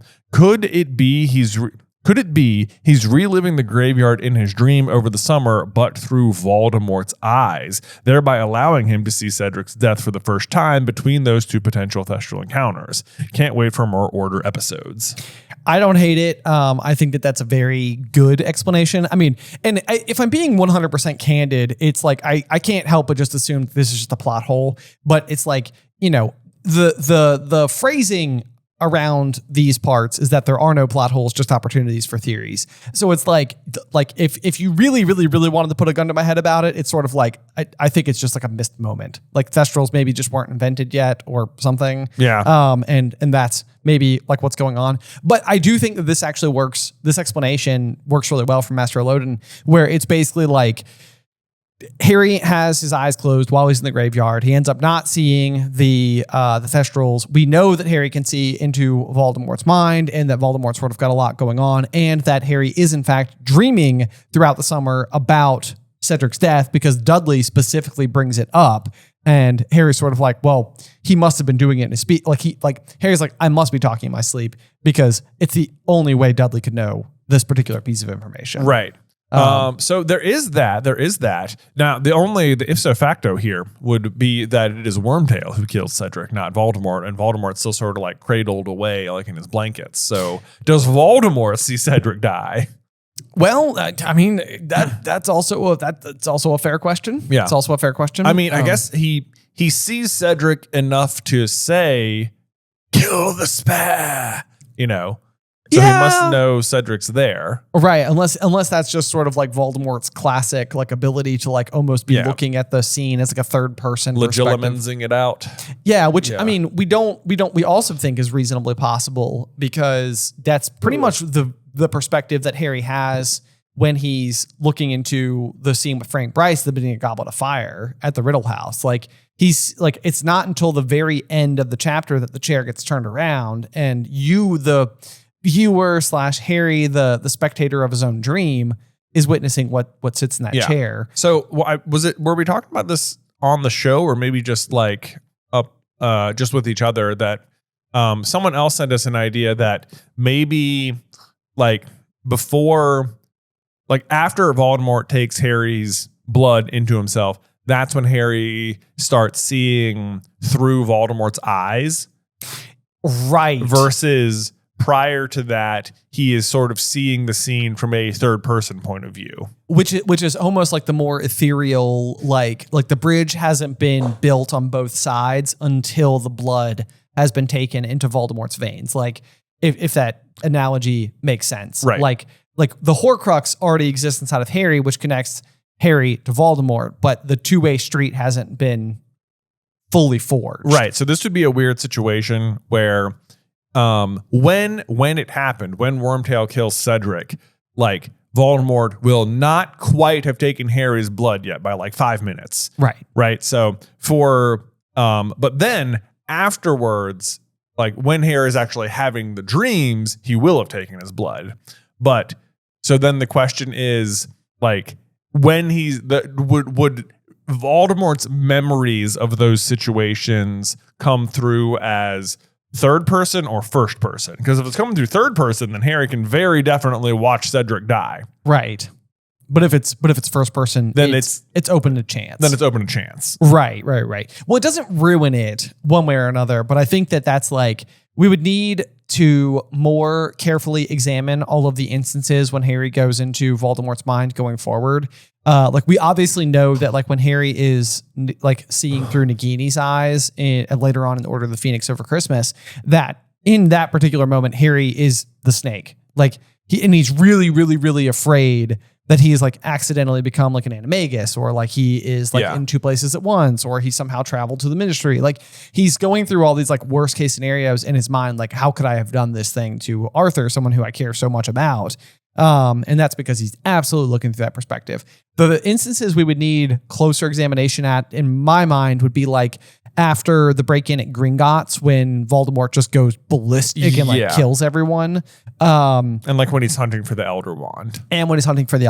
Yes, because I think we see inside of the scene with Grigorovich and with Grindelwald. And in both of those instances, I want to say we're from Voldemort's perspective. I think so. So we need to see if there's like an exclusivity because it needs to be clean. It needs to always be the way that it is. Right. Going forward. I think so. Then there's also one when they're escaping from Godric's Hollow where Voldemort is imagining when he kills James and Lily. Right? It's like Harry and Hermione are like in the process of escaping it and he like narrowly misses them. And then he has like the terrible flashback himself to like him walking down the road towards the Potter's house. Right. I think that is from his perspective. I think it is too. Because he passes like the little trick-or-treater. Yeah. Who's like, nice costume, mister. Yeah. And he's like, the cold voice inside of his head said that he could kill the boy, but like, it's not necessary. Like, right. Like what good would that do or whatever? Which is almost surprising for Voldemort, but either way, doesn't matter. I think that that's a really good explanation. And I'd almost be curious to go back, because I know we've made a video about this before. I'd almost be curious to go back, review what we've said in the past, and see if we can't like elaborate on it, because I do feel like we're zeroing in a lot closer on what the proper explanation is. We need to just do that last little bit of fact checking in. Yes, I think so. Yeah. There you go. Okay, so maybe we will have solved a thestral problem here. I know, that would be amazing. Yeah, that'd be a good one. That is, it's so funny. Like we just did a recent Jay versus Ben. We were quizzed on our own theories, and it was amazing to me how we didn't remember our own explanations to so many of our own theories. Oh, I know. And so it's funny to think like we could literally be coming to conclusions we've just already come to. It could be happening in real time. Yeah. But it's accidental. We're just doing our best. Doing our best, man. There you go. But I think that's everything for today. I think so. Yes. But thank you guys, as always, for joining us here on the show. And make sure you tune in next week for Chapter 4, Number 12, Grimmauld Place, here on Through the Griffin Door. Today's episode was edited by Ethan Edghill. Vaishon Brandon does our art. Catherine Stein is our production manager, and the show is hosted by me and Jonathan Carlin.